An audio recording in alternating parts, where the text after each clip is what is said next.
Right now, Max.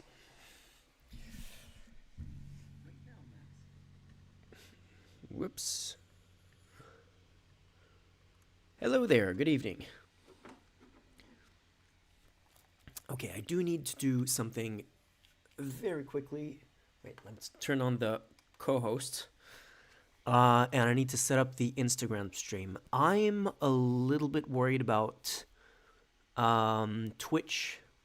It seems like right now the Twitch stream is working, but it crashed in both of our last live streams. So we'll see if it works for the entire stream this time. Let's see. Let's set up the Instagram live stream.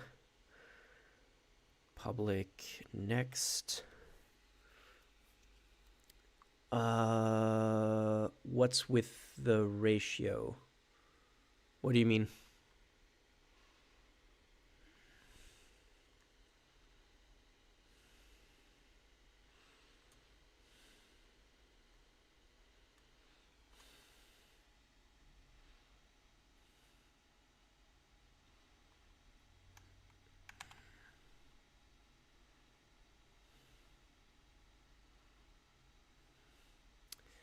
If you go to wait, save. If hello, chronically online potato, welcome. So the ratio, I think what you mean is that the stream is also in vertical mode. Wait a second. Okay. If you go, like your YouTube recently implemented the ability to stream both in vertical and horizontal formats at the same time, which is what I've been doing lately, which also enables me to stream on Instagram and maybe, hopefully, TikTok. Although right now, if Twitch is working, I'm not going to stream on TikTok because I'm limited to 3 apps, and TikTok would be a 4th. But let me make sure this is in the right place. Okay. Oh yeah, I need to go live on Instagram as well. Is Twitch still working? Seems to be working. But if you are only finding the vertical version, if you go to the channel, you should be also finding the horizontal version. Let me check on Discord if the version that is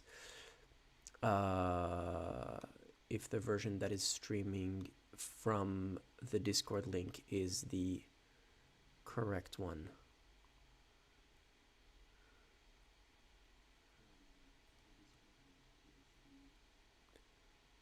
Okay, so this is indeed the wrong link. Let me find the horizontal link for you, and I'll post it in Discord.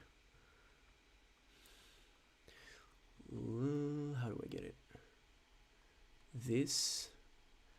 So there should be a separate link for horizontal and vertical modes. If I do this, can I share? No. Copy. Is that a link? No, that is not a link. My favorite part of every stream is dealing with technical stuff at the start of the stream.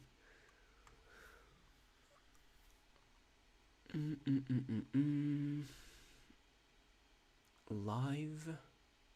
There we go. Okay, so the live version is here. I'm sharing it. Horizontal live stream on YouTube. Boom.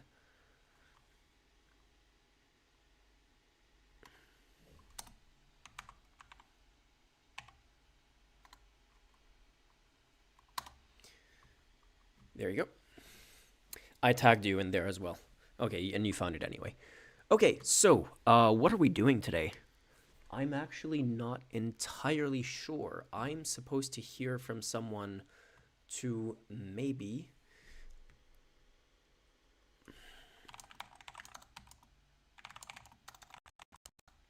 Okay, so I will be reacting without the person that I had in mind to the Rubio speech, but doesn't matter. In that case, I can just click on this.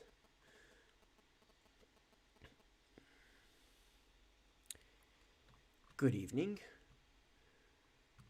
Let's do a refresher. How is everyone, by the way? Let's do a refresher on what exactly the Rubio speech is coming after. And for that, I want to go to the JD Vance MSc speech. Do we get a highlight? Could we get a highlight of this speech?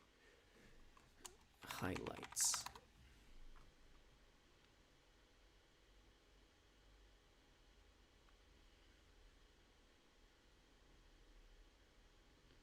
The highlights here is 20 minutes long. That does not feel like a highlights.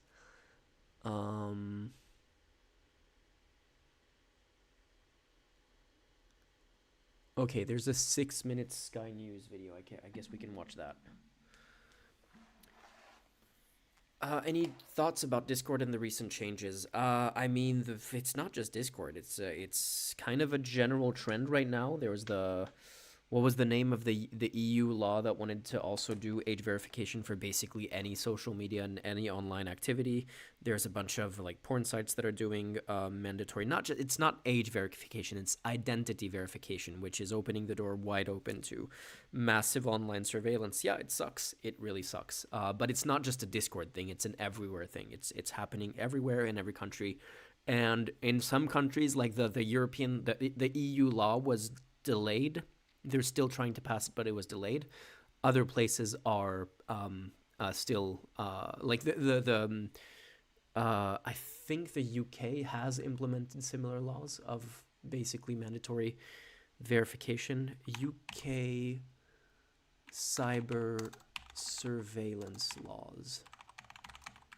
I think there was something about that last year.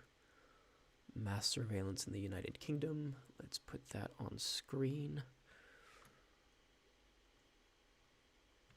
Let's see.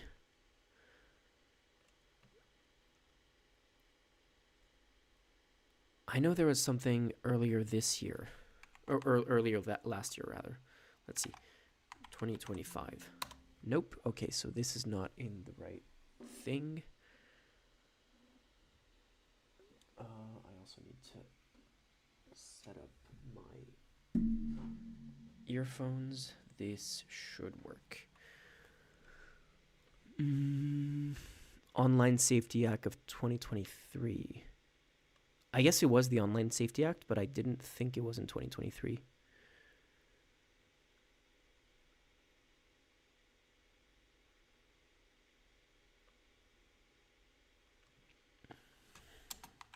It was definitely something that happened last year with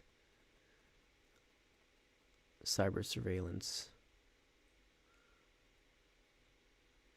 Okay, so it's the Cybersecurity and Resilience Bill introduced in Parliament in November 2025, moving through 2026. This is an AI overview. Do we get a non-AI overview? I guess we can go to Wiki.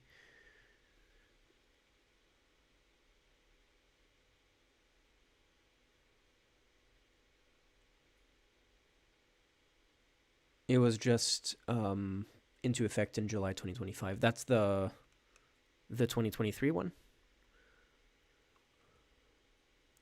Hello, Eventual God.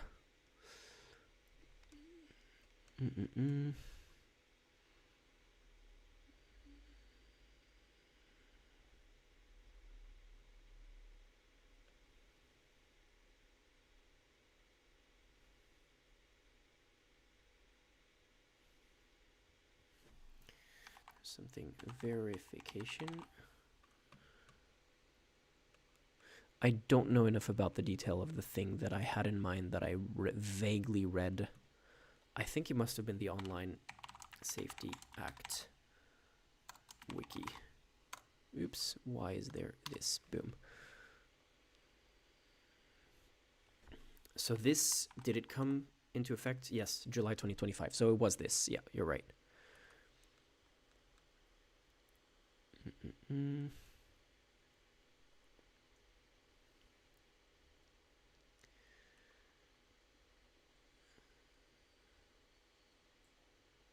Yeah, gives the Secretary of State the power to designate, suppress, and record a wide range of online content when they deem it illegal or harmful to children. This is always so. This has been ever since as far back as I've been like an adult paying attention to regulations of the internet. This has always been the Trojan horse. Harmful to children has always been the Trojan horse to try to limit any kind of digital freedoms. It's always, always, always harmful to children because no one can argue against that.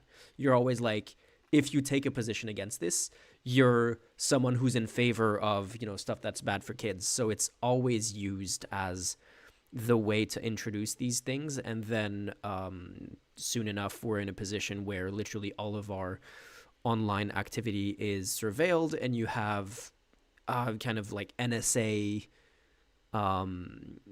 mass surveillance of everyone, where they basically have all of our records. It's kind of like it's different to what I'm thinking of right now, but if you've seen the Pam Bondi hearings where she was like, the Dow is over 50,000, in that hearing she came into the hearing with a bunch of notes, and her notes had the search history of every Democratic lawmaker that she interacted with, not their general search history, thankfully, but their search history on the Epstein files as kind of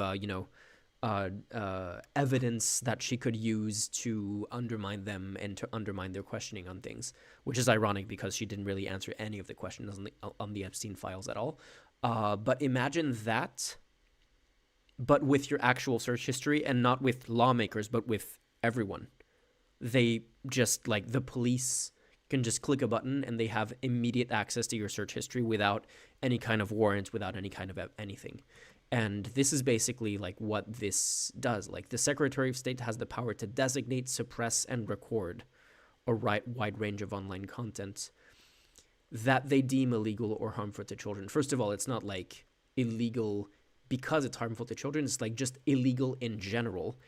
And this is a UK law where a peaceful, non-violent pro-Palestine group was designated a terrorist organization. And for a while, hopefully this is not going to be the case for too long, because a court just said that this decision was illegal, but for a long time, saying I support Palestine Action was a declaration of support for a terrorist organization, and therefore that was also terrorism. That was illegal activity.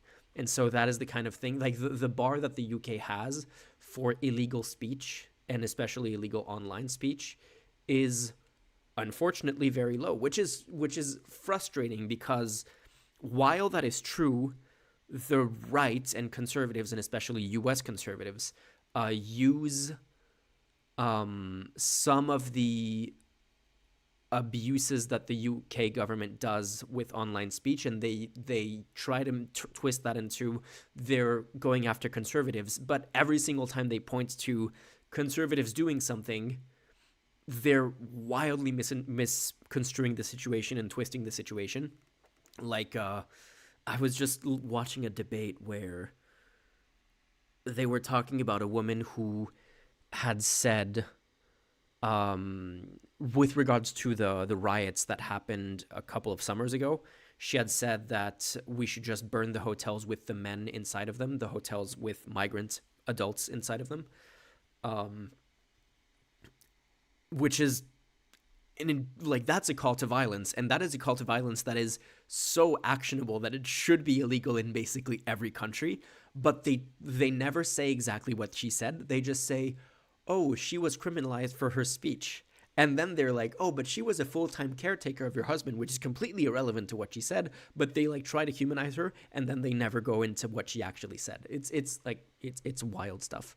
But that being said, yeah, like, this is an incredibly concerning turn of events for the UK. There's similar laws being passed elsewhere, and the scary thing is, and I'm not saying like anything good about the current Labour government, that like Keir Starmer has been horrible, especially on all of these, like, as Keir Starmer has been incredibly authoritarian in the way he's ruled the UK since he became Prime Minister. But imagine how a Reform UK government would use a law like this. So yeah, like when we're talking about Discord right now, like Discord is a very small part of that picture. It's a very concerning aspect of it, but it's like this is a trend that's been happening for decades at this point, and this is just the latest advance that they're making on this issue. Anyway, so I wanted to go over the latest Munich Security Conference speech by Marco Rubio. Let me see if I can first look at... let's see if this highlights of J.D. Vance's speech is good enough to kind of cover what he said last time, or if we actually need to watch the whole speech in like 2 times speed or something. I need to turn on desktop audio. I hope it's not too loud. This conference, of course, to discuss it's not security. Louder. Wait, and I also need to maybe make it louder here. This should... And normally, we mean threats to our external security. I see many great military leaders gathered here today. But while the Trump administration is very concerned with European security... So just for context, this was a speech from a year ago that kind of freaked everyone out about the future of US-Europe relationships because of how aggressive he was basically against European democracies, and basically saying like, oh yeah, you should just let your country be undermined by foreign powers because taking steps to defend your democracy is apparently anti-democratic, among a bunch of other things he said. And believes that we can come to a reasonable settlement between Russia and Ukraine. Too loud? Okay. Let me lower it. Let's do -3. And we also believe that it's important in the coming years for Europe to step up in a big way to provide for its own defense. The threat that I worry the most about vis-a-vis Europe is not Russia, it's not China, it's not any other external actor. And what I worry about is the threat from within, the retreat of Europe from some of its most fundamental values, values shared with the United States of America. This is going to be something that I haven't watched the entire Rubio speech yet. I've only seen a few quotes of it. I wanted to have a fresh, like, first reaction to it when we actually watch it together. But I know that this is kind of ironic and comes back in a different form in Rubio's speech. Now, I was struck that a former European commissioner went on television recently and sounded delighted that the Romanian government had just annulled an entire election. He warned that if things don't go to plan, the very same thing could happen in Germany too. Now, yeah, this is what he said. Like, the Romanian election was... Russia tried to buy a Romanian election. They poured huge amounts of money into the country and basically, like, manipulated social media algorithms, not, like, by controlling the social media algorithms themselves, but, like, having constant, I guess, social engineering of, like, different live streams that were streaming 24/7 with the candidate that they were supporting, and they were basically, they paid huge amounts of money into pushing that content in the Romanian elections.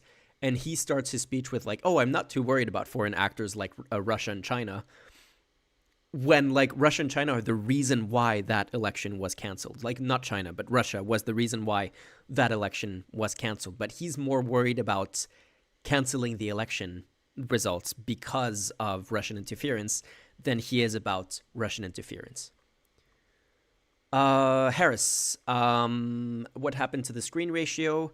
There's 2 streams happening at the same time. There's the vertical and the horizontal one. If you are on Discord... I posted the link to the horizontal one if you want that one. And if you're not on Discord, you can just go to the YouTube channel, and the horizontal version is also there, streaming at the same time. These cavalier statements are shocking to American ears. For years, we've been told that everything we fund and support is in the name of our shared democratic values. Everything from our shared democratic values. Yeah. The U.S. is definitely known right now for its democratic values, for sure. Chronically Online Potato. As a Ukrainian and an international relations student, I remember watching this and just drinking so much after that because of how fucked we all are. Yes, absolutely. Same. Ukraine policy to digital censorship is billed as a defense of democracy. But when we see European courts canceling elections and senior officials threatening to cancel others, we ought to ask whether we're holding ourselves to an appropriately high standard. And I say ourselves because I fundamentally believe that we are on the same team. We must do more than talk about democratic values, we must live them. Now, within living memory of many of you in this room, the Cold War positioned defenders of democracy against much more tyrannical forces on this continent. And consider the side in that fight that censored dissidents, that closed churches. This is such a lazy argument. It's always the same. I mean, so the thing is, there's a kernel of truth in this that makes it frustrating, which is open democracies where everyone can say what they want is like the ideal goal that everyone should want. But the reality is what we're seeing right now, what we've seen for a while, is that that system has massive vulnerabilities in it that's kind of built in to the open society. And we are seeing democracies, like, we'll just like look at the 2016 election, where they can pretend all they want that Russiagate wasn't a thing, and they'll kind of cherry pick the Mueller report and other things to say, like, oh, they weren't able to definitively prove that Trump was personally involved in Russiagate, therefore Russiagate was all a hoax and everything related to Russiagate was fake. And that's not at all what the evidence shows. Like, every cybersecurity expert, every intelligence agency said, hey, Russia massively deployed a variety of means to undermine the 2016 election, and it's unclear like how outcome determinative that was. It's hard to prove that actually did flip the election, because there were other factors that broke in Trump's favor in 2016. But Russia was absolutely trying to push, and one of the most interesting aspects of that was when they were, for example, they controlled a bunch of right-wing and left-wing like Facebook fan groups and stuff like that, and they were organizing protests, both from the far left and the far right, in the same place to try to stoke social tensions in the lead up to that election as a way of kind of manufacturing instability. And that is very much a thing that has been happening for years at this point. And speaking of that, like there's a video that the channel is working on. I'm like starting to have other people help with researching. So right now I'm kind of hands off on this project, but in the next 3 months, hopefully we can finish a video about how that is also very much happening in the EU as well. There's a few really, really interesting examples of how they have been trying to particularly manipulate and weaponize the pro-Palestine movement as a way of deepening social division, and like, I'm not just saying that as because Russia supports the pro-Palestine movement, but like they support the pro-Palestine movement in some ways, and then they like actually massively throw the pro-Palestine movement under the bus in other ways. But the only reason why that is effective is because of how garbage the EU's position on Palestine is.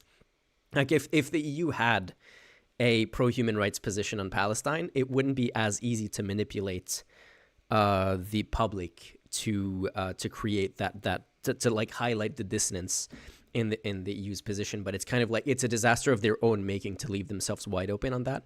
But yeah, the reality is when governments have to take actions to defend their own democracy, for example, Germany's constitution being being called a defensive democracy, where they have rules in the constitution saying, oh, by the way, we are going to monitor, we are going to make sure that the parties that take part in our elections do follow the Constitution, and especially follow the Constitution on these specific key aspects. And if a party is found to be fundamentally in contradiction with these key aspects of our democracy, we will not let them take part in elections. They will be a banned party. That is a defensive aspect of Germany's constitution that they're kind of neglecting at the moment and refusing to enforce, unfortunately. But that is pointed then as, oh, this is what the Nazis did. So no, the Nazis didn't ban Nazis. That is what we're doing. We are preventing Nazis from taking power, and we're trying at least to prevent Nazis from taking power. And when we do that, we, as in people trying to defend democracy, you're like, oh, that is evidence that it's not being democratic. Democracies have a responsibility to defend democracy. And sometimes that looks kind of slightly authoritarian. But the other outcome is, well, democracies do nothing to defend the system, and then that system gets turned into a dictatorship, like we're seeing happening in the US right now, where thankfully so far some of the guardrails have held, but slowly, one by one, they're falling. So we're seeing the very real limitations of democracies that refuse to defend themselves. That canceled elections. Were they the good guys? Certainly not. And thank God they lost the Cold War. They lost because they neither valued nor respected all of the extraordinary blessings of liberty. The freedom to surprise, to make mistakes, to invent, to build. As it turns out, you can't mandate innovation or creativity. I'm nitpicking here because in this case, I'm not really seeing it, but because I had that video where I pointed out, what's his name? Stephen Miller's speech that sounded exactly like, what's the, Richard Spencer, the neo-Nazi? That sounded exactly like his speech, and it was like, oh, we white people are the ones who build, who create, who invent things, blah, blah, blah, and this is valued, and thank God they lost the Cold War. They lost because they neither valued nor respected all of the extraordinary blessings of liberty. The freedom to surprise, to make mistakes, to invent, to build. As it turns out, you can't it's reminding me a lot of that. I think I'm being a little bit too nitpicky on that, but it does remind me of those speeches. Mandate innovation or creativity, just as you can't force people what to think, what to feel, or what to believe. And HM Hug, we are Republic, do better. Are you doing the are you doing the US is not a democracy, it's a republic argument? Are you seriously doing that? Because you realize that's the same as saying this is not a car, it's a sedan. We believe those things are certainly connected. And unfortunately, when I look at Europe today, it's sometimes not so clear what happened to some of the Cold War's winners. I look to Brussels, where EU commissars warn citizens that they intend to shut down social media during times of civil unrest the moment they spot what they've judged to be, quote, hateful content. Or to this very country, where police have carried out raids against citizens suspected of posting anti-feminist comments online as part of, quote, combating misogyny on the internet. See, this is like people criminalized for posting anti-feminist comments as... First of all, he's not giving a specific example. A few years ago, we had looked at examples when they pointed out real actual like people who were arrested for things, and every single time it was like, you know what, this is actually kind of way more reasonable than it was presented earlier. Like there was a case of a guy who was there is a law that on paper sounds really concerning because the law is along the lines of theoretically. So the law says you cannot pray, you cannot do a certain number of things, including praying in the vicinity of an abortion clinic. And some people had said, oh, this would include people praying in their living room if they live within this this radius of the abortion clinic, which is ridiculous. Like that is like no one would be arrested for praying in their living room. But like on paper, that law does sound concerning. And then they pointed to like one person who was arrested as a result of that law. And again, if you don't know the context, that seems really concerning. But when we looked at it, it was like, oh, this person had been doing this for a while and he was warned, hey, like this is harassment. You shouldn't be doing this. It wasn't praying. It was like just like standing outside an abortion clinic and holding a sign or whatever. And he was like, he was being told that it was harassment and that he was warned multiple times. At one point, he planned a protest there and he was told, no, you're like, this protest is not allowed, you can't do it, and he went there anyway, and that's eventually when he was arrested. Like those are the kinds of things, whereas like in the US, the First Amendment is such that you cannot arrest people for that kind of stuff, but it would be like the equivalent of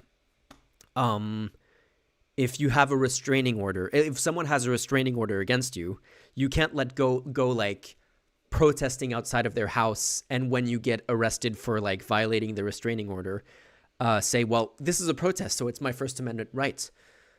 Is holding a sign harassment? Yeah, when you're holding signs that are like, you're going to, I don't know if this was specifically the case, I don't remember, but if you're holding signs like, you're going to hell for having an abortion outside of an abortion clinic, yeah, that can be harassment. When you're being warned not to do that anymore, and you keep on doing it again and again, that can be harassment. Day of action. I look to Sweden, where 2 weeks ago the government convicted a Christian activist for participating in Koran burnings that resulted in his friend's murder. And as the judge in his case chillingly noted, Sweden's laws to supposedly protect free expression do not, in fact, grant, and I'm quoting, a free pass to do or say anything without risking offending the group that holds that belief. And again, I'm kind of sympathetic to that argument. In general, with those cases, I do tend to lean further towards in cases where I think there's gray area, I personally tend to lean further towards freedom of speech.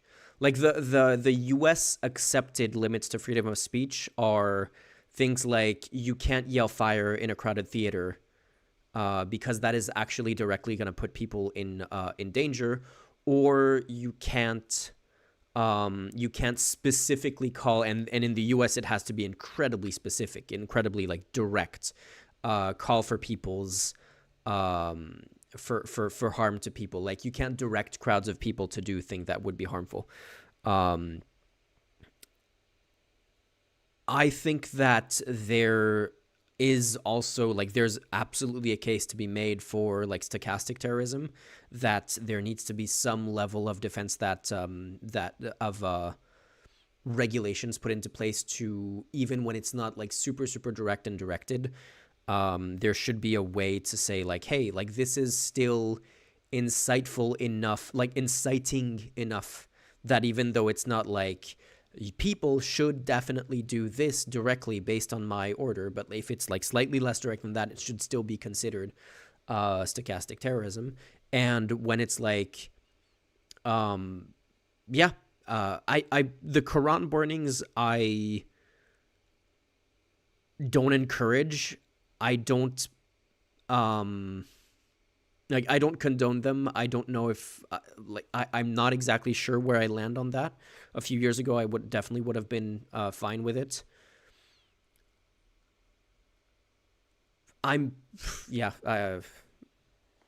But again, like these are like edge cases where I think going to the extreme in either side is not something that is productive. Perhaps most concerningly, I look to our very dear friends, the United Kingdom, where the backslide away from conscience rights has placed the basic liberties of religious Britons in particular in the crosshairs. A little over 2 years ago, the British government charged Adam Smith Connor, a 51-year-old physiotherapist and an Army veteran, with the heinous crime of standing 50 meters from an abortion clinic and silently praying for 3 minutes. Yeah, this was the case that we looked at, whereas like there were multiple warnings and he announced that he was going to go there. He was told, no, you're not allowed to. And he went anyway. And it was essentially civil disobedience. He went there knowing he was going to get arrested. And then people made a big deal about him getting arrested. And civil disobedience, like, you know, that if that's kind of the point that you're making, then fine. But you don't then get to say like, oh, look at this outrage. He was arrested. It's like, well, he was making use of the fact that he was going to get arrested to get attention. Not obstructing anyone, not interacting with anyone, just silently praying on his own. And after British law enforcement spotted him and demanded to know what he was praying for, Adam replied simply, it was on behalf of the unborn son he and his former girlfriend had aborted years before. Now, the officers were not moved. Adam was found guilty of breaking the government's new buffer. I don't remember the detail. This is just a refresher before we go to the Rubio speech. We did go over this a while back, and I'm pretty sure there's a video of it on the Barely Infodum's channel if you want to go back to look at it. But at the time, we had seen that literally everything he said here was completely fake. Zones law, which criminalizes silent prayer and other actions that could influence a person's decision within 200 meters of an abortion facility. He was sentenced to pay thousands of pounds in legal costs to the prosecution. Now, I wish I could say that this was a fluke, a one-off crazy example of a badly written law being enacted against a single person, but no. This last October, just a few months ago, the Scottish government began distributing letters to citizens whose houses lay within so-called safe access zones, warning them that even private prayer, this was fake too. We looked into it, within their own homes may amount to breaking the law. Naturally, the government urged readers to report any fellow citizens suspected guilty. Okay, for a 6-minute video that is supposed to go over the most egregious parts of the speech, this is not great. But I don't want to go over the 20-minute full speech, so we're just going to assume that if people want to see the speech, they can go to the video we put on the Barely Infodum's channel. And now let's look at the follow-up 1 year later Marco Rubio version that was reacted to as a, oh, this is such a change of tone and this is so much more friendly to the US and to Europe and such a, you know, positive sign of US EU relations. And as we're about to see, that's not the case.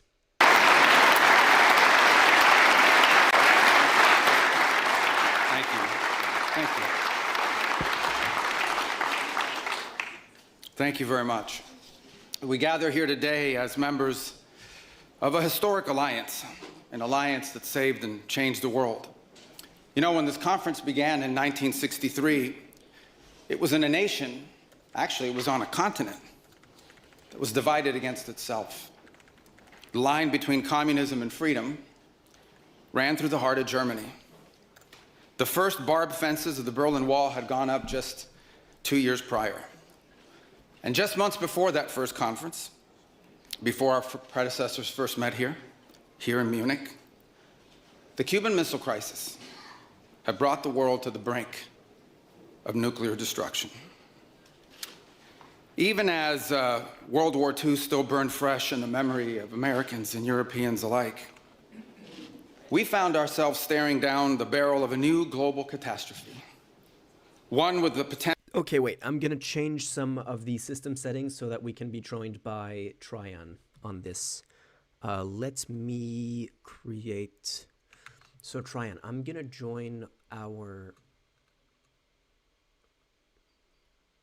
meeting room chat.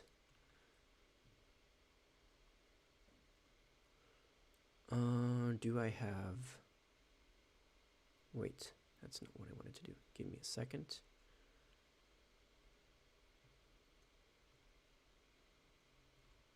Oops, closed Discord by accident.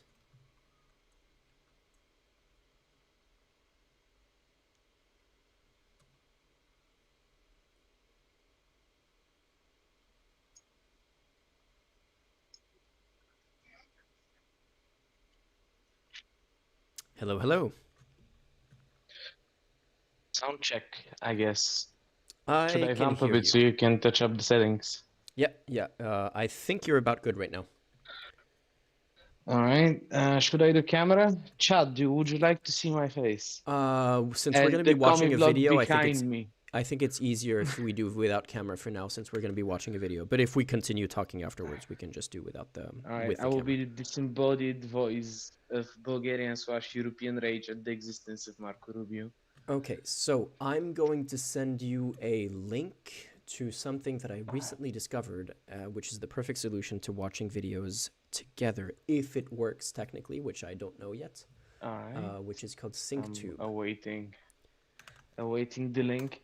Oh, because the YouTube killed the previous watch together thing. Yay. I didn't even know about the previous watch together thing, but yeah, at least this Yeah, works don't worry. now. They'll kill this one too in due time as well. Eventually, probably, yeah.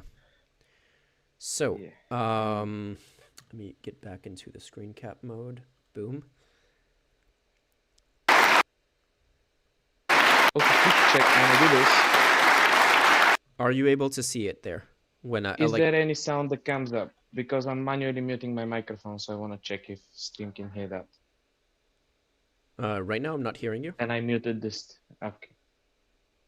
You don't hear me, or you? No, or you didn't right now I me hear you, before? yeah. Okay. But leave it I'm then. not hearing an echo of the video, at least. No, you shouldn't. I've muted it. Okay, so I will. Yeah, Okay. I'll be controlling the pause play on this.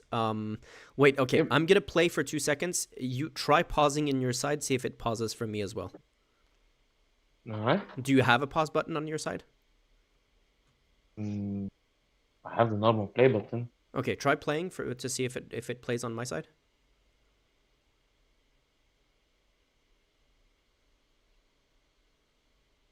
It No, does if not. I try to play, it automatically pauses Okay. immediately.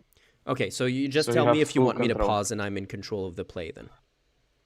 Yep. All right, let's Cool.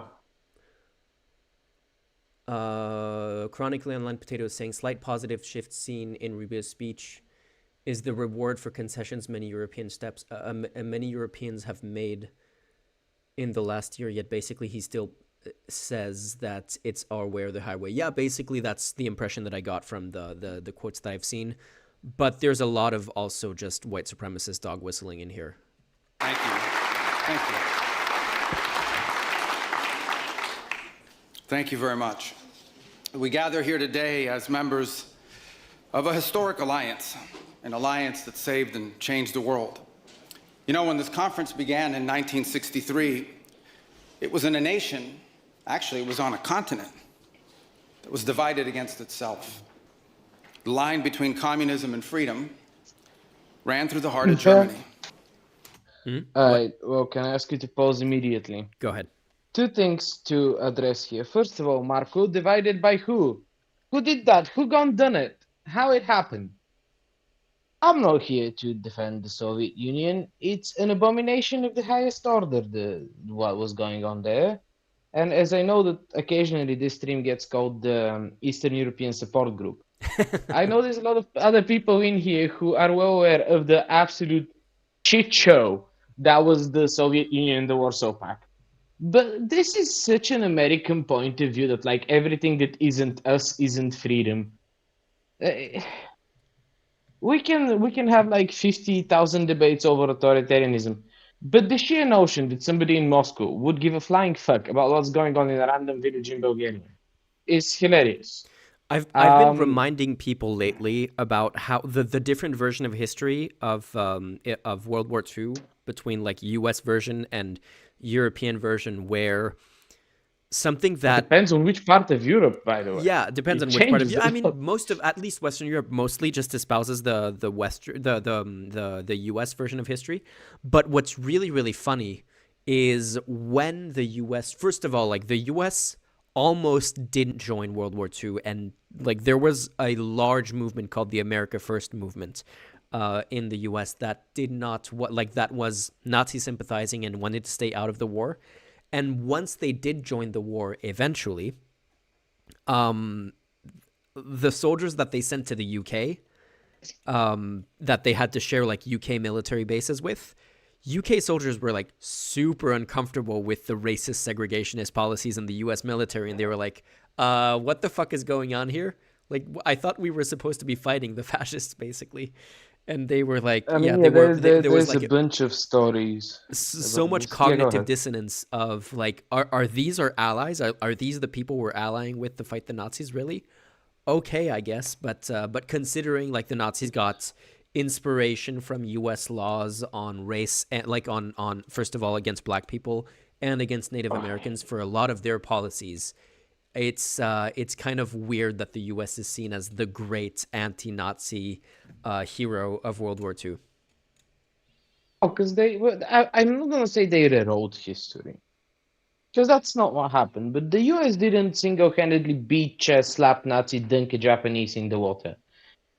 It was there is okay. I'm gonna drag out this metaphor, but what's Pickett's charge? Something Pickett, the Confederate general that did a suicide charge for no good reason at Gettysburg.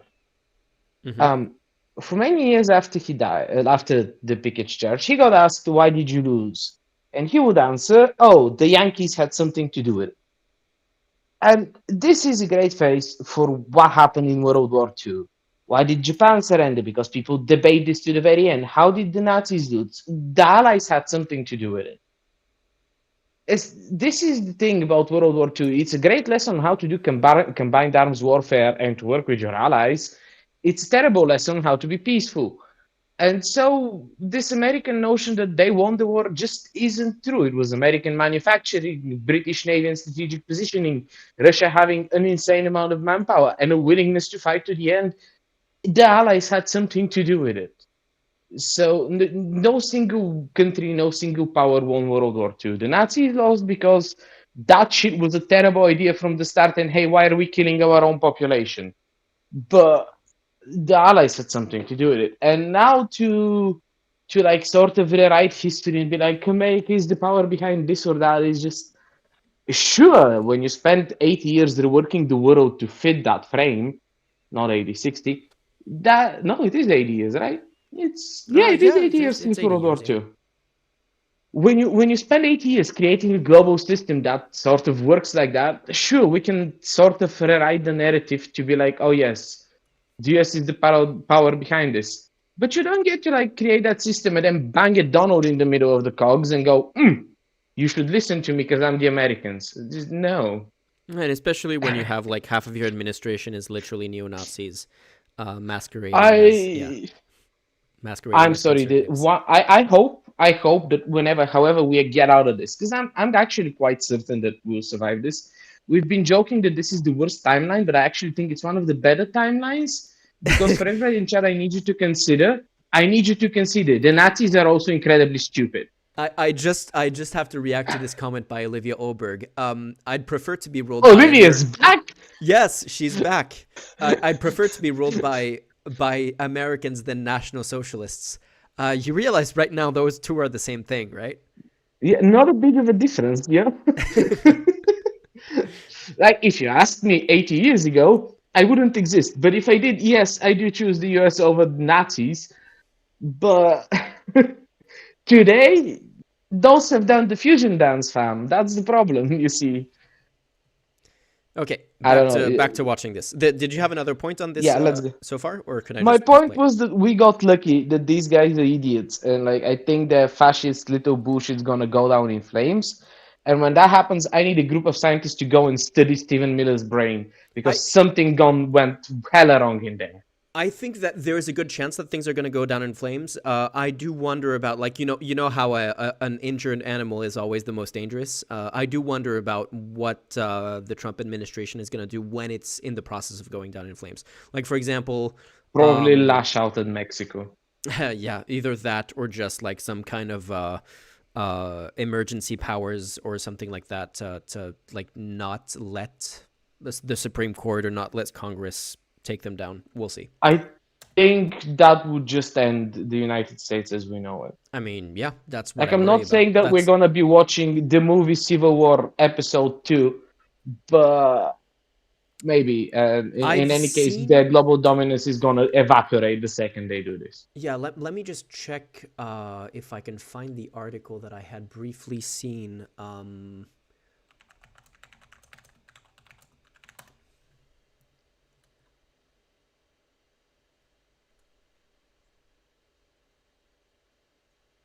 Yeah, I had just seen this headline.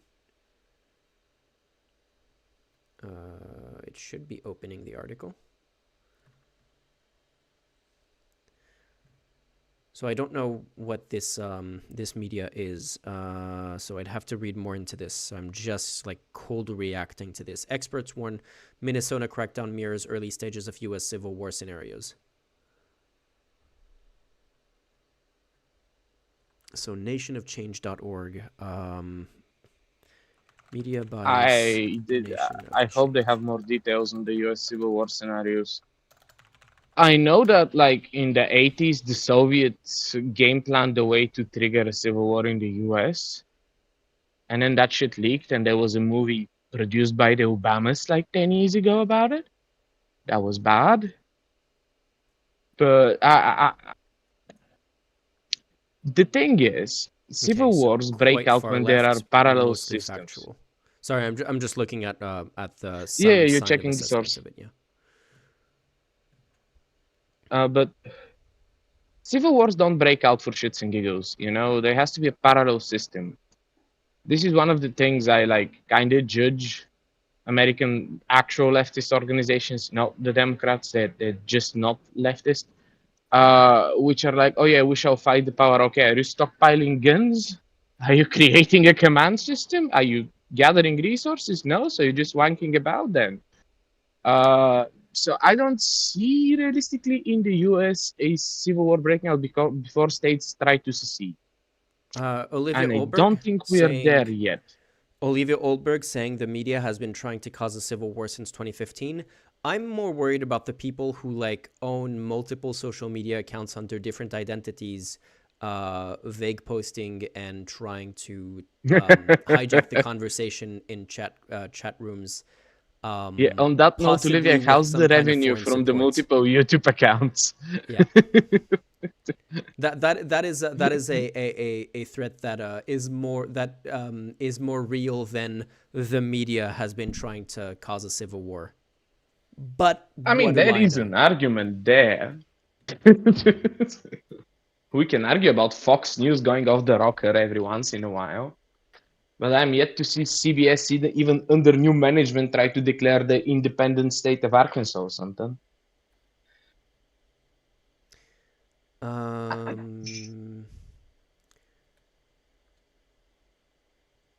Do they say who is warning about this? I'm reading off stream, so I'm slightly behind you. Central to these warnings is a tabletop exercise conducted in October 2024 by the Center for Ethics and the Rule of Law at the University of Pennsylvania Carey Law School. The exercise explored how a domestic armed conflict could unfold if a U.S. president carried out a deeply unpopular law enforcement operation and attempted to override state authority. That does sound very familiar to what just happened. Claire Finkelstein. I wonder where they got that idea from. Exactly. Though the other thing, I recently rewatched Andor season 2, or just Andor in general, season 1 and 2, and it is insane how in just a couple of years how well that show aged. It's crazy. Like the way that they triggered the Gorman massacre in season 2 episode, I think it's episode like 7 or something like that. Is exactly the stuff that we're seeing happen in the streets of the United States right now. Like literally sending in untrained, inexperienced, violent goons who you know are going to be trigger happy with the U.S. population and waiting for things to get out of hand that way. And the fact that it hasn't immediately triggered a civil war in the last few weeks is a minor miracle, to be honest. I don't really want to start on that because I am starting to be very annoyed. This is like the least of the problems, but as we talked about previously on streams, I have just the most minuscule amount of firearms training, and Mm-hmm. just watching ICE agents just shoot like it's a video game drives me nuts. Yeah. When you released the original short about how Alex Pretty got killed, you said that your thesis was that one of the ICE agents misfired the gun. Yeah. I'm not. One of the reasons I'm I much less believe confident on that, that anymore. But yeah. yeah, no, I'm starting to doubt, like I have serious doubt about now. At the time, I believed it. One of the reasons I believe it is nobody reacted like the gun has been fired. Mm-hmm. None of the other six people around him moved to look at where the gunshot came from. None of them like took any form of cover. Nobody dropped to the ground. Nobody looked what's going on. They just unloaded. I don't want to give any advice, but if because this is absolutely not any form of advice. But I can tell you right now, if five mediocre U.S. military servicemen decide that they're done with ICE, we're gonna see some shit Mm-hmm. because this is horrible reactions to a gun being fired next to you. I mean, the Because number it of has to, even if it's the guy pulling the gun, even if you see them, you should do something. the They're number of just law sitting there. enforcement veterans who or like high level law enforcement people who are like, oh, we looked at these videos and like none of this is excusable. They're literally violating every single rule in the training book is crazy, especially once the identities of the shooters was revealed, and it turns out that in both cases, Rene Good and Alex Preddy, all of them were highly experienced people with like a decade of force, and I think one of them was even a training officer for new recruits. Yeah, the guy who shot Rene Good Yeah, and was training people. The fact that they used that. Oh, I yeah, have a cat on my microphone. Hello, baby. The fact that like one of them they were using this as an excuse. No, fam, he's really well trained. Yeah, what was he doing then? Brother hopped in front of a car and just shot a person. I don't know. uh, One of the best jokes is my best friend when we were analyzing the video was like, "Does this guy think this is an American movie where he shoots the driver and the car just flies into the atmosphere? Like, what was the plan here? Because if he was in the way of that vehicle, the moment he pulled the trigger, he's getting run over." I mean, it's literally like that is what the training manuals say. It's literally the training manuals highlights, hey guys, bullets don't stop cars. If a car is coming towards you, don't shoot at it. That is just going to make the situation worse. Just step out of the way if you can. That is literally like it was like number one, don't place yourself in front of a car. Number two, if the car is coming towards you, just step out of the way. Don't shoot at it. And like all three of those, like he didn't do. He did step out of the car, but he was kind of pushed out of the way by the car moving forward. He shot at it. Then he continued shooting after he was no longer in the way of the car, and he put himself in that position in the first place. Like literally every rule in the training manual was violated. There's a comment. The powder for the spark isn't there. They can't declare martial law if blacks aren't the bad guy, and a big event can't happen until a major overstep like that. I mean, that's why I think they were, because what happens in Andor is that they move in with lethal force after basically what they do is like there's a big demonstration, they box in the demonstrators, then they send inexperienced goons in the square knowing that that is going to trigger some kind of altercation, and I think they like snipe the goons themselves. But even if you don't do it yourself, like if there's going to be an altercation and your goons get attacked, then you have the justification to send overwhelming lethal force to like avenge the people who were attacked. So if there had been some kind of, after either of the shootings or any of the other many transgressions by ICE in Minnesota, if there had been some kind of violent riot against against ICE and ICE officers had actually seriously been injured, I think we would have seen a much different reaction and possibly martial law being declared as a response to like Antifa terrorism or something like that, which is literally, that is what the SA was doing in late Weimar and early Nazi days. They were literally going places, instigating altercations and then using those altercations as an excuse to crack down on the left. Do you remember? This was, I think, still Obama days or very early Trump days, but way before Lives Matter. Mm-hmm. Because the US police has a habit of shooting anything darker than, I don't have a good example, light brown. Um, and for like a year and a half, 2 years there, every once in a while, the police would kill somebody of color, and then a US city would catch fire. Mm-hmm. Let's go ahead and say spontaneously. I think Yeah. that's what they were hoping for. Yeah, I think so too. Yeah. Um, because one of the things I remember from back then, I don't know who the interview was with, but with a lady that was participating in the rioting, and they asked her, "Why are you burning down your own neighborhood?" And her answer was, "It's not our neighborhood. Everything we've tried to build has been destroyed, and we've been forced out of the places we used to live by essentially segregation laws under a different name. So we don't give a fuck anymore."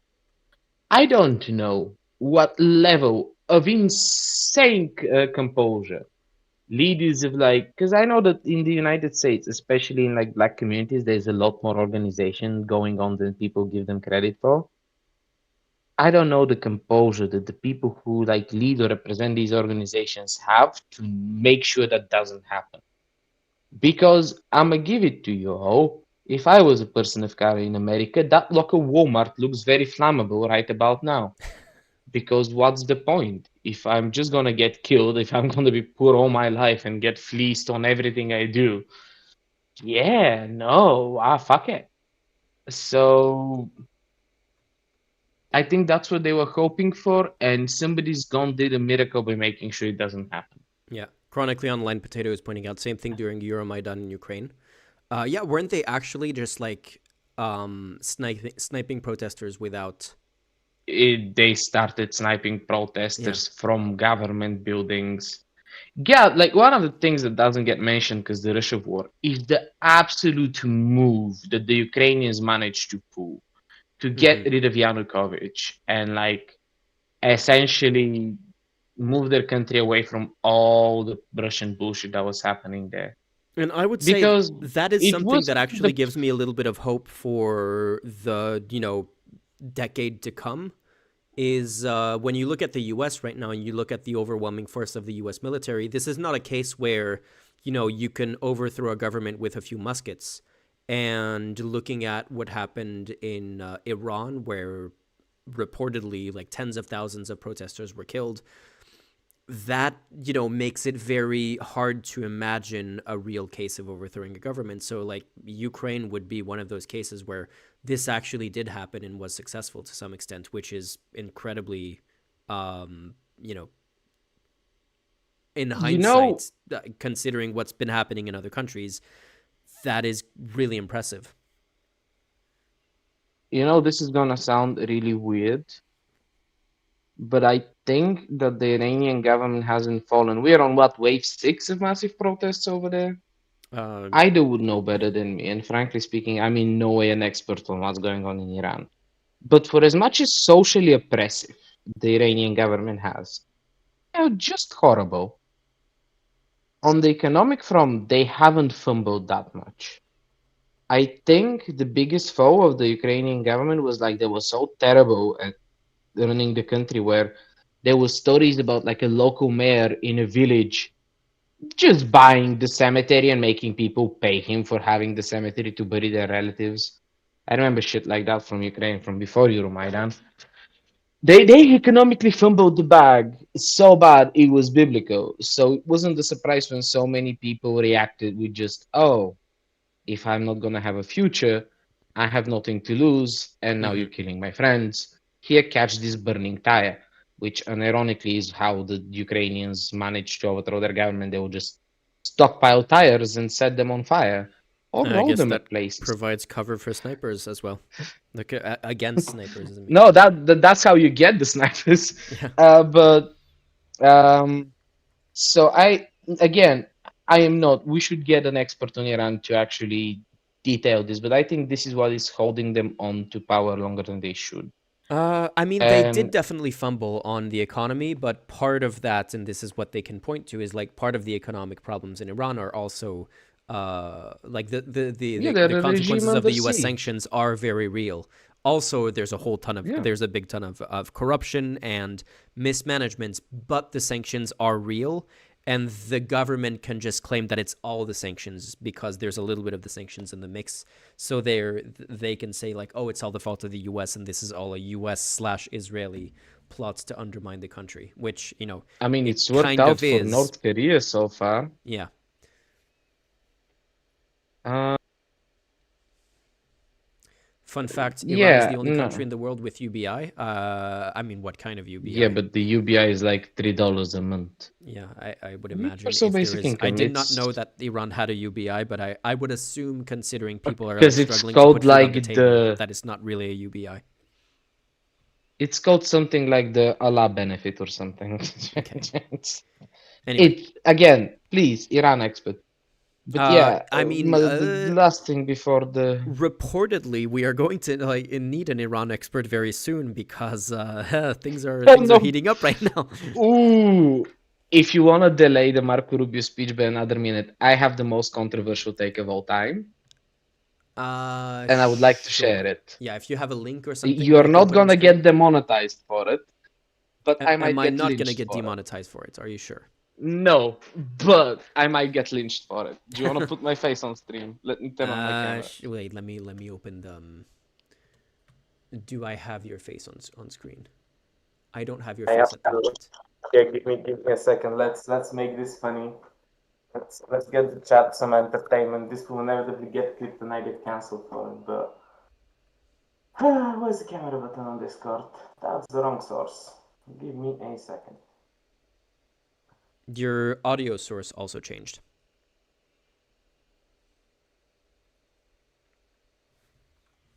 Okay, you're on screen.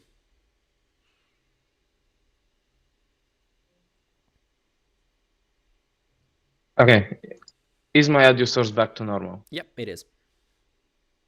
Hello, people of the chat. Let's get me cancelled right away. My incredibly controversial take is that I really, really wanted the US to try to put troops on ground and invade Iran. That's it. If you want to know why, because I'm a big time Eurocentric European Europe. If they do that, we have a once in a lifetime chance to go. No, we're not Afghanistaning ourselves again. And people would support that, and we can pressure politicians, and that way we don't get involved. The US bungles that because they will, I promise. And we get to have a very convenient excuse to sever a bunch of ties with the US and get our shit in order. I'm not Is as there anything hopeful as you that it would actually be used to sever our ties with the U.S. At this point, I'm It won't be increasingly immediately. convinced that there's nothing that we could do to sever our politicians' ties with the U.S. Like the fact that We the can change U.S. the literally politicians. published a national security strategy document that was like, "Hey, our goal is to undermine Europe," and Europe is still kind of playing buddy buddies with the U.S. is one thing that is making me lose all hope that there's anything the U.S. could do. Like it's literally one of those cases of Donald Trump saying I could shoot someone on Fifth Avenue and I wouldn't lose a single supporter. That's the U.S.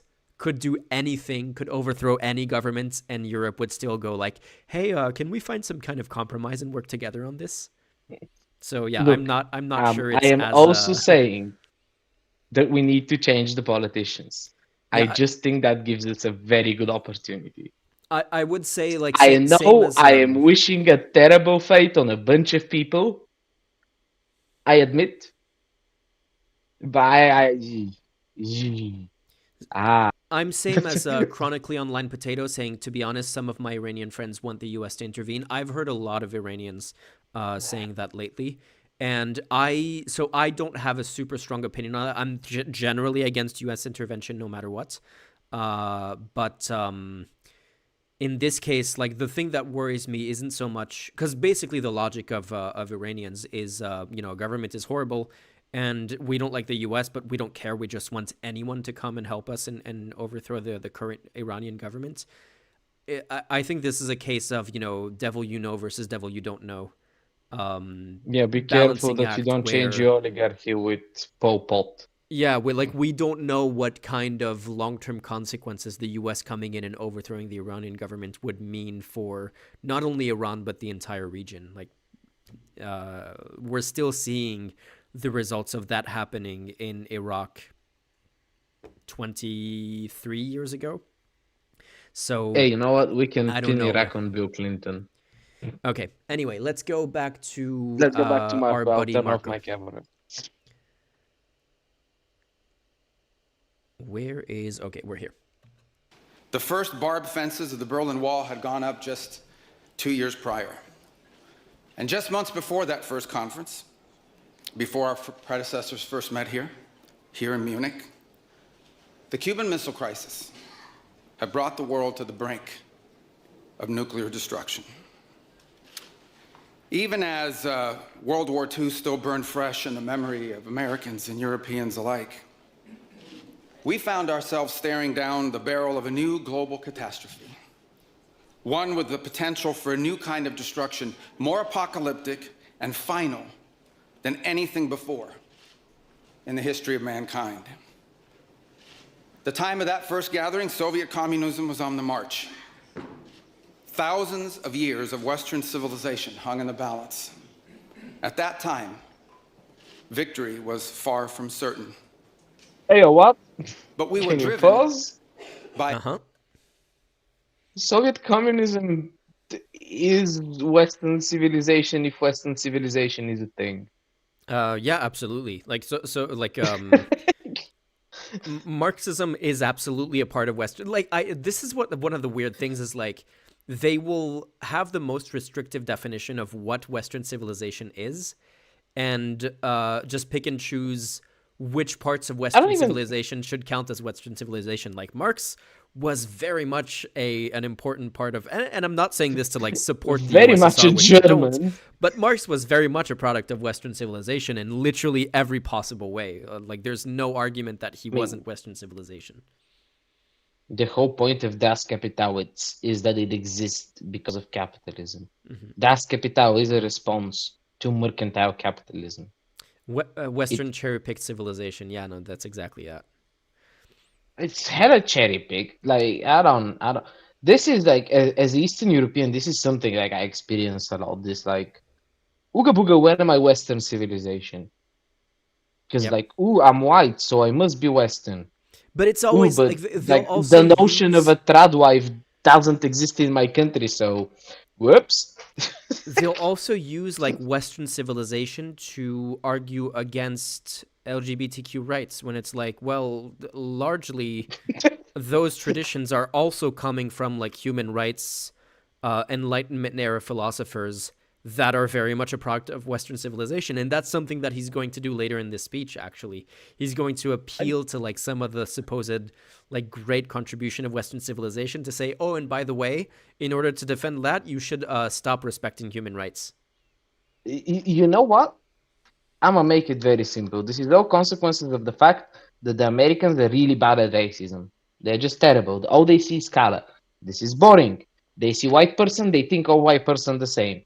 Again, the Western civilization, democracy, that was the Greeks. And then the Romans added women to the orgies, which improved the situation significantly. My point is that Western civilization isn't a thing because a Greek person and Italian are not the same. Mm-hmm.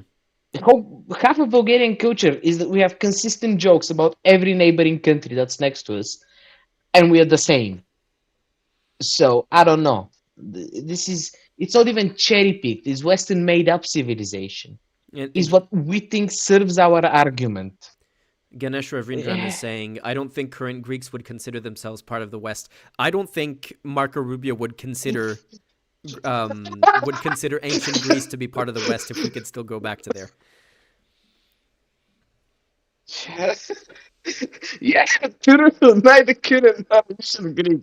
What do you think will happen if you walk with teleportation Greek and we tell them Western civilization, and they started looking suspiciously at the Italian colonies they made? Mm-hmm. Because what else would it be? And you can also go back to interactions between the Middle East or North Africa and Europe predates a lot of the supposed great Western civilization traditions that we have. We should very much be talking about I don't know, Mediterranean culture rather than European, like white European culture, because a lot of our history is Yes. very much shared across the entire Mediterranean. So all of this is constantly being like bad faith and trying to dog whistle race, but using other words to refer to white people. But no, that is just the thing. There is more in common between a Portuguese and a Greek person in certain cultural aspects than a Bulgarian and a Greek. Simply because the Greeks live next to the sea. We don't really. We are mountain people. This is why we get along with the Germans. That Is it that's just actually the real cultural divide is sea people and mountain people. oh, we have some plains on this continent? There's some motherfucker plowing the weeds. But no, you're joking. But yes, in some ways, yes. I Put don't your know. camera back Like, on. I'm going to make myself another coffee, so I want you to entertain stream while I'm gone. okay. Fortunately, I cannot see. Is it TikTok or Instagram where you're streaming apart from YouTube? I can Instagram. only see YouTube chat. Yeah, it's really annoying. So, I tried to get the Instagram chat to be integrated in the on-screen thing, and it just there's no way to do it apparently. oh, Okay, I'll well. be right back. Hello, YouTube chat. Put your strangest questions in chat. Um, go wild. All like 10 of you. Ask your local curly Bulgarian man to say something stupid. This is your chance.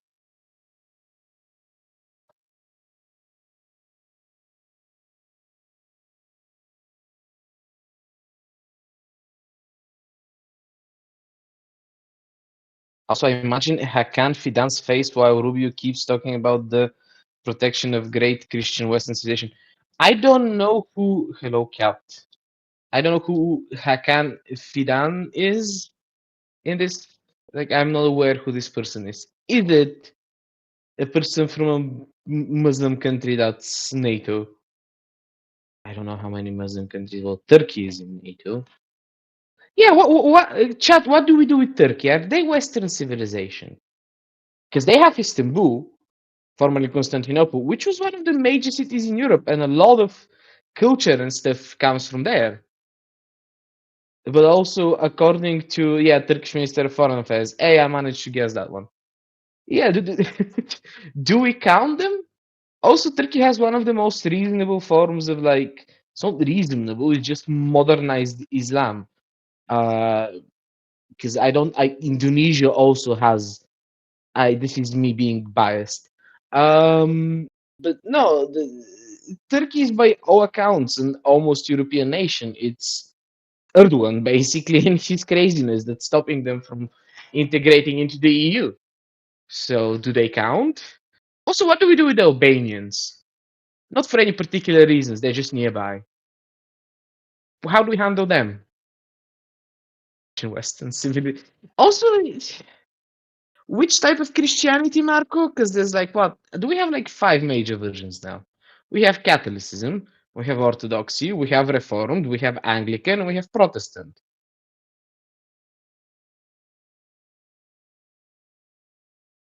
Yeah, I completely on my potato. Unfortunately, this is what happens when you elect an authoritarian. Uh, Authoritarians don't like the European Union because essentially there are checks and balances that are above them. I don't think that your boy Recep Tayyip wants anybody above him. You can check that by the fact that his son-in-law is managing the Turkish economy. I, Also, the Turkish economy is somewhere in the ninth circle of hell. considering how much agreement there is between Trump and Erdogan, I think he would be okay with Turkey being a part of the EU. Yeah, that's If gonna get if they vetoed could add another immediately. authoritarian to EU leadership, they would probably be okay with that. Like, oh yeah, I as mean, long they as you would try, always but vote with Hungary and everything, you're part of the EU. yeah, but that would immediately force at least three vetoes that I can think of. It would be Cyprus, Greece, and Bulgaria who would immediately slam the veto. Yep. Let me see It's if I I don't. can keep your screen on like your Oh yeah, camera on Lutherans screen can be. for the rest of the thing. Let me work that out. So I'm gonna do So you can see this. my fantastic Sunday attire. Yeah. Okay. Add source. Display Oh, capture. chronically online potato, you live in Turkey, my guy. Like, I'm sorry. You know, there is this joke in the Balkans that every Balkaner really likes Erdogan because he fucked up Turkey.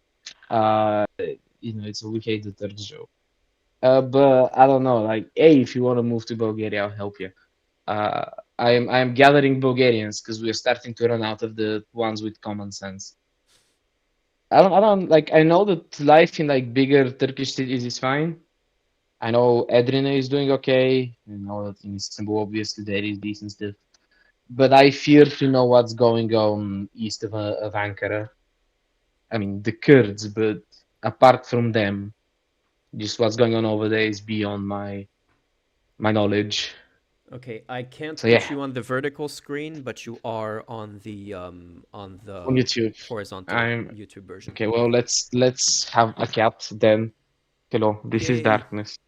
Darkness was Kitty cat. napping and did not intend to be on stream. You mad at me now. Okay, shall I continue with the Rubio speech? Yes, let's have A Marco Rubio common be insane. purpose. We were unified not just by what we were fighting against. We were unified by what we were fighting for. And together, Europe and America prevailed. And a continent was rebuilt. Our people prospered. In time, the East and West blocs were reunited. A civilization was once again made whole. That infamous wall that had cleaved this nation into two came down, and with it, an evil empire. And the East and West became one again.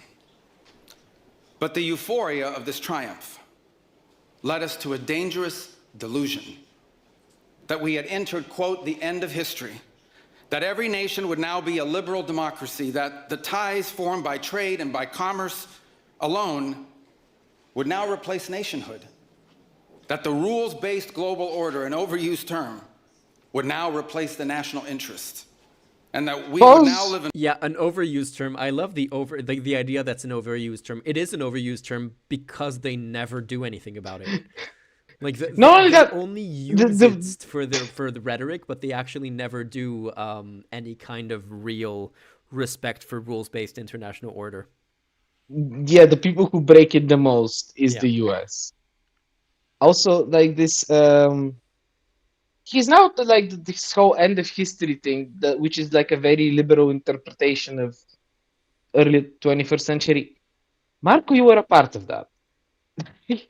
This is something I've complained about. But all politicians these days are really counting on mass amnesia. It's like, Marco, you worked for Mitt Romney. Marco, you worked for Bush. I struggle to come up with the most annoying liberal motherfucker than George Bush. Maybe the Obamas, but like I think you know what I mean. It's like the say the right things, do nothing about it type of person. Mm-hmm.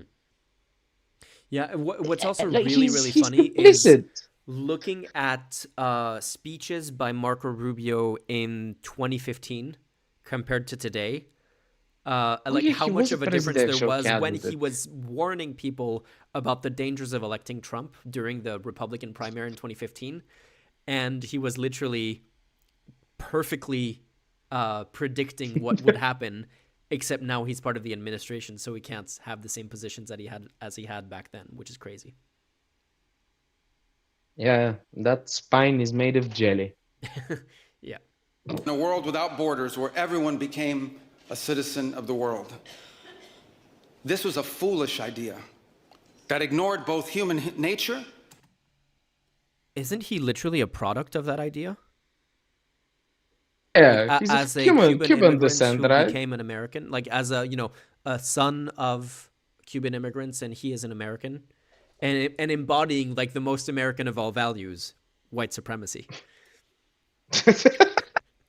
I thought the most American of all values is kicking the ladder once you make it. That too. Yeah, But both. I mean, apparently he really wants to invade Cuba, so Yeah, maybe exactly. like I don't know how much I could trust this, but apparently he's been going around the U.S. administration going, "But can we invade Cuba, please? Yeah, I've been reading Bay about of Pigs round reporting two. saying that Let's go." basically that he was the one who pushed for the overthrow of Maduro, as and like step 2 in that strategy is Cuba. I don't. Let's not deal with the Maduro situation. I'm yet to find this stupid at anything. Yeah, I mean, we're gonna watch a The video best about the joke I Maduro situation after this, so yeah. we're in the stupid timeline. I'll give you that much. Let's go. Yes, we are. Anyway. And it ignored the lessons of over 5,000 years of recorded human history. And it has cost us dearly.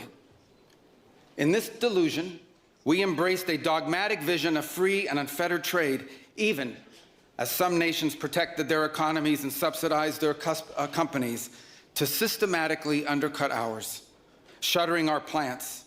Okay, no, pause. What is he even talking about? Wait, who's shuttering Yeah, US plants? I think he's talking about. I think he's like doing a weird defense of the tariffs and like kind of repeating the Donald Trump's "ooh, the EU's fucking us by having laws" rhetoric. But first of all, 5,000 years of recorded history. Let me just walk up to a Mesopotamia and be like, "Hey, what do you think of Missouri?" This is not related. Like, at the best, the history that affects the now starts. Like, of course, it doesn't start 400 years ago. It's all a process.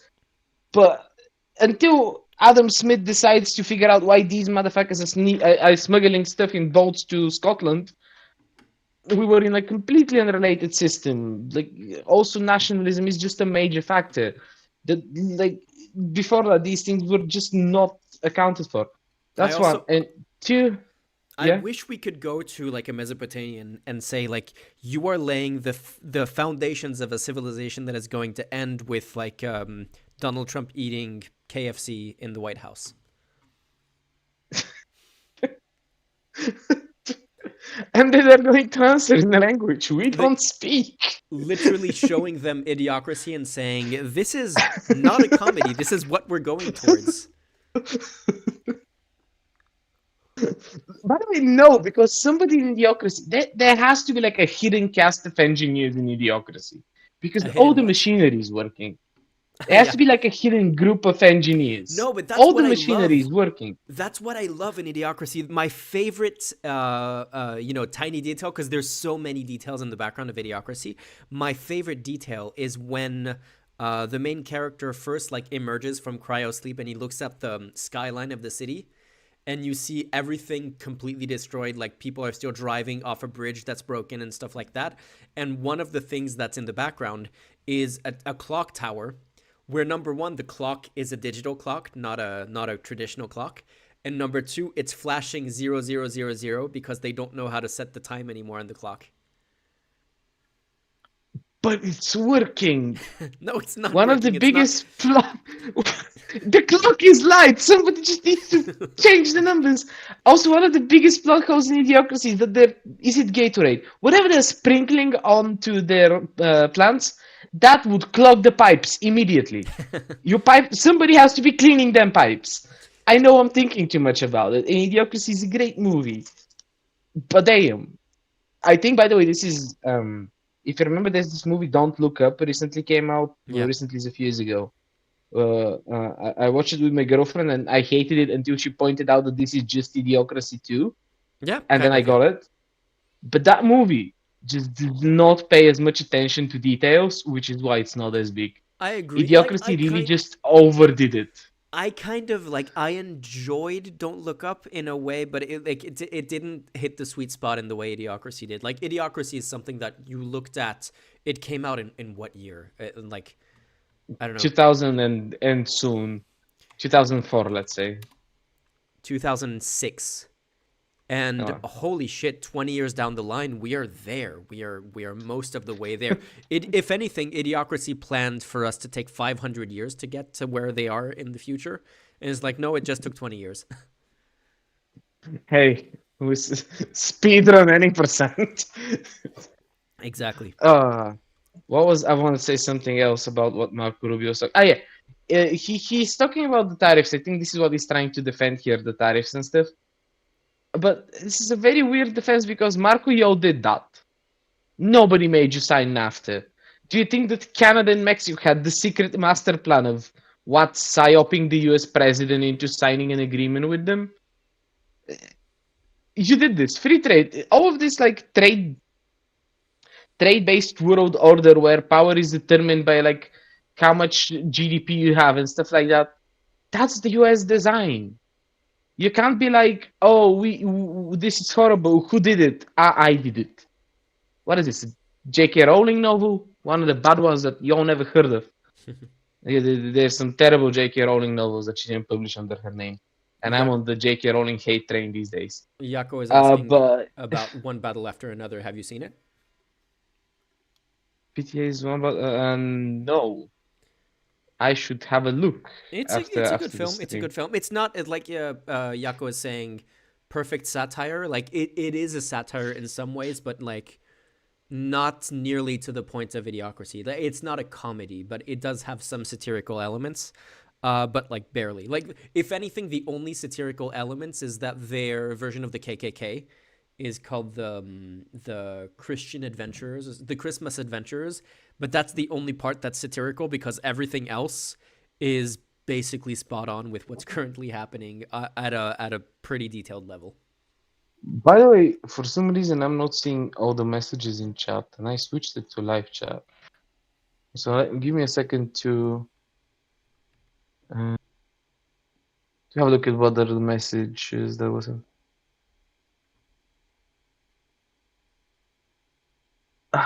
Shall I continue playing while you sort that out? Yeah, yeah. Let's just go next Resulting in before large I. parts of our societies being deindustrialized, shipping millions of working and middle class. Wait a second. Deindustrialization? He's blaming Like what on whose society? deindustrialization? Like deindustrialization is literally Free a trade. result of free trade and the things that they're. I mean, okay, Also, fair I enough. want to address something here They are because against I'm free tired trade, of this. so but this is again Republican policies. But yeah, anyway, you were saying. I want to address something here because I'm tired of this. Because a little sneak peek into recent Bulgarian politics. Shit's going down, madness is on full tilt. And a lot of people have come out of the woodwork and are going like, oh, we used to have so many factories. It was so good, man. We had factories everywhere. Basically parodying this like Trump rhetoric. Except in our case, it was true. We did have factories everywhere. We had factories everywhere because we were in a closed off market within the Soviet sphere. So if you wanted a car, somebody had to make that car. You can't get it from Japan. That's not a thing. And obviously, those factories disappeared once we entered the global free trade. But do you think we all stopped having jobs? The Bulgarian modern equivalent of somebody working in a factory is an IT engineer. We have too many of them, we are overtraining for them, and there is a fuck ton of them. And like we have standardized it to the point, much in the same way you would train somebody who does make stools, or here's time a joke here, or I don't know, like makes car parts. We have essentially taken that process and created it for IT engineers, which now like is starting to be a problem. But the point is that like you can just replace the thing with something else. Yes, you would lose jobs initially, and those jobs wouldn't be in the same place, much in the same way that like building green energy systems would actually create more jobs than digging up all the coal, but they won't be in the same place. The problem here is that the United States government signed NAFTA, created this whole world order of free trade, and didn't think about what to replace those systems with in their own country because that wasn't what the shareholders wanted. Hmm. Blaming it on anything else but your dumb government policies where there are alternatives is super annoying because wasn't me. Modern politics is just like the 2002 Shaggy song wasn't me. What's funny is Something gone that wrong wasn't me. it's kind of like if anyone else from the Trump administration were saying this, they could kind of have a point in that like they like the most of the Trump administration are people who aren't traditional politicians and who don't come from the pre-Trump Republican Party. Marco Rubio is the only person in the entire Trump administration who cannot make this argument because he embodies all of these things that he's criticizing from the pre-Trump era of U.S. the U.S. government, whether it was Democrats But or even ones Republicans. that are not previously part of the Republican Party are involved. Like J.D. Vance, for example, is big time friends of Peter Thiel. Mm-hmm. Let me check who made a bunch of money from a bunch of people like from manufacturing being moved across the planet. Yep. Ooh, I wonder who enjoys them cheap chips to put into their eye to spy on you. Yeah. And be named after an orb from Lord of the Rings. Warren How Shorts on come it you Instagram. name your company Palantir? Yeah. That is like trying to signal that they're evil in advance. Warren Short on Instagram They, is they, saying a somewhat related movie is Brazil. I haven't seen that one, so I'd have to see it. Yako is saying Sean Penn's character from one battle after another would be in the Trump cabinet. Sean Penn from one battle after another is in the Trump cabinet. He's Greg Bovino, quite literally. You haven't seen it, so you can't. But 1 second. yeah. I'm trying silent communication with my girlfriend. It's not working, so I'm I gonna can mute see your myself for a girlfriend's second. reflection in the mirror in the window. So I Oh can yeah, see wave to the window. hand They can motions. see the reflection of the window. Hello, stream. Woman detected in politics stream. Time to. It's over, guys. Yeah, but yeah, no. Sean Penn's character Sean Penn's character is a blend between Greg Bovino, what's his name, the thumb. All right, we have gotten rid of the minorities. We're fine. Screen is blank on Twitch. Okay, the Twitch screen crashed again apparently. Ah, how do you fix that? I don't. Okay, what do I? Just stop streaming. Everybody on Twitch, quickly hop on YouTube and or Instagram. Yep, exactly. Hop on. Yeah, the Twitch screen crashed again. I need to fix that. I don't know why. I guess I will try to talk with someone from Restream to see if they have a fix for that. But yeah, it's been glitching. Okay. Yako, do you know what? Oh, I'm unfortunately my brain is too affected by all the Bulgarian politics I've been part of lately. But there is this story. It's a humoristic story just a about second. like a Russian. So yeah, I was just to finish the point. Pete Hegseth and Tom Homan is the other person that I was thinking of. That's the Greg Bovino, Pete Hegseth, Tom Homan. Put them all together, and you get Sean Penn's character. Sorry, you can continue your point now. my point is about Pete Hegseth. There is like a Bulgarian humoristic story about like the Russian soldiers that occupied Bulgaria after World War II, and like there is a character in there who's just Pete Hegseth, who is like constantly drunk and is going on, oh, when do we invade the next country? Which is just Pete Hegseth. Yep. Like the character doesn't have a name in the story. He's just referred to as drunk soldier. And this is Pete Hegseth in my mind. Yeah. It's not even well, I guess he was a soldier. Oh, he has this like cross tattoo that gets me every time. That cross is a hate crime against Orthodox Christians and Muslims and everything mildly east of Italy. Okay, so we are no longer streaming on Twitch, but I did start the live stream on TikTok. I'm checking if it's working or not.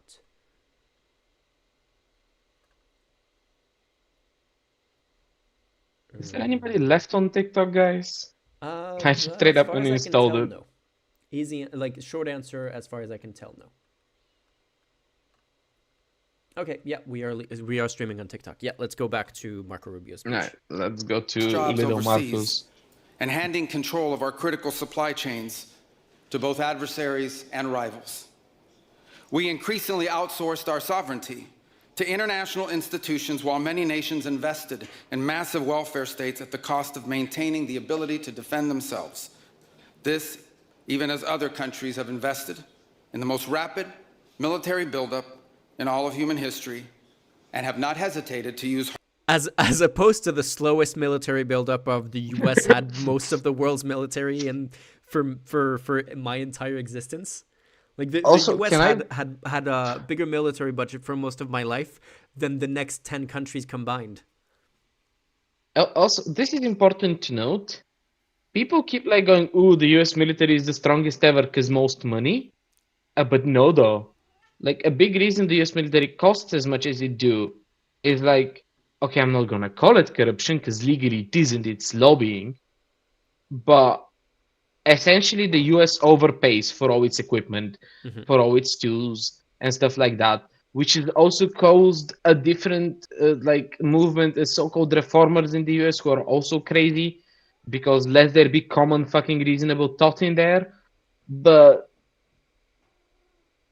justifying the fact that you're overspending so much on a military by saying, "Ooh, other countries have created welfare states because they don't have to pay for defense," is strange. Bulgaria pays 5% of its national budget on our military. Our military is fine. It's not great. It's nothing special. It does the job, and we have money for healthcare.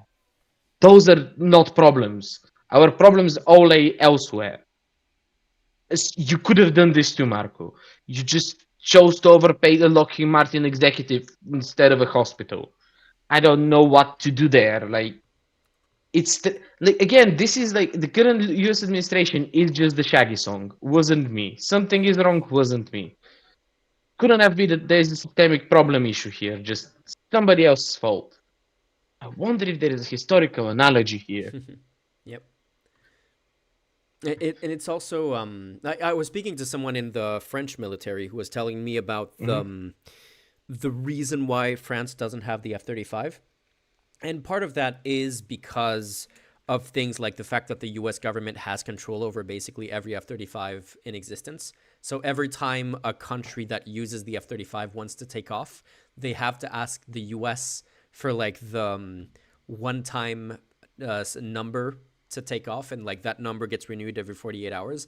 So if, for example, the US goes to war with Denmark has a bunch of F-35s, and they won't be able to fly any of those in any kind of operation against the US, which is really funny because they were actually flying F-35s to Greenland as a kind of show of force, and it's like the immediately most ridiculous thing of like, well, that is like, you can't use those against the US.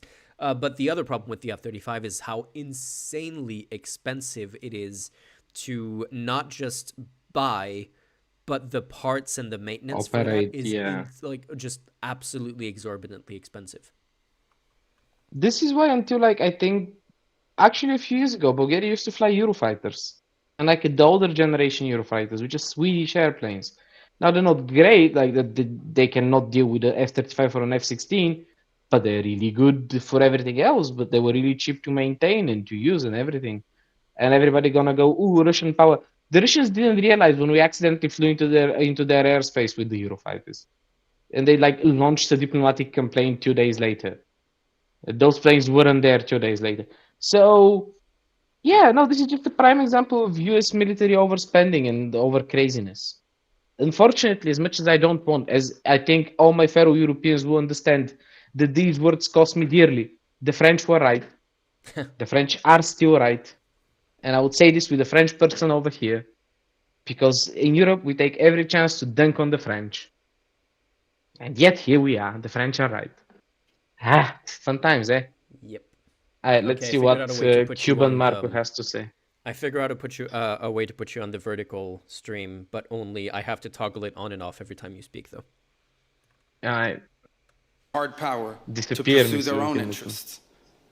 To appease a climate cult, we have imposed energy policies on ourselves that are impoverishing our people, even as our competitors exploit oil and coal and natural gas and anything else, not just to power their economies, but to use as leverage against our own. And in a pursuit of... Wait, isn't that an even bigger argument against relying on fossil fuels? Like the fact that if you have like solar energy and wind energy, you don't have to buy it from other countries. You just like have it in. It's just there. Or let me just go buy some wind. I mean, to be fair, like it's also true that, for example, when Germany shut down its nuclear facilities and was building up its renewable infrastructure, it did have to buy a lot of coal electricity from France, for example.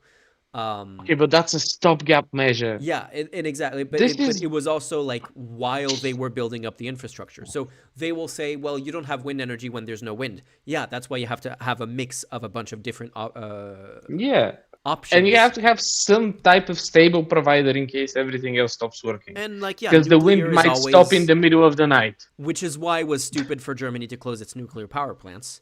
But well, yeah, they're opening them now. Reliance on like Russian gas or foreign oil is absolutely an argument for more renewable energy, not less. Like the fact that he is using that argument completely backwards is wild.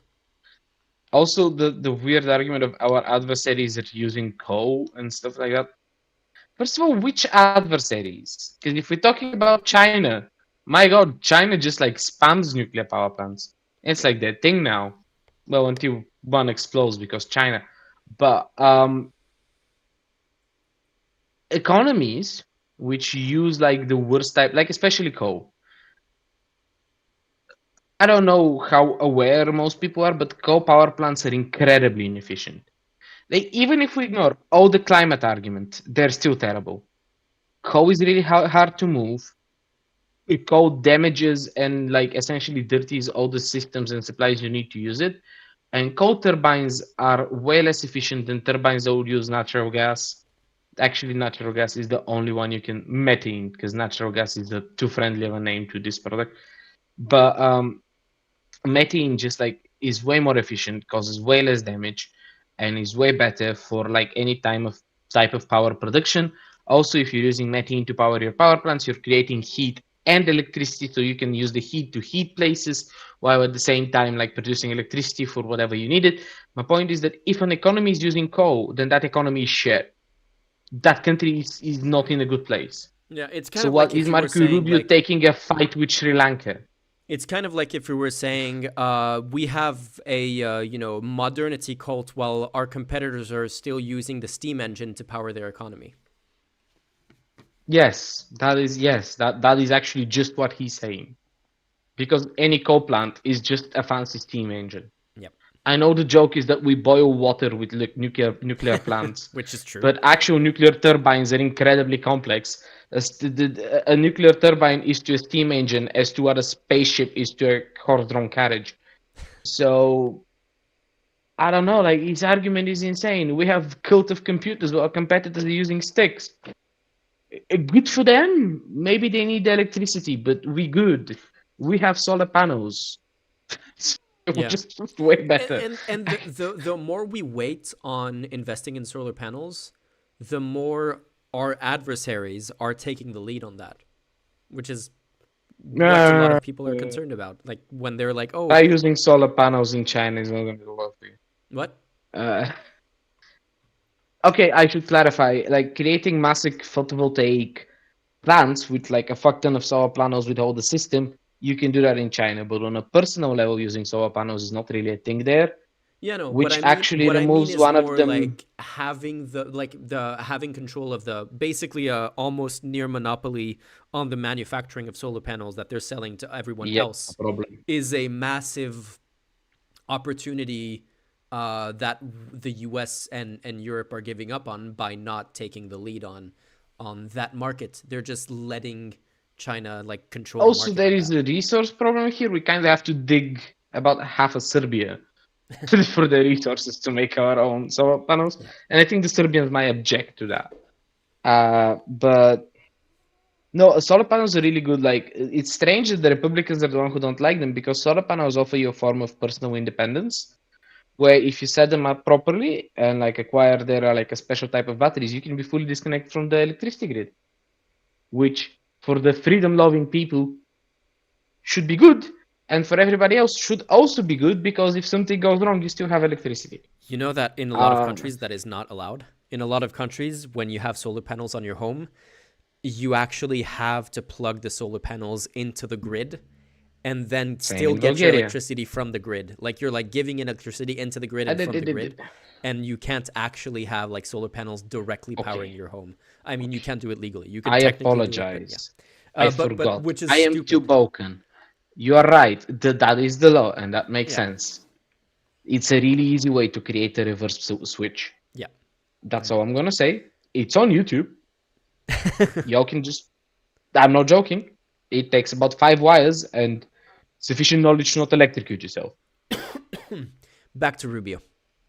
Back to A world without the before borders, I get a the world rest. without borders, we opened our doors to an unprecedented wave of mass migration that threatens the cohesion of our societies, the continuity of our culture, and the future of our people. We made these Which people, mistakes Marco? together. And now Wait a second. What was that about the future of our people? It's exactly what you think it was. Which is why my reaction was to say which people. I'm tired of this shit. It's not a dog whistle if everybody's using it. How many Right? words? How many words did he use to say the future of our people I'm exactly? not counting. I'm not counting. This is some, like, I swear, this is some type of conspiracy against my sanity. Because I don't have a better explanation. Why would you use a Nazi dog whistle at the Munich Security Conference? First of all, if Germany really wants to, they can arrest you for this, because being a Nazi is illegal in Germany.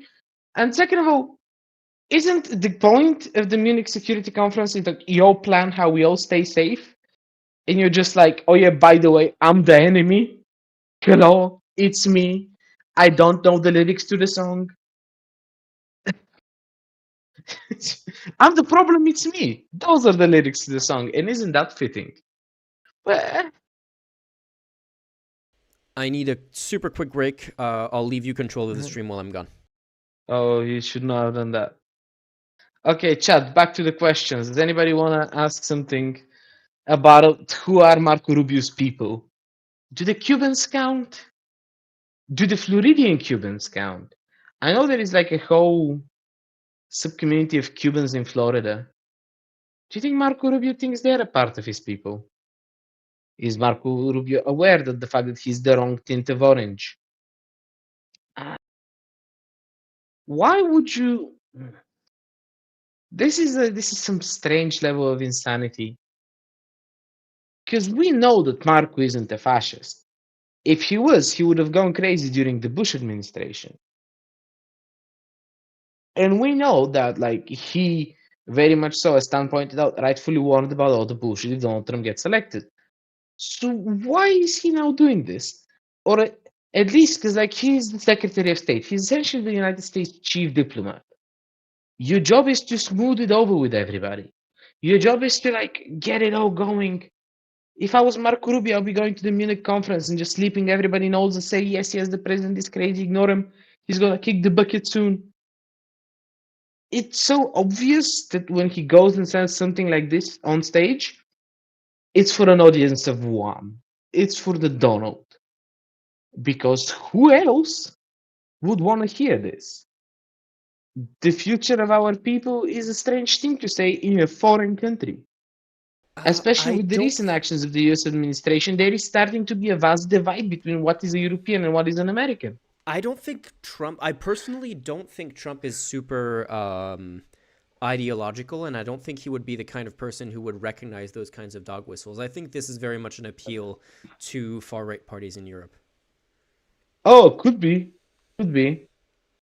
But he also has to know that the more he does this shit, the less appeal far right European parties get. The stream, my chat is broken, so I can't see when you write things, which is annoying. Let me just refresh, see if the chat pops up properly. No, my YouTube chat just decided to freeze, so I actually have not been seeing the messages people send for a while now. As long as what was I saying? As long as the Twitch stream is broken, I don't really have a solution to give you, but I'm working out a solution to be able to, like, send you a link where you can have access to a chat that has both YouTube, Twitch, and Discord. But the thing is, like, Twitch stream is broken, so there's no Twitch chat, and no one uses the Discord chat, so it's just YouTube anyway. But I could still give you a link. Can you read the last two messages in YouTube chat? Because I can't really read them. The last two messages. The real question is, why did the European audience give a standing applause when it's the same as Pete's speech? Well, it's not the same as Pete's. It's the same as JD Vance's speech from last year with an inclusive European tone. Well, because of the inclusive European tone. It's called politeness. You're at the diplomatic conference. You're not going to call him a cunt. Yeah, and this then is why I'm not at the diplomatic more like conference. Bark or Rubio. It is Bark or Rubio. That's a good one. Is he Irish? Back to the speech. And I'm going to actually turn off my camera for a minute. Screen. Don't worry, I'm going to turn off my camera for a minute. Together we owe it to our people to face those facts and to move forward, to rebuild. Under President Trump, the United States of America will once again take on the task of renewal and restoration, driven by a vision of a future as proud, as sovereign, and as vital as our civilization's past. And while we are prepared, if necessary, to do this alone, it is our preference and it is our hope to do this together with you, our friends here in Europe. For the United States and Europe, we belong together. America was founded. Wait. Let me go back on this a little bit because there's a few, like, this is starting to get into, like, so far it's been very, very conciliatory, but we're only 5 minutes in, and this is where it starts to take a really weird turn. Let me go back to the future of our people quote, and I want to continue listening until then. What were you saying? Yeah, okay. I'm really wondering if I should say something because he's chatting shit again. Yeah. I want to go back interrupting him so much from I'm the starting future to of feel our bad. people, and I want to see what he says after that because that's when it starts to take a weird tone. Okay, I'll be taking mental notes. As our civilization's past. Proud, we are prepared, if necessary. Okay, it's before this. It is our preference. Nah, it's not. Our hope. What the fuck? Apparently I can't use the arrows with this thing. Exploit oil and coal and natural gas and anything else, not just to power their economies, but to use as leverage against our own. And in a pursuit of a world without borders, we opened our doors to an unprecedented wave of mass migration that threatens the cohesion of our societies, the continuity of our culture, and the future of our people. We made... Yeah, just for the people who didn't get it,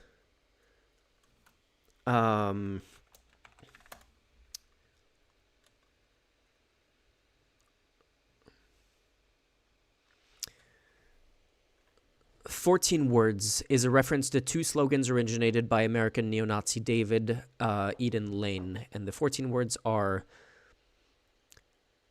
we must secure the existence of our people and a future for white children. And then there's a follow-up: because the beauty of the white Aryan woman must not perish from earth. I didn't actually know the follow-up one, which is interesting considering a lot of the stuff that I've been seeing online recently of people pointing specifically to white Aryan women as anyway, when people is Marco Rubio white? I guess white by like he's an honorary member of the white race. I guess he would like to, at least as a member of the Trump administration. But like when people start to talk about the future of our people, that you get into dicey territory, especially coming from an administration that is literally full of Nazis. There is a good side to all of this. We have managed to settle the age-old American question of, are Italians white? Since we were talking about Western civilization, they didn't pioneer it, but they were really like the second season that really kicked off the show. If we assume that the Italians are Romans, which is a whole different situation. But yeah, no, I'm just honest. This is something that has been going on with me. I'm just bored of this. Like, it's the same shit. Maybe I've been overexposed to Nazis, but nah, fam, this is boring. Get some new material. Come on. Y'all have some comedians on payroll when election day comes, so pay them up to come up with something new now. Also, what's a white Aryan woman? Because like every time a Nazi talks about Aryan women, they're talking about Slavic women. And like, I'm sorry to break it to you, y'all don't really count those. It's just people. Anyway. Oh, my girlfriend went to bed. She has a lovely rant. Together. And now, together, we owe it to our people to face those facts and to move forward, to rebuild. Under President Trump... To rebuild what? The United States of America will once again take on the task of renewal and restoration. Restoration. Driven by a vision of a future as proud, as sovereign, and as vital as our civilization's past. And while we are... this is all like, the Roman Empire and the ancient Greece. I'm not gonna go into this one because we can argue what is and isn't the Roman Empire. I can make a very good argument that if the Roman Empire still existed, the current leader of it would be Nikos Ordan, but president of Romania, for those of you who don't know. Mhm. But like Marco Rubio has fuck all in common with the Romans. I have more in common. At least I have the good grace to be named Trajan. My cats have more in common with the Romans than he does. They're at least on the correct if continent. necessary. Right, there was this is the part that I was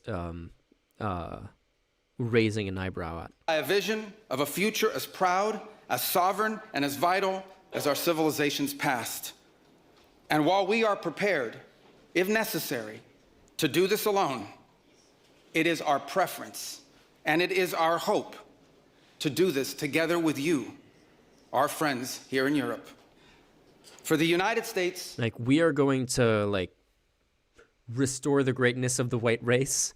But if we have to, if we have to do it alone, we will. But we would like you to join us in that endeavor. Is essentially Please join the us message in here. some fascism. and Would you Europe, participate in our supremacy? we belong together.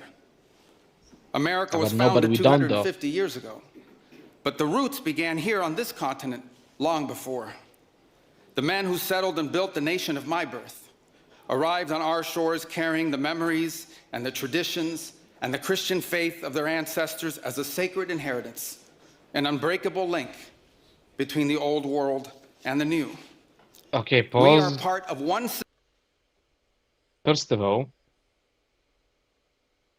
are you like is Marco currently admitting to being a knockoff Spaniard? Because I don't think the Spanish claim him. But I think way no. more I mean, importantly, the country of his birth is the U.S. It's like he's not referring to Cuba right he's now. not referencing Cuba. But then which type of Christianity? Because Cuba is Catholic, I think, as far as I know. Well, yeah, he's referencing the Because Spain. U.S., but But then he's also Protestant. like the U.S. was. But this is the gets into the stupid debate of like Christian nationalists who try to claim that the U.S. is actually a Christian country, even though it's like explicitly not. Yeah, But strictly yeah. speaking, no. At least Bulgaria has the good graces to have an official religion in its constitution. Yo, like strictly speaking, don't have one. Also, Civilization. Sorry. yeah, no, like I'm sorry, I'm really stuck on the like which type of Christian because I hate like this modern Christian nationalist movement, which just does not respect that there are like different versions of this. And Oh yeah, it I saw a video actually, the other day of it was it's a streamer called Not So Erudite talking with I this don't know anything about this supposed person. Christian nationalist, and she was like, "Okay, so you're a Christian nationalist. Which version of Christianity?" And the guy like knew nothing about Christianity, pretended to be Orthodox, but knew nothing about Orthodox Christianity. When he was asked like which specific parts of Christianity he wanted to apply, as in U.S. law, he could not give an example. Like literally half of the people who claim to be Christian nationalists, they don't know what they're talking about, but that sounds less racist than saying, white nationalist or Nazi or Then whatever. saying it's not acceptable for me to put a clan hood on. Yeah. If you remember, like I think it was on one of the streams that Otilia was here. Like we talked about it, that like actually Orthodox Christianity has a lot of detail to it. And I personally, because Eastern Orthodox Christianity is very relevant to what is and isn't Bulgaria, I know a lot about it, despite the fact that I go to church like once a year to do circles around it on Easter. Just because something you do, just tradition over here. But the fact that me, who is just straight up an atheist, cares more about this than the Christian nationalist is what drives me insane. Hmm. I know that like every religion has been in some form bastardized by the people with power in it. Like I know that the Quran talks a lot about charity and like helping the unfaithful so they would see the light and become faithful, or how Christianity is supposed to be actually about community and stuff like that. And then we have like nepotism because the Catholic Church was so inherently corrupt, we came up with a word for it. Nepotism comes from nephew in Latin. because every pope that definitely didn't have children because he's celibate had a bunch of nephews spawned from the ether. But it's just, I don't know. If you are honest to God Christian, I have nothing against that, and it is your right. But if you think you're honest to God Christian, then you support this. I'm sorry, you just know. Hmm. And it's like, sorry, the Bible is of that. Fuck it, the Pope is of that opinion. God, how do we get an American Pope? And he seems like a decent person. Uh, I just, religion is important to some people, and like there should be like a line. And it's not just Marco Rubio; he's a side effect of all this. But that line has been bulldozed with like a knowing glee to destroy things people care about just to justify being a shitter. Because that's what they are. They're just fascist shitters. This is not gonna last. They must know it on some level. There is no plan. What, you Hmm. gonna build coal power plants in the modern day US? There's a bunch of Why? coal in the U.S. What are you talking about? They're proud of that. Okay, but I can supplant 30 coal power plants with a single nuclear one. Hmm. The math isn't mathing. And if we're talking about capitalism, then yeah, they're just shit at it. Like, I'm sorry, I just think that the US administration, the Trump administration, part of the reason they're the idiots that they are, is that they're refusing to admit that the United States is fundamentally shit at capitalism. I mean, it is I'm really sorry, on funny this how continent, we are just better than them. it is really funny how U.S. capitalism has kind of hijacked the discourse on what capitalism should be. Like the specific Chicago School of Economics is like, oh, the everything goes version of capitalism has become the mainstream version for reasons, even though there's no reason that is like a more or a better version of capitalism than anything else, other than short-term gains that has allowed the U.S. to kind of become dominant, and all the consequences of that we are currently dealing with right now because they've deregulated everything and like made a bunch of decisions that were profitable in the short term and disastrous for everyone in the long term. To quote a joke from the newsroom, because it seems both of us really like that TV show, do you know what would create a bunch of jobs? Slavery. Lots of jobs right away. But the reason, like one of the reasons we just don't do it is not just the morals. It's a terrible I economic mean, system. you know, the constitutional amendment that bans slavery. Doesn't do it all the That's way. government regulation. That's government infringing on I'll, capitalism. no. Why would you say that? Now, what have I done to you for you to put this into my head? Because I'm willing to bet somebody's gonna spout that out. Oh no! Like there's no reason for the free markets to outlaw slavery, other than the government saying, Jew. "That's not okay, guys." So for I like slavery is an example of something that we can easily point to and say like this is something I hope we all agree was a bad thing. Although I'm less and less sure that conservatives would agree that it was a bad thing. But and slavery was like a uniquely bad kind of thing, but there's no reason why in every you should way. be able to make a constitutional amendment that says, hey, slavery is really, really bad, and there's no free market incentive to get rid of it, so we are going to make it illegal. And for us to not have some kind of like anti-climate change constitutional amendment that says, hey, we need to put this into the Constitution so that we make sure that it cannot be reversed by future future Yes. administrations, for example. Let's put this in the constitution so we make sure that Florida gets flooded while Texas is on fire. Yeah, no, but See I what mean, like happens. the other way around. Like, it would have been good if we had done some kind of constitutional amendment a couple of decades ago to avoid that from to prevent that from happening, basically. Hey, Since the 14th Amendment, wait, is it the 14th Amendment? hey, I never remember my I don't my know. amendment numbers. You're the one with the U.S. citizenship in here. You should know Yeah, those. well, I don't know. I don't know if I Do you- still 13th Amendment. My bad. Ooh, I don't know if I still have U.S. citizenship because according to Trump, according to Trump, birthright citizenship is not a thing anymore. Like, and Oh, I was that's reading. how you have it. Yeah, that is how number one. I That is didn't how I think have it. about that. But I was reading the executive order, and what I thought I understood from the reporting on the executive order when he first signed that in January of last year is I thought it was, we are revoking birthright citizenship for the children of undocumented immigrants. But actually, no, it's so much more than that. It's for the children of anyone who is in the U.S. temporarily. So if you are the child of permanent U.S. residents, you get birthright citizenship, You even if count. they're not citizens. But if your parents are on a tourist visa or on some kind of temporary work visa, even if they're legally, according to the Trump administration, according to Trump's executive order, no longer birthright citizenship, which technically would mean that if this applies retroactively, I would no longer be able to renew my passport, which is ironic because I need to renew my passport now. It's expired, and I'm curious what's going to happen when I go do that. New video idea. Yeah, New video definitely. Yeah, idea. I don't think I'm Let's allowed to grab the film inside camera. of We're the going to embassy, the so U.S. yeah, that's not going embassy. to happen.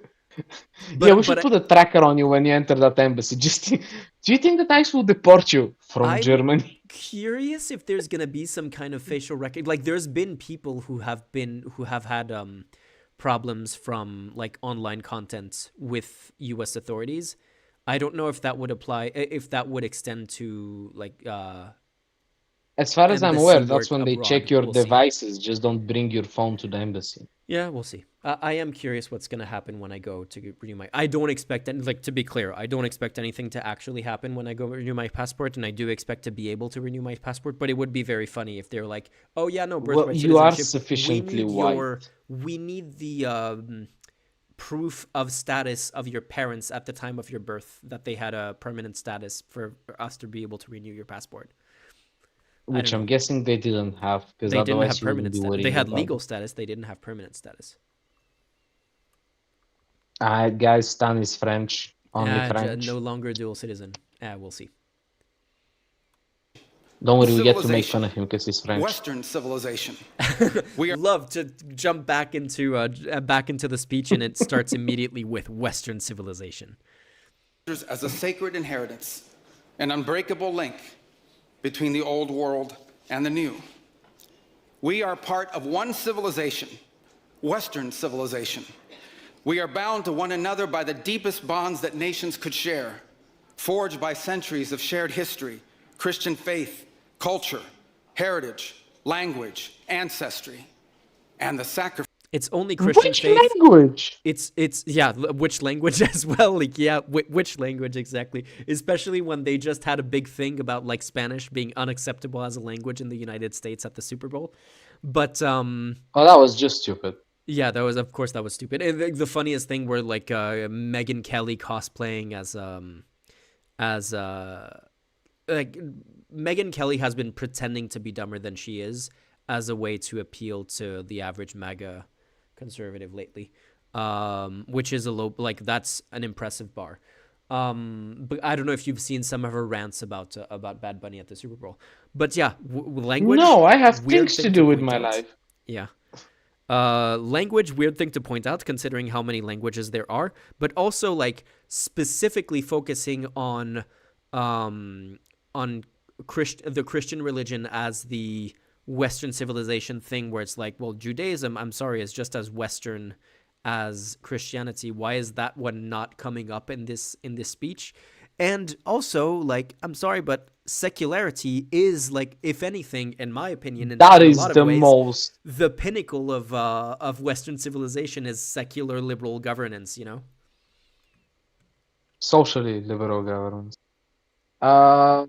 Yeah. Also, if by his logic, we count the Middle East as Western then, because Judaism, Christianity, and Islam just like spawned in the same 5 kilometer radius of each other. Yeah, but I'm he over specifically does exaggerating, not want Islam to be obviously, included but in Western civilization. So no, absolutely not but if acceptable. Christianity is, they all come from the same part of the world. Sure, Mecca and Bethlehem are not in the same like neighborhood, but usually people there are Marco Rubio cowards. And he doesn't count as Western, apparently, according to him. So I don't know, fam. We're just making stuff up, man. Like the funny thing is, under the Trump administration, if the Trump administration had been in place when Marco Rubio was born, he and his parents would have been deported. Hella deported. Sacrifices our forefathers made together for the common civilization to which we have fallen heir. And so this is why we Americans may sometimes come off as Yep. If you're aware how many wars there have been on this continent over what essentially amounts to nothing, like, we remember the world ones because they were gigantic conflicts. But like, just for context, Bulgaria and Serbia have gone to war like double-digit times with each other. I think we're like in the low 20s. For just no good reason. We're practically the same people. If he by making sacrifice together, I mean we were shooting each other on the battlefield, sure. But like, this notion, like, this is, you know what? I can synthesize why I'm annoyed at this. The European Union is a really good thing. I know it's flawed. I know it has a bunch of problems. I am not blind to those. But as I've joked previously on the stream, 101 years ago, Bulgaria and Greece went to war because a dog crossed the border. I'm not joking. We can go into detail a different time. And recently, my best friend's car broke in Greece, and I just drove in there like nothing, drove him back. As a matter of fact, the thing I was dragging his car in broke exactly at the border, and a Greek and a Bulgarian borderer helped us push the car into Bulgaria. Because we just have no reason to fight each other anymore. A big part of this is whatever you want to call it, liberalism, liberal governments, whatever, and secularism. We just have accepted that there are certain things that don't matter as much and are personal, and on a like societal level, we shouldn't be bothered by them. And here comes Marco trying to explain to me how Christian he is. Yeah, bro, but I was getting drunk with a Turkish dude a couple weeks back and somehow it didn't come up. You know? Like a Turkish homie from Turkey. Full on, as far as I know, Muslim. Did not come up. We just got drunk. Because we could. Do you think Marco is okay with that one? Do you think it's a problem for him? Because we're just like reintroducing arbitrary divides which used to be used by people in power to justify their rule and separate us. And we figured out a solution. Just don't bother. And now Marco comes in riding on a Cuban Missile Crisis to be like, we should be bothered by this. But Well, I refuse. I don't know what to tell you. what I think is funny is that JD Vance's speech from last year was essentially, Fuck Greta Western Thunberg. governments shouldn't defend themselves against authoritarianism. You should let yourself be taken over by authoritarians, and kind of like wagging his finger at the European Union for trying to do something to maintain democracy. And Marco Rubio's speech is, hey, let's do white supremacy together, guys. Let's be friends and do white supremacy together. And the togetherness of it is the reason why he's being like, it's being accepted, like received better in by the politicians there. a little direct Sorry, do you want to? and Did urgent. you want to respond to that? Let's give him the chance to speak as much as I do. Okay. In our council. This is why President Trump demands seriousness and reciprocity from our friends here in Europe. The reason why, my friends, is because we care deeply. We care deeply about your future and ours. And if at times we disagree, our disagreements come from our profound sense of concern about a Europe with which we are connected, not just economically, not just militarily. We are connected spiritually, and we are connected culturally. We want Europe to be strong. We believe that Europe must survive. Because the two great wars of the last... Like survival of Europe again. Survive what?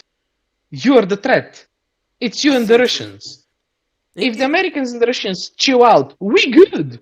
Which is such good. a weird dissonance between like the JD Vance saying we're not concerned about foreign threats, we just want you to not take any action to prevent democracies from being overthrown, and Marco Rubio saying we're so concerned about the survival of Europe.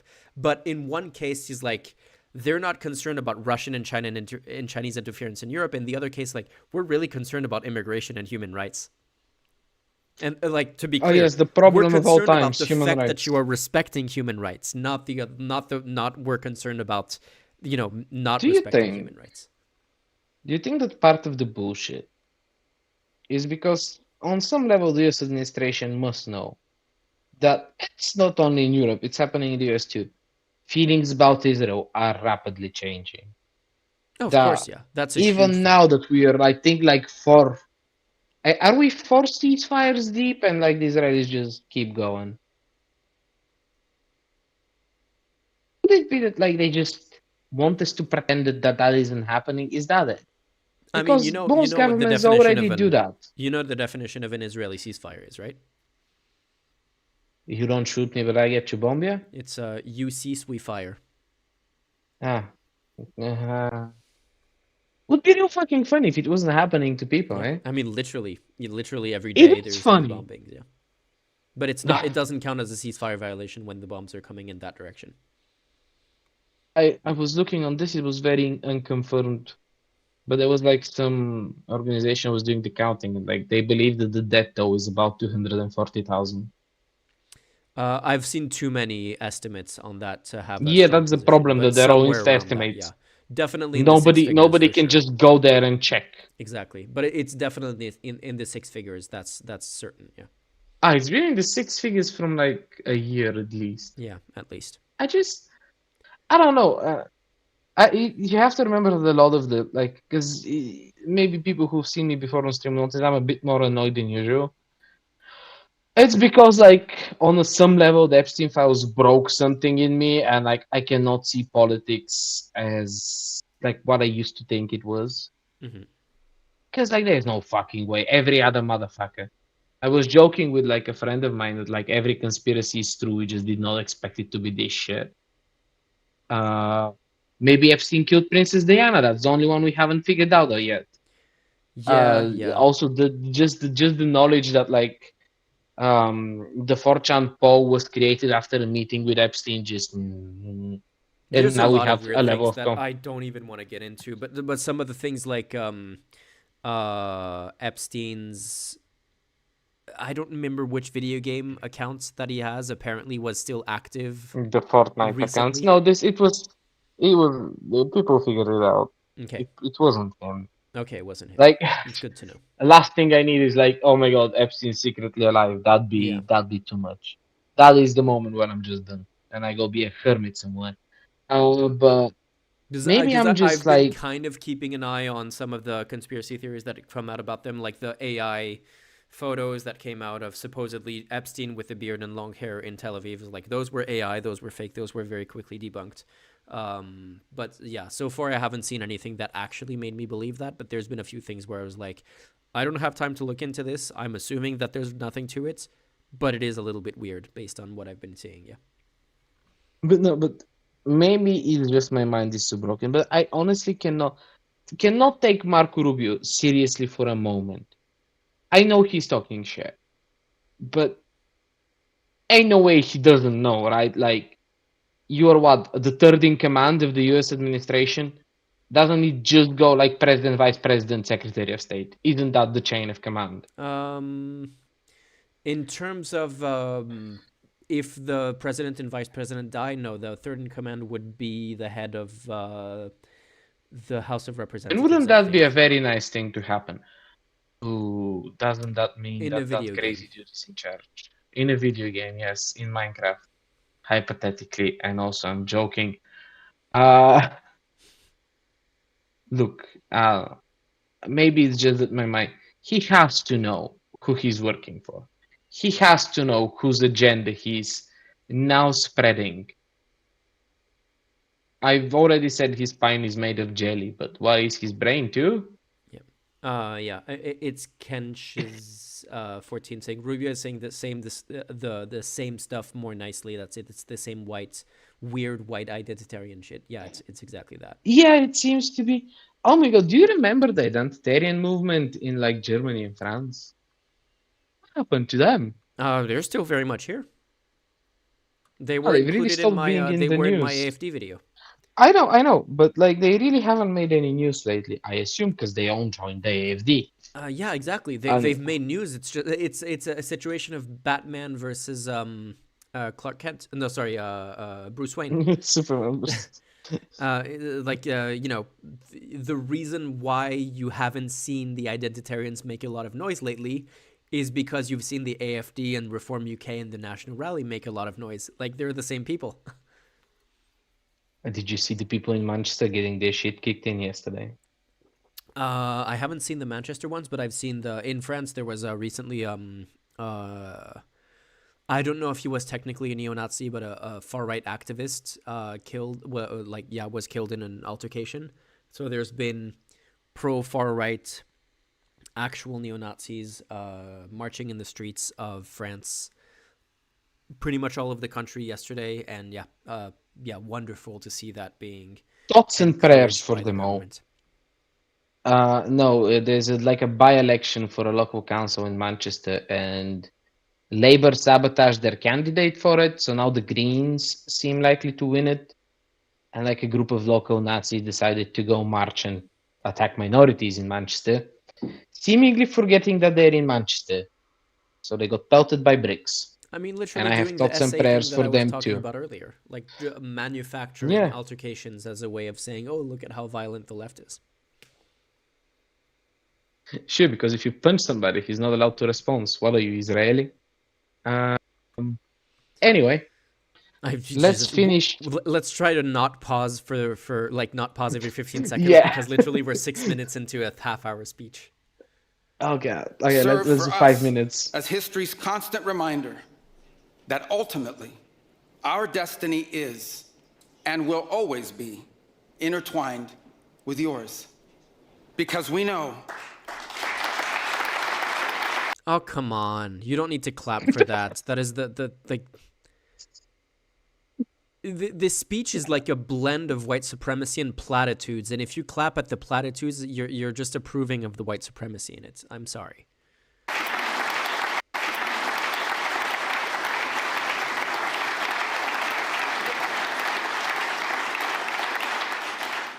Because we know that the fate of Europe will never be irrelevant to our own.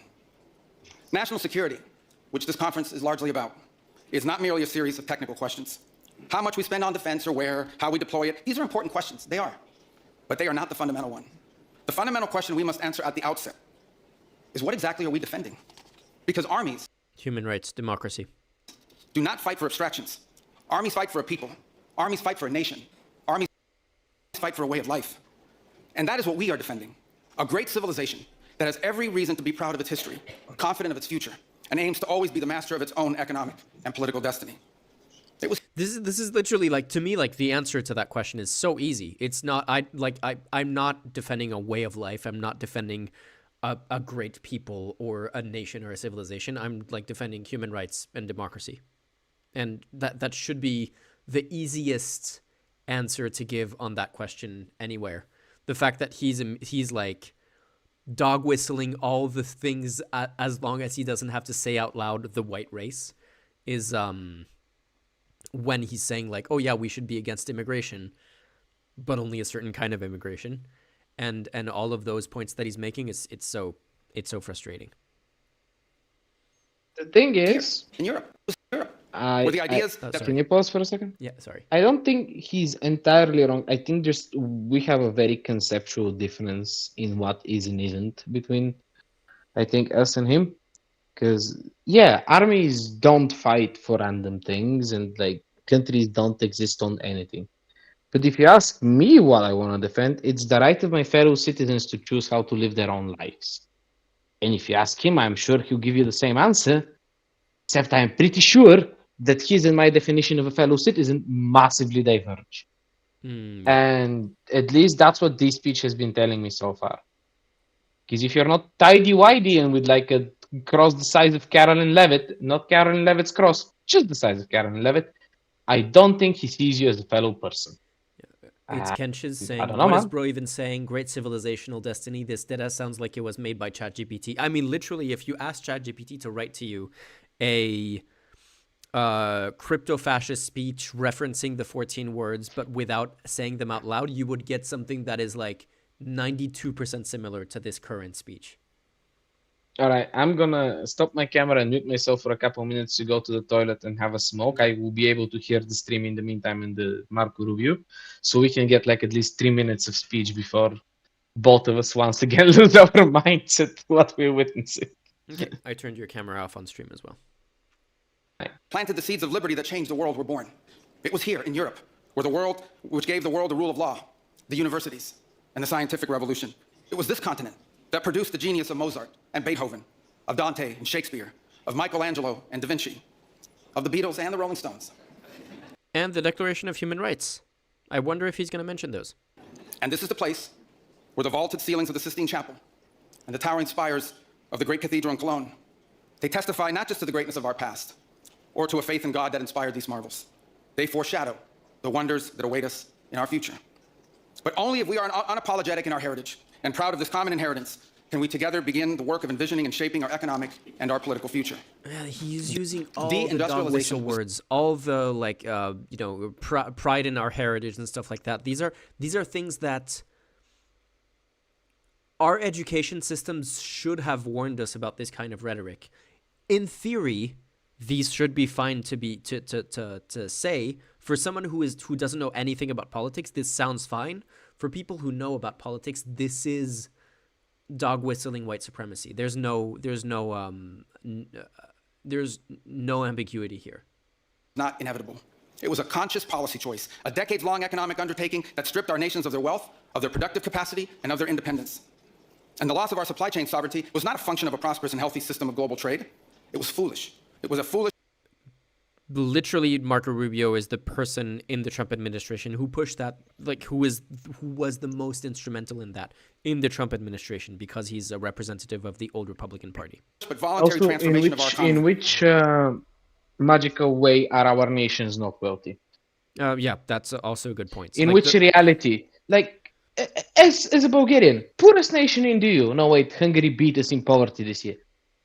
Do you think I'm sure, I have to work a lot to keep my standard of life, but I haven't had a day where I've gone hungry in 20-something years. It's also worth pointing out that the notion that the electricity won't come is not even a thing.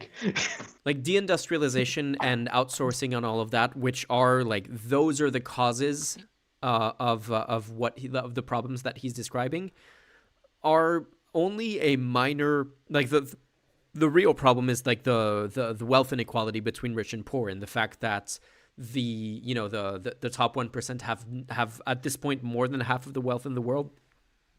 In the US, the gap is absolutely staggering, and that is in part because of outsourcing and the fact that they are able to build factories and do things all over the world.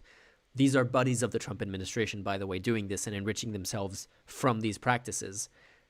And they're not, it's not like they're going after those people. They're going after European democracies and trying to prevent immigration rather than going after those kinds of actual threats to the economic prosperity of the American people and of the European people.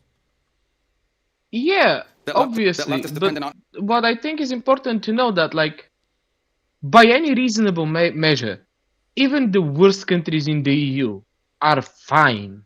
Yeah, there is a lot of things that could be better. There's a lot of things that we should rapidly improve and fix and address. But shit's fine, yo. Even the most poor in our societies have it better than half the world's population. Mm-hmm. And yet this man, who is a product of the system which caused the problems we're having, is going here, we are poor. Yeah, bro. You the reason. You did that. Not me, not Stan, not my cats, not a random immigrant. In 30 years on this planet, immigrant never did anything to me.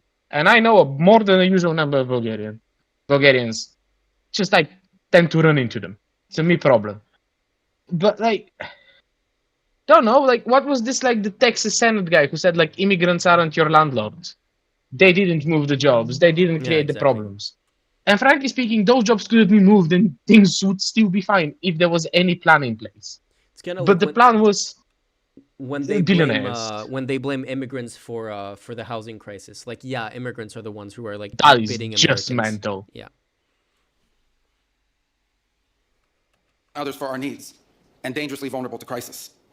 Mass migration isn't some fringe concern of So little. again, he's not complaining about outsourcing. He's not complaining about billionaires sucking up wealth into their bank accounts. He's talking about mass migration, which has nothing to do with any of the actual problems that he's pointing out. It is just, again, trying to make things about foreigners and some kind of invasion that is not at all responsible for the economic problems that he's trying to pin on them. Consequence. Yeah, It in was and his continues head, to be like a 5 crisis immigrants which is showed up, disassembled the factory, high Wile E. Coyote style, and just sniggled it across the border. Mm-hmm. Or at least that's what he's presenting. We both know that he doesn't mean it, but transforming and destabilizing societies all across the West. Together, we can reindustrialize our economies and rebuild our capacity to defend our people. But the work of this new alliance should not be focused just on military cooperation and reclaiming the industries of the past. It should also be focused on together advancing our mutual interests in new frontiers, unshackling our ingenuity, our creativity, and the dynamic spirit to build a new Western century. Commercial space travel and cutting-edge artificial intelligence, industrial automation and flex manufacturing, creating a Western... Immigrants stole my paycheck, not 30 years of austerity and corruption. Yep, yeah, very true. I saw that. It's great. And actually, it's just about fitting for every country that has this problem. Yeah. No, supply it's chains just for critical minerals across not the vulnerable board. to extortion from other powers, and a unified effort to compete for market share in the economies of the global South. Together, we can not only take back control of our own industries and supply chains, we can prosper in the areas that will define the 21st century. But we must also gain control of our national borders. Controlling who and how many people enter our countries, this is not an expression of xenophobia. It is not hate. It is a fundamental act of national sovereignty. And the failure to do so is not just an... I've talked about this on stream before. But if we are to accept that there is an immigrant problem in Europe, and I'm dodgy on that, I don't know. Like, the problem is that there wasn't a proper system in place, not the immigrants. Mm-hmm. Somebody who desperately got on a boat to escape a war or devastating poverty that they could no longer live. Because, you were recently in the Mediterranean, you helped get some people out of those boats. Did any of those people seem to you like they were coming, like caricature style, rubbing their hands together, going, hey, I'm gonna young the factory? Oh Or yeah, did they like seem they're like all... desperate people trying to get a life? Mm-hmm. It's the fact that you politicians went, nah, fam, good. And because, for example, when I went for work, this was about 7-8 years ago, I went to Napoli for work, and I spent 4 days there, 4 days there, and I was very close to like the central square of Napoli, and there was a lot of very obviously migrants just sitting there in the square. And I asked the person, because it was like for an NGO I was working at the time, for like the Italian NGO I was working with. I asked him, hey, what is this? Why is this happen? Why is there a bunch of people in the square sitting? And he told me that whenever I don't know what the province of Italy that Napoli is in, but if the immigrant gets to the coast of that province, the border guard just grab them, dump them in a camp close to Napoli, and then after they spend however long they are allowed to be in the camps, when their time passes, they just put them all in a van and dump them in the center of Napoli. So a lot of them just sit in that square waiting for somebody to come and like pay them for like a day labor job, so they can live somewhere, because usually they have some communal places where they live. This is very obviously a system failure. To me, it's abundantly apparent that the problem is that when migrant comes on boat, Coast Guard picks him up, gets them to the coast, there should be a facility where that person gets processed. Who you are, where you're from, please give me all the documents you have or any proof of who you are. And then, what do you know? What did you do? What did you were doing until now? I mean, one of the things that's really funny to me is in the European Union, we can track what jobs are needed where. For example, let's say that we need bus drivers in Sofia. This is topical. We had this problem recently. There is nothing stopping the moment that immigrant crashes on that coast for somebody to check a gigantic data sheet that says we need 300 bus drivers in Sofia. So you take like 400 newly arrived immigrants, so we can have some spares, and you put them in a class where they learn some basic English, maybe basic Bulgarians, and you check if they can drive. And after 6 months, you can send them to Sofia to be drivers. And that would solve both the immigration problem and there is too many immigrants sitting in a square in Napoli problem. But that never happened. And They were dumped in a square. Kenchiz is making a solid point as well, which is it feels weird talking about mass migration because wait, comment disappeared. Because I'm from Eastern Europe and we have mass emigration here, like people leaving the countries, and the far right is still popular. That's exactly the right point. It's Yeah. like, it is not an issue of mass migration. It's an issue of the far right controlling the narrative on this and managing to make people scared of migration when they don't really have that much interaction with migration. Like the regions in Germany and France and elsewhere that are the most hostile to immigrants are the regions that have the fewest immigrants. Like my parents are not particularly hostile to immigration, but they live in a tiny village in the south of France. And recently there was a mayoral election where some of the other people in the village were like arguing against one of the candidates saying, oh, if this person gets elected, we're going to have immigrants here. Like, there's literally not a single Yeah. immigrants in the village. And these are the kinds of people who are like, what's your problem with that? And their narrative entirely comes from the far right that controls the narrative and lives rent-free in the minds of people who do not have any regular interaction with immigration. And the places that have the highest concentration of immigrants are the places that are the most welcoming of immigrants. It's not always super smooth. It's not always like perfect and rosy and utopian, of course, but generally that is the trend because the people who live near immigrants realize it's not that big of a deal and it's not something to be that freaked out about. But the other thing in what you're pointing out about Italy, I don't know the details of Italian policy yet. I'm working on that as a long-term project.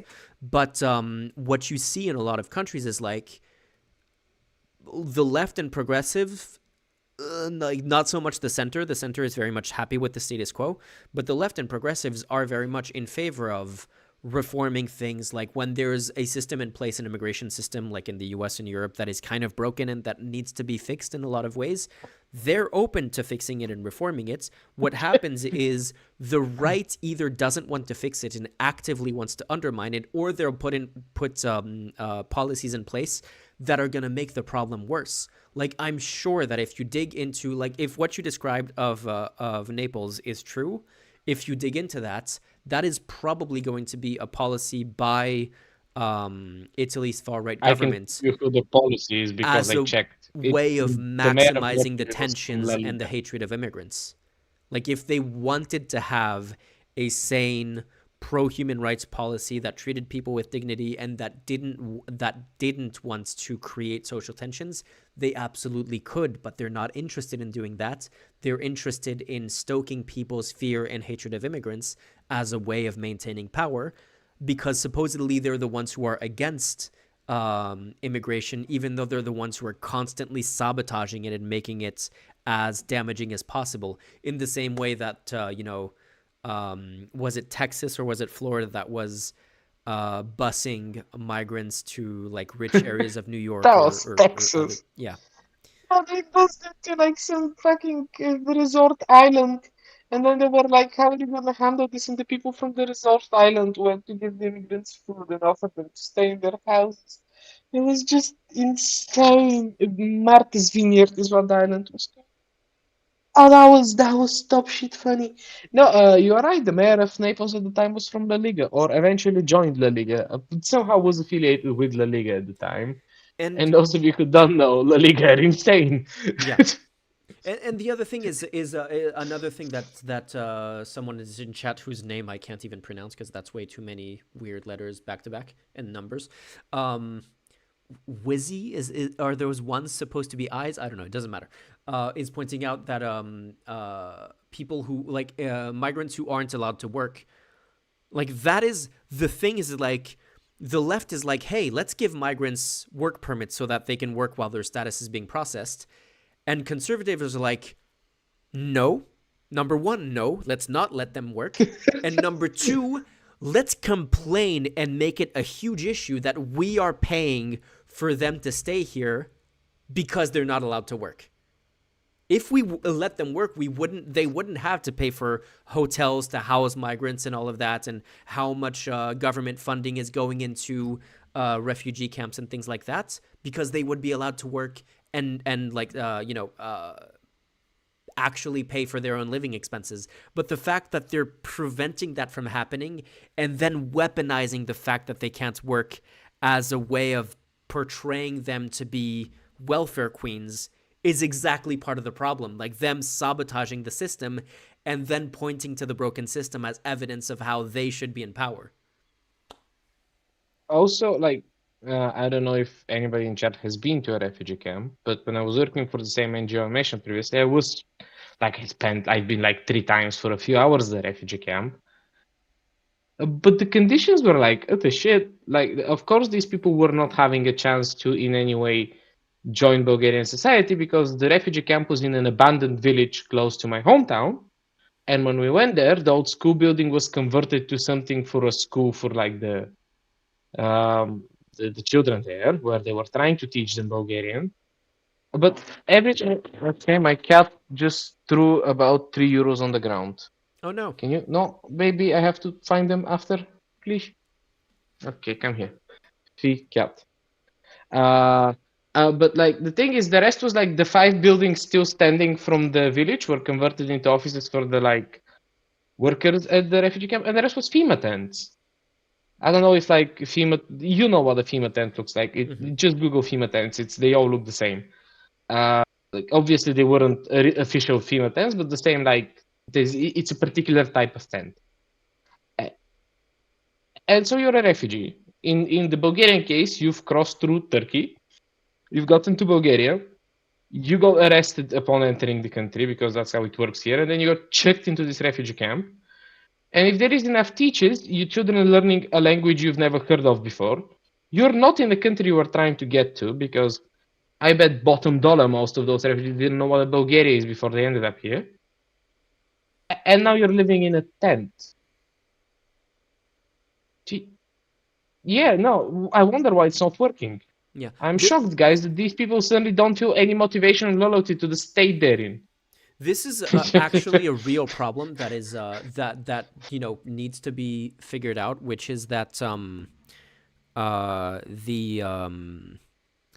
the reality is the people who are helping migrants cross the border are actually like lying about the conditions in Europe to a lot of people in their countries of origins. Like they're going to like, I don't know, Nigeria or Sudan or elsewhere and saying, hey, like you can go to Europe and you're going to get a bunch of money and you're going to have all these wonderful conditions. And then they pay those people a bunch of money to go to Europe, and they end up, like you're saying, in those FEMA tents and all of those, and they're like, we were kind of lied to. What the fuck? Like this isn't what we were sold as a, like we were literally lied to about this, which is a huge problem. I recently helped an unrelated Bulgarian journalist. Yes, Stan, I've been cheating on you with a different journalist. Make a short story where in like a small chain of supermarkets, suddenly a bunch of workers from Kazakhstan showed up. And because they speak Russian and visit the supermarket chain in question, I kind of like was getting along with them. So we got one of them that spoke like decent Bulgarian to talk to the journalist. And she said that she paid around $6,000 to get like a permit and transfer from Kazakhstan to Bulgaria. It was, if I remember correctly, train, bus, Bulgaria. And she was one of the lucky ones that got a permit to enter the country. She wasn't a refugee. She entered legally. Well, the refugees also enter legally. You know what I mean. For her to be working in a supermarket.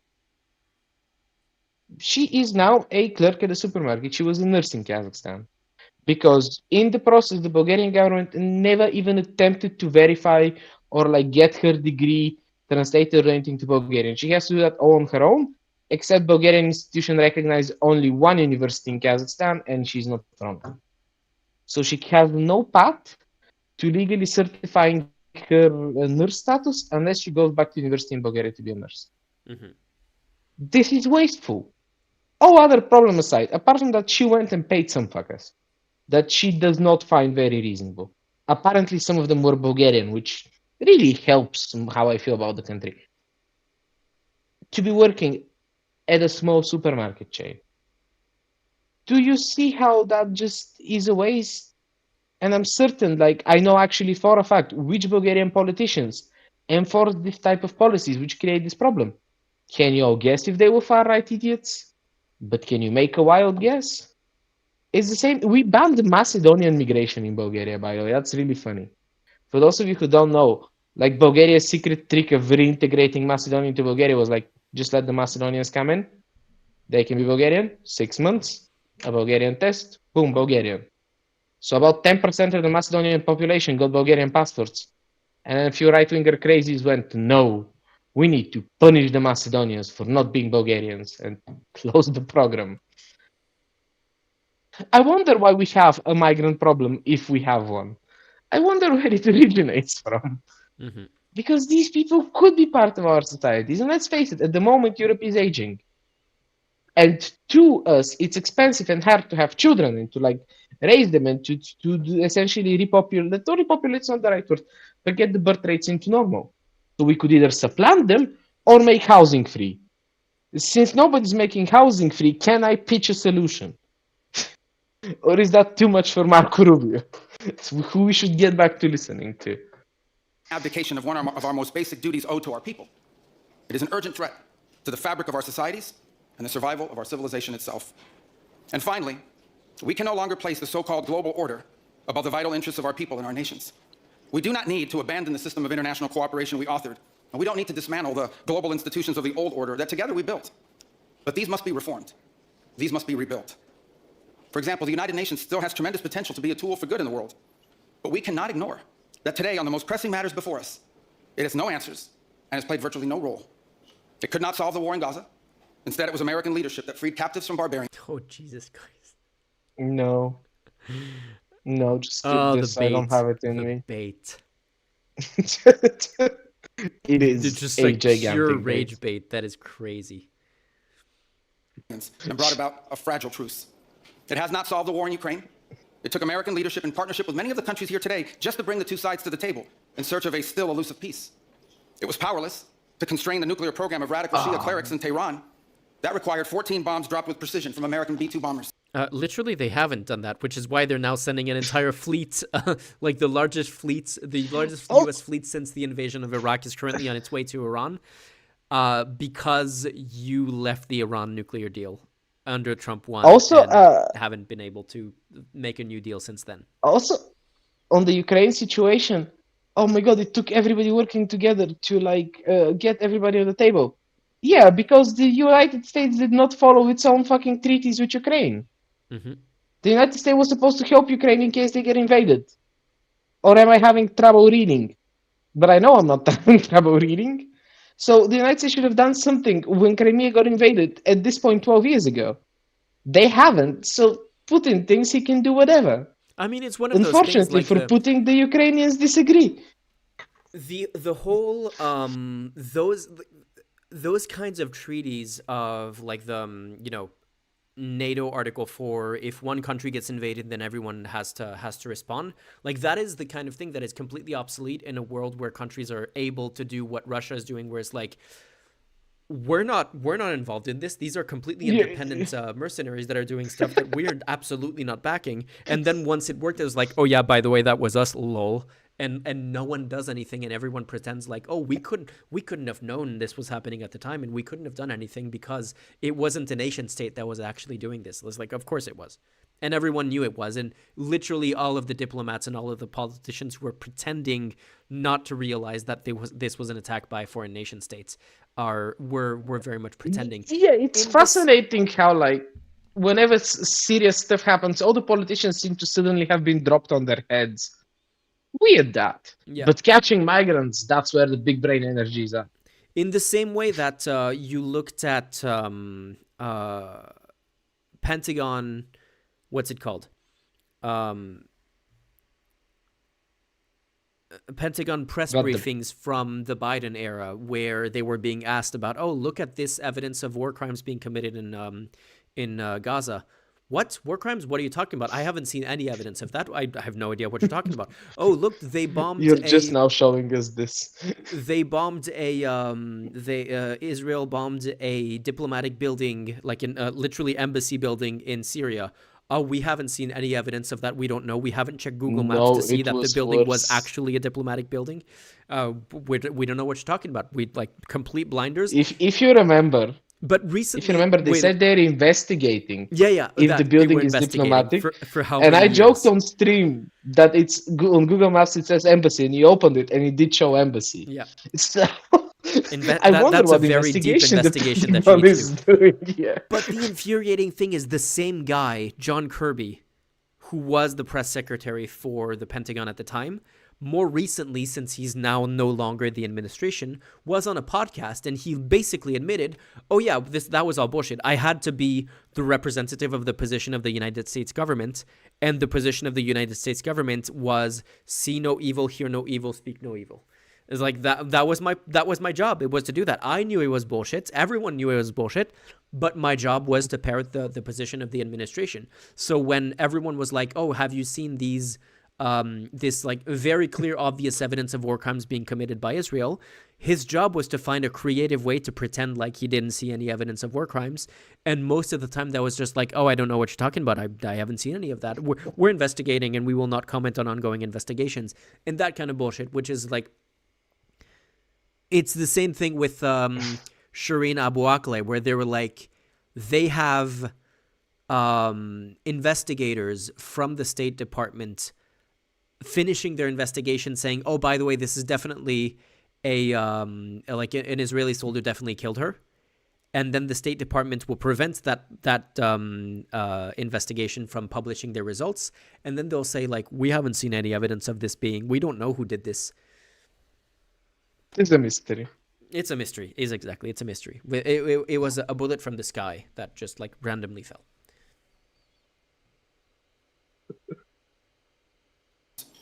And it was unable to address the threat to our security from a narco-terrorist dictator in Venezuela.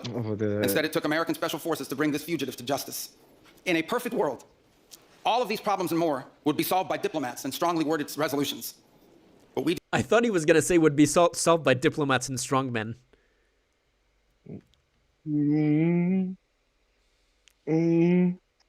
Forces to bring this fugitive to justice.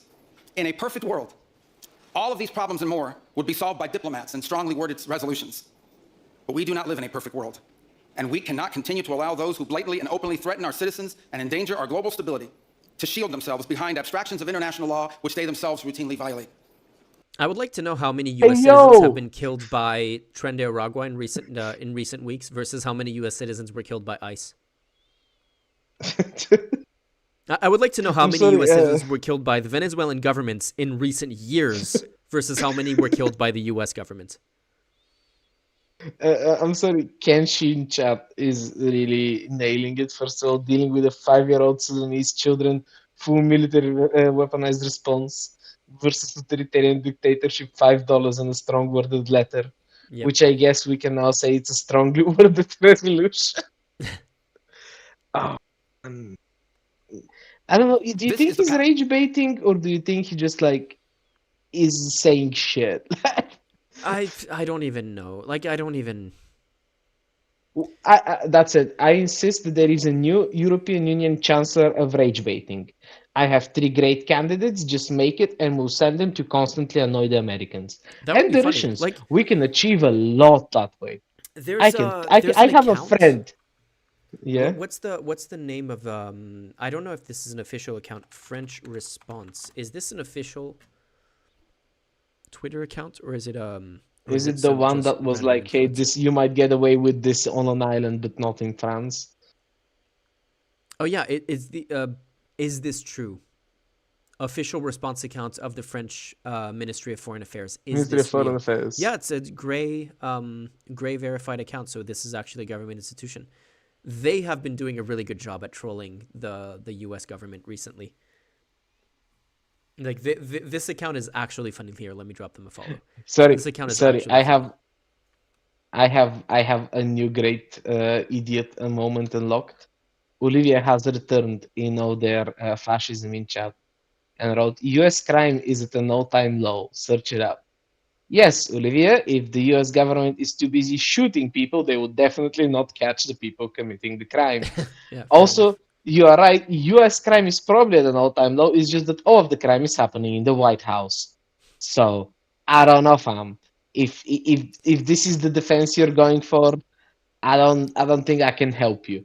Someone I'm sorry, pointed out Marco that Rubio is better at rage baiting me than Olivia. Like we are, come on, step your game up. I think it was Legal Eagle pointed out that 66% of murders in Minnesota in January and February were committed by ICE.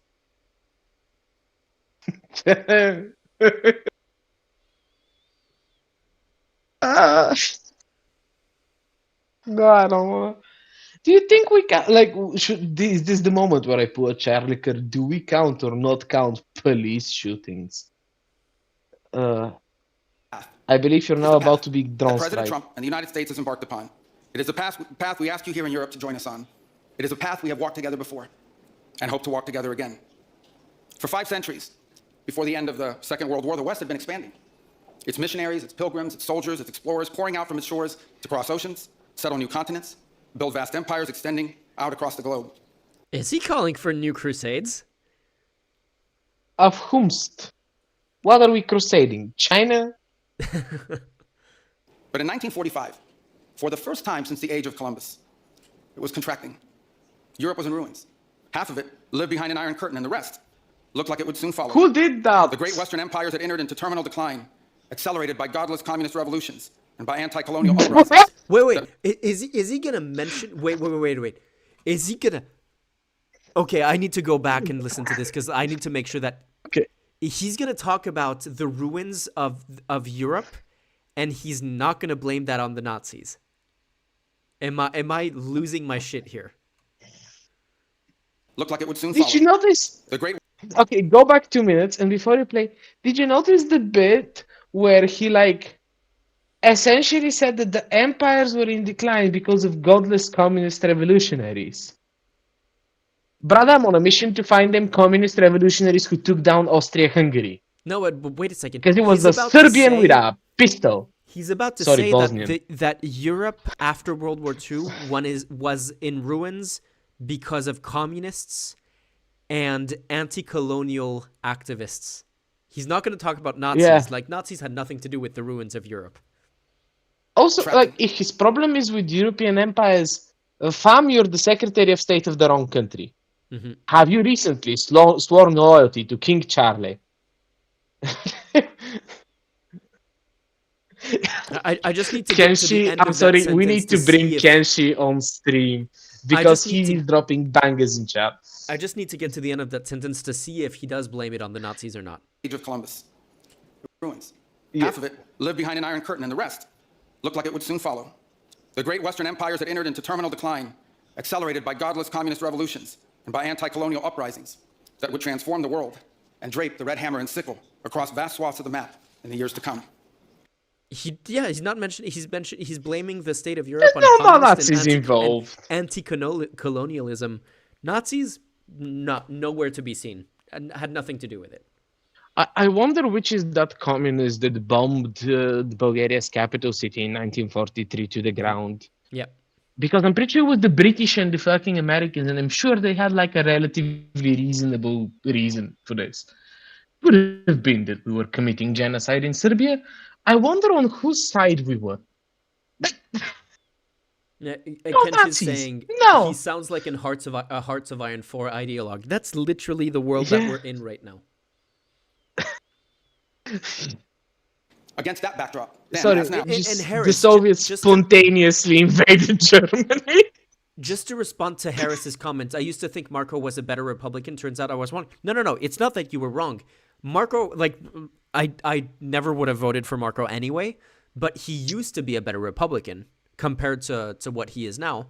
You look at speeches from, I don't know if you were here when I pointed this out earlier in stream, but you look at speeches from Rubio from 2015, he knew that Trump would be a dictator if he could, and he perfectly predicted what is happening to the US right now under Trump, but he lost his spine, or like back then he didn't need to have a spine to be anti-Trump because it was the Republican primary. But as soon as Trump became the leader of the Republican Party, Marco Rubio's spine kind of melted, and now he's this. Like, he used to be a better Republican, and now he's bent the knee to the Trump regime. It's quite simply. Do you think that when they outsource all their manufacturing, they outsource their manufacturing of spines? Because they all seem to be lacking some. Democrats and Republicans. There seems to be like a supply chain shortage of spines over there. Yep, exactly. Yeah, like at this point, Rene Good and Alex Preddy had more spine than this man. Oh, 100%. So that's a point that I've been trying to make for a while, which is for so long, conservatives and even like centrists and moderate Democrats have been trying to make the points that safe spaces and all of these social justice warrior progressives were just snowflakes and fragile people who are just the product of a weak society or whatever. Kind of going back to the whole strong men lead to good times lead to weak men, weak men lead to bad times lead to strong men, blah, blah, blah. But then all the boomers who are actually showing strength right now are the people that have been mocked by conservatives as being weak. The people who are showing the most backbone are those people, while Marco Rubio, I can guarantee you, he knows that he is on the side of the fascists and he doesn't like it. He just is, he has the choice between standing on the right side of history or benefiting from the current situation. And he made the calculation that he is better off benefiting from the current situation. That's why he's there. But you can look at like his facial expressions in that meeting between him, Trump, Vance, and Zelensky. He was sitting on that couch going, please nobody talk to me. I'm going to disappear into the couch. I hate being here. I do not want to be in this room. He absolutely hated being there. And I can guarantee you he absolutely hates being in the Trump administration. He's just trying to benefit from him. This man has no spine. He knows he has no spine. The people who are having the most spine and who are showing the most strength are the people who have been mocked by centrists and conservatives as being weak and being snowflakes and being fragile and blah, blah, blah. I mean, yeah. Okay, let me turn my camera back on. Yeah. Oh, it's just... That's a long conversation. Let's listen to the crazy man. Many came to believe that the West's age of dominance had come to an end, and that our future was destined to be a faint and feeble echo of our past. But together, our predecessors recognized that decline was a choice, and it was a choice they refused to make. This is what we did together once before, and this is what President Trump and the United States want to do again now, together with you. And this is why we do not want our allies to be weak, because that makes us weaker. We want allies who can defend themselves so that no adversary will ever be tempted to test our collective strength. This is why we do not want our allies to be shackled by guilt and shame. We want allies who are proud of their culture and of their heritage, who understand that we are heirs to the same great and noble civilization, and who together with us are willing and able to defend it. And this is why we do not want allies. I need to do a supercut of all the Nazi dog whistles and all the fascist dog whistles in this speech. It's crazy. Sorry, I want to address something. First of all, let's all think, is it supposed to be Wheezy in chat for the 12 euros he has donated? Stan gets to eat one more day because of you. Oh, wait, I didn't let's all appreciate the fact that Stan gets to eat a bit. I didn't get a notification for that. But on a more serious note, I am tired of this proud of your history idioticity. I am Bulgarian. I've just always been, I don't know why, just happens. My country has not been the good guys in quite a few situations in history. I am still proud to be Bulgarian. There is no controversy or no problem with recognizing that your country is sometimes shit, that your country has done terrible things, usually for king and country, and you can still be proud of it. I am more proud of the fact that the Bulgarian was involved in the invention of the pacemaker and the invention of the keyboard. Y'all got this because of a dude named Jonathan Asuf who got tired of writing binary code.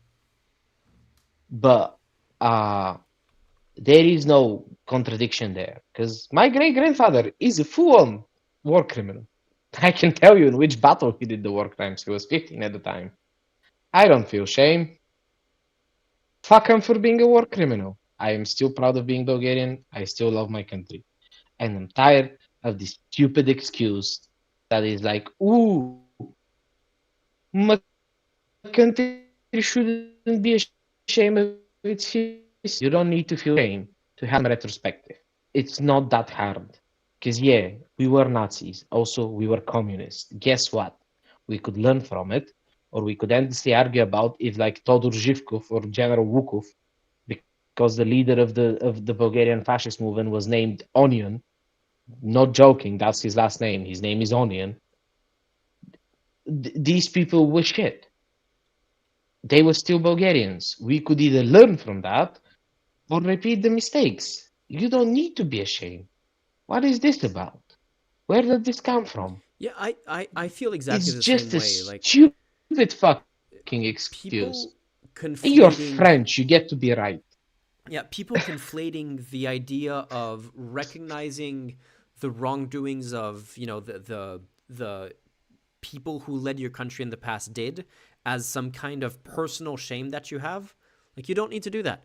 You can just say, like, hey, we are better than this now. We have improved. That's patriotism of saying the country did a lot of shitty things in the past and we Yes. got better. Like, we actually improved. And what Marco Rubio is saying is, like, you shouldn't be ashamed of your past. You should double down on it. You should double down on all the horrible things that your country did. That's patriotism. It's like, what Pushing the the fuck? chips. Back to Warsaw. It's like, why? Why? Also, a lot of things like for countries that have existed longer than the US, because they're a new invention, and wasn't that a mistake? I don't feel any shame for what a Bulgarian king did like 800 years ago, because that man wasn't like didn't see himself as Bulgarian. He was just the king. Like nationalism just wasn't a thing back then. The idea of shared society with your like fellow citizens isn't a thing. The idea that you share society with your fellow citizens and you are responsible for them and they're responsible for you, that's this like ominous Western civilization liberal values that this man is mad about. Mm-hmm. The notion that you and a random person who are from the same country should give a shit about each other is a modern thing that he And himself it's a is good railing thing. against. It's not something that we should be As ashamed of far and as that I we can should see, be it's worked out running away great. from. Yeah. So I do have to, now that you pointed it out, thank you, Wizzy, for the donation. Like you said, Marco and Vance, same shit. The only difference is that Vance was like, uh, Europe is bad for not wanting to be fascist, and Vance and Marco is saying, we want to be fascist. Please join us in our You efforts. want to be fascist with me? That's the only real difference between the two speeches. But also, if anyone wants to support the channel, please donate to the stream, and donate to the stream in part to test if the notification is working correctly, because I didn't see a notification for Wizzy's donation, and I don't even see any in chat. Apparently, Tryon did see one. But if people want to test the Yeah, I can see it from the notifications, YouTube chat. please feel free to make a donation to see if it's working. Harris, to your last comment, people only has a concept of sharing society with fellow people of their own religion and town. I don't think so. Like, I don't live in my hometown, and like, I've never had any problems being accepted in other parts of Bulgaria. For like Bulgaria, like we all have jokes about our different regions, but we have done like a decent job at like accepting Bulgarian society. Ironically, one of the things that's really funny if you're Bulgarian is that we have like fully integrated our Muslim communities into the country, but absolutely failed at integrating Roma communities, which started off at a very similar point. So it is just government policy that affects these things. I think that the reason the United States have such problems is that their government never bothered to integrate them. Like, a notion of a place like a Chinatown is insane in Bulgaria. There is a lot of Vietnamese and Chinese people who are in Bulgaria who stayed over when the communist regime fell apart. But they don't live in their segregated neighborhoods. That would be weird for us. That would be like, why? Yeah, in ancient times, yes. And like until very recently, like on historical scale, yes. But we don't live 700 years ago. We live in today. This is one of the other things I want to address to Marco Rubio's shame about your ancestors. One of the reasons I don't really care about the fact that like my great grandfather was working is because he's dead. I don't give a fuck about his opinion. He's very much so dead. I have checked. I've been to the grave. His opinion doesn't matter. Why he did it doesn't matter. He's dead. We could either do things for the people who are living now, or bother to think what like some ancient Greek 3,000 years ago thought about Western civilization.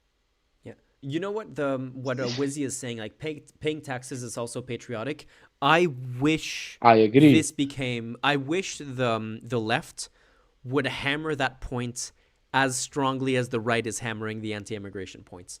If there was so I did get the notification this time. Yo, Um Wait, no, that's not even a notification. No, wait, that is a notification. Does it work? Yeah, it's not working. I will have to you fix did that for get next the time. notification because for a second your mic cut off. Okay, well, yeah, it's for some reason it's not appearing on screen, which is weird because last stream it did work. I will fix that for next stream. I'll try at least. But yeah, no, the point of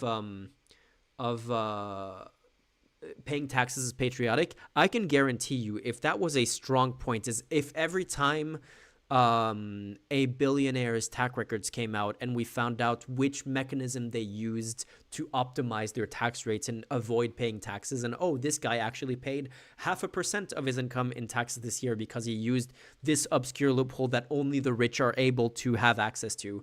And if every time that happened, there was a huge backlash of people saying that is anti-patriotic, that is such a betrayal of the country to avoid paying taxes that way, I can guarantee you there would be no one who would be more of a anti-state revolutionary than the people who are using and weaponizing patriotism as the way that they're like taking control of the nationalist narrative against immigrants and against all of that. Those billionaires that are funding the supposed patriots in government and the supposed patriots and right-wing parties, they would very much switch their tune if there was a strong narrative of paying your taxes is actually the patriotic thing to do.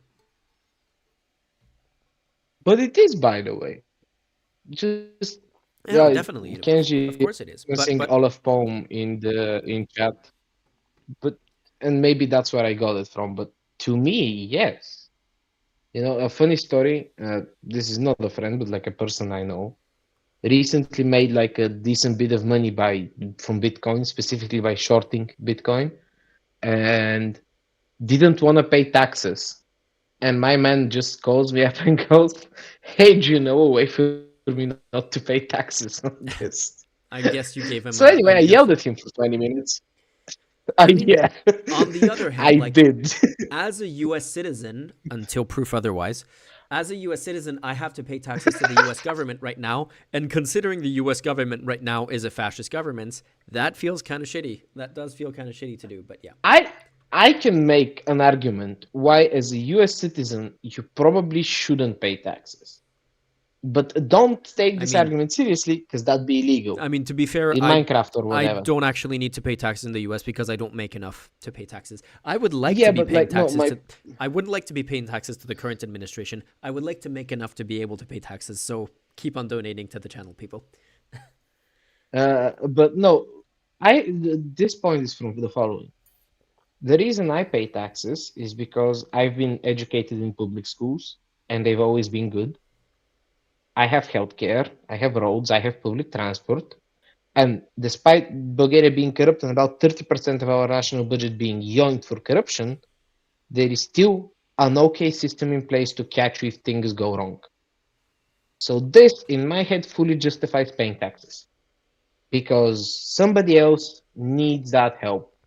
And if it works, and like frankly speaking, my success personally in life exists because of a public education system that I didn't have to pay anything for. I don't know if these same conditions apply to a person in the US. You don't get healthcare, you don't get public transport. The state of their infrastructure is a joke. And like the social net has so many holes in it, I can check an elephant through it. So if taxes is how you buy civilization, I don't know how I would feel about paying taxes if I was a US citizen. But in Bulgaria, even though the system is corrupt, there are problems and a lot of things are fucked. I still absolutely think it's my societal duty to pay taxes Yep. because I've gotten here due to other people paying taxes. Not paying taxes would be me kicking the ladder from under me, and that's just not okay with me. Hmm. Back So to Marco. yeah, Oh, by the way, a technical sure. question for people watching in vertical format. So either Instagram, TikTok, or YouTube vertical formats. Um, I can toggle the shared chat on and off screen. But because in vertical formats, by default, there's the apps chat that's already overlaid on top of the screen, it might be a little bit too messy to have two chats on top of each other. So let me know in the comments if you think I should keep it or if it's better without. Right now, I'm just going to leave it without for now. Want allies to rationalize the broken status quo rather than reckon with what is necessary to fix it. For we in America have no interest in being polite and orderly caretakers of the West's managed decline. We do not seek to separate, but to revitalize an old friendship and renew the greatest civilization in human history. What we want is a reinvigorated alliance that recognizes that what has ailed our societies is not just a set of bad policies, but a malaise of hopelessness and complacency. An alliance is what we... Like, again, the thing that makes, if you want to make the argument that, the West is the greatest civilization in world history, the thing that makes that the case, if it is the case, is human rights, something that is not mentioned once in this entire speech. This entire speech about refugees, about migration, about all of that, only treats human rights and, like, respecting human rights as a threat without ever mentioning it, but just, like, making... I think it's mostly presenting it as an obstacle Yeah, to exactly. whatever he sees as Western civilization. Yeah. The West managed decline, buddy, you're the cause. Exactly. Also, alliance I'm that we sorry, want is but I'm gonna object to this notion that Western civilization is the greatest ever. Yo, ever heard of China? They've been doing this shit for 5,000 years. We a bit behind. Now we can argue about how modern China is doing, but again, all of this is like these people have never cracked open a history book, or at least have learned the long lessons from it. That's it. That's my one that is not take. paralyzed into inaction by fear. Fear of climate change, fear of war, fear of technology. Instead, we want an alliance that boldly races into the future. And the only fear we have is the fear of the shame of not leaving our nations prouder, stronger, and wealthier for our children. An alliance ready to defend our people, to safeguard our interests, and to preserve the freedom of action that allows us to shape our own destiny. Not one that exists to operate a global welfare state and atone for the purported sins of past generations. If you've An alliance ever that is not allowed... looked at videos of Hitler's speeches auto-translated, this is the kind of language that he used. Like, there's a lot of videos Similar of enough. Joe Rogan and other people reacting to Hitler's speeches and going like, oh, when it's not in German and you don't hear like an angry German voice that you don't actually understand, this actually sounds a lot like modern politicians. And the problem is, like, the people who react that way to Hitler's speeches in English don't make the next logical argument. They made the argument that maybe Hitler wasn't as bad as we've been told, when the reality is like, no. It's not that Hitler wasn't as bad as we've told. It's that modern politicians are way closer to Hitler than you realize. It's Like, look at these the right wing arguments, policy. these kinds of things, like the fear of being ashamed of what did you say? Let me go back to it. And the only fear we have Our is the ancestors fear or of the whatever. shame of not leaving our nations prouder, stronger, and wealthier for our children. Yeah, that is the kind of thing that Hitler would have said. Like, obviously, it's not some of the worst Yep. thing that he would have said. This is like the patriotic the patriotic stuff that he would have used to make the other messaging go through. But this is how he marketed the "Make Germany Great Again" rhetoric of Nazi Germany.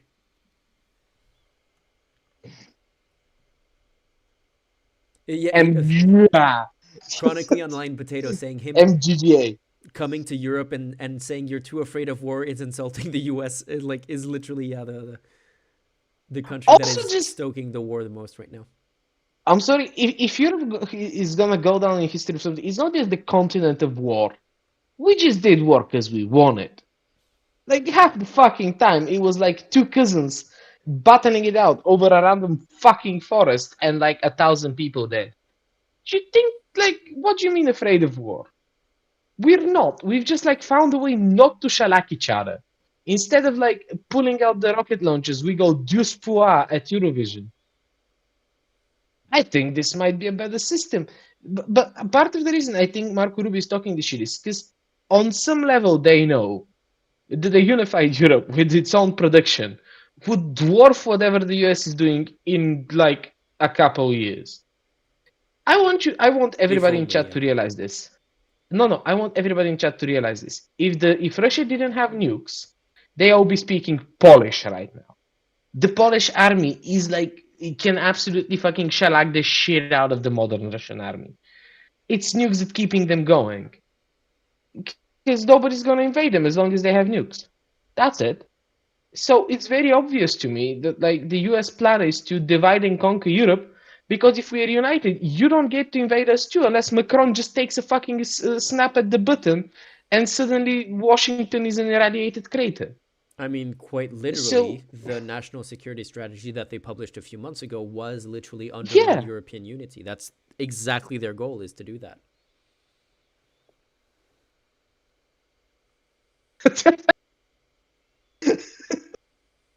Duck in check. Insog double speak, I think. Is oh no, double think was also a thing in A4.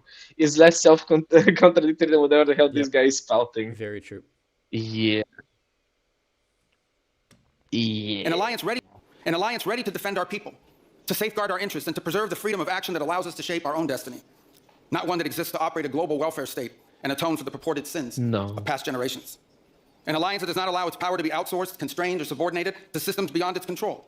One that does not depend on others for the critical necessities of its national life. And one that does not maintain the polite pretense. Like the level But of like shamelessness of like, oh yeah, we shouldn't atone for the past sins of our countries. Are you fucking serious? Are you fucking for real right now?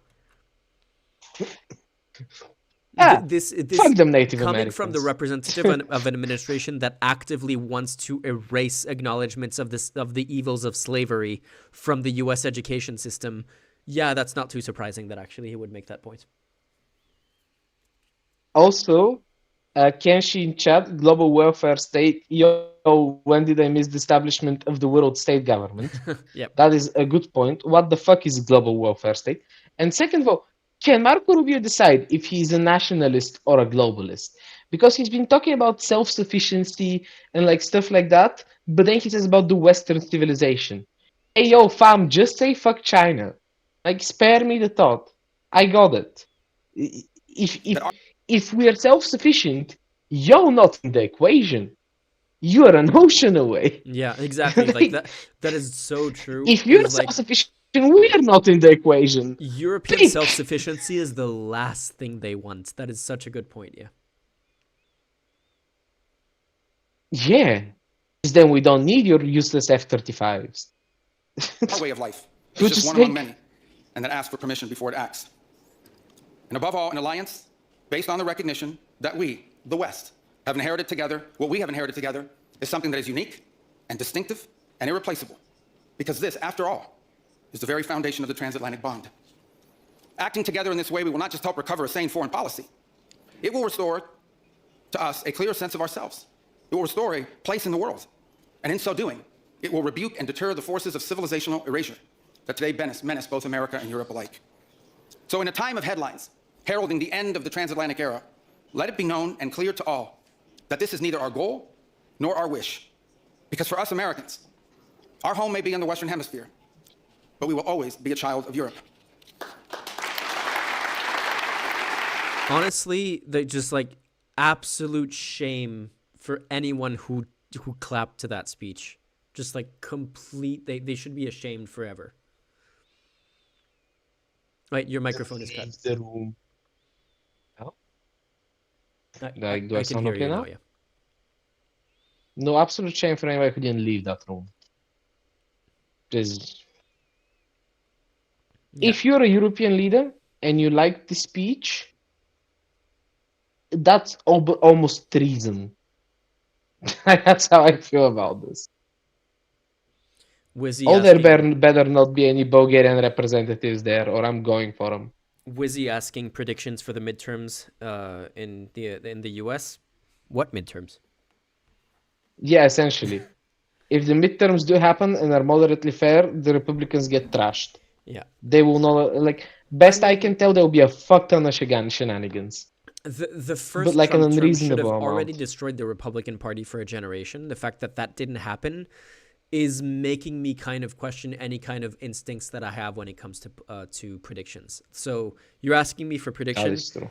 If there are midterms, it should be the end of the Republican Party, but I don't think that's going to be the case because, again, there's some kind of black magic involved, some kind of deal with the devil, some contract signed in blood somewhere that made Trump able to get away with Native what he did. American blood, to be precise.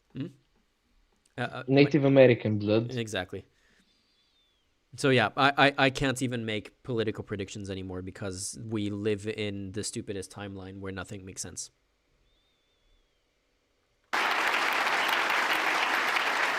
So that's the end of the speech, but there is a Q&A session. No, there's still a little bit of the speech, but there is a Q&A session afterwards, and I do want to see what the person with the speaking with Rubio says after that. So Our story began with an Italian explorer whose adventure into the great unknown to discover a new world brought Christianity to the Americas and became the legend that defined the imagination of our pioneer nation. Our first colonies were built by English settlers, to whom we owe not just the language we speak, but the whole of our political and legal system. Our frontiers were shaped by Scots-Irish, that proud, hardy clan from the hills of Ulster. They gave us Davy Crockett and Mark Twain and Teddy Roosevelt and Neil Armstrong. Our great Midwestern heartland was built by German farmers and craftsmen who transformed empty plains into a global agricultural powerhouse. And by the way, dramatically upgraded the quality of American beer. No, they didn't. what quality of American beer? Our expansion into the Yep. interior followed the footsteps of French fur traders and explorers whose names, by the way, still adorn the street signs and town names all across the Mississippi Valley. Our horses, our ranches, our rodeos, the entire romance of the cowboy arch. I'm waiting for names because so far he's mentioned Italians, he's mentioned English and Scots-Irish, he's mentioned German. Where are the people whose names have ended up with cities like Los Angeles, like Las Vegas, like San Diego, like San Antonio? Which heritage do those people have that kind of played a pretty big role in shaping American culture and history and all of that? I wonder if that's going to come up in this. Type that became synonymous with the American West. These were born in Spain. And our largest and most iconic city was named New Amsterdam before it was named New York. And you know that in the year that my country was founded, Lorenzo and Catalina Giraldi lived in Casal Monferrato in the kingdom Sorry, of had Piedmont, Sardinia. to restart my Discord real quick. Yeah, no worries. And Jose and Manuela Reina lived in Sevilla, Spain. I don't know what, if anything, they knew about the 13 colonies which had gained their independence from the British Empire. But here's what I'm certain of. They could have never imagined that 250 years later, one of their direct descendants would be back here today on this continent as the chief diplomat of that infant nation.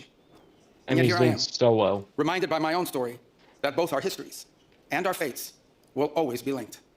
Together, we rebuilt a shattered continent in the wake of two devastating world wars. When we found ourselves divided once again by the Iron Curtain, the Free West linked arms with the courageous dissidents struggling. Again, only he's never talking about the fascists. He's never blaming any problem on the fascists. It's always the Iron Curtain and anti-colonial activists. He said today we're rebuilding a continent after 2 world wars. Yeah. Brother, do you need a clock or a calendar? Against tyranny in the East to defeat Soviet communism. We have fought against each other, then reconciled, then fought, then reconciled again. He didn't even mention the fact that they had to defeat fascism too. I think that was like vaguely mentioned at the start of the speech, and everything else was always against fighting communism. It was never against fighting fascism. And we have bled and died side by side on battlefields, from Kapyong to Kandahar. And I'm here today to leave it clear that America... Sorry, was that an Iraq War reference? Yeah, I think Yo, so. Marco, you did that. Mm-hmm. But, I'm not even gonna get into how furious I was when Trump went, the EU soldiers were standing back into the side. Hey, Donald, can I have my 30 fellow citizens back? We're dead over there. Because Bulgaria sent troops to Iraq because we had recently joined NATO. The deal was we stand then. If we need help, you help. Hey, Donald, where you at? Because the Russians are bombing our shipping. And that once again... Sorry, I pressed play. Yeah, no, I was gonna point out that Russia is attacking European shipping in the Black Sea. Do you know who's fixing it? It's the French and the Italians. The French and Italians deployed boats in the Black Sea, and that was the end of that. The Russians hightail and ran. Hey, Marco, where the fuck you at? Because I'm not getting my 30 Bulgarians back. Mm-hmm. They're all dead. We want to do it together Fucking with wanker. you, our cherished allies, and our oldest friends.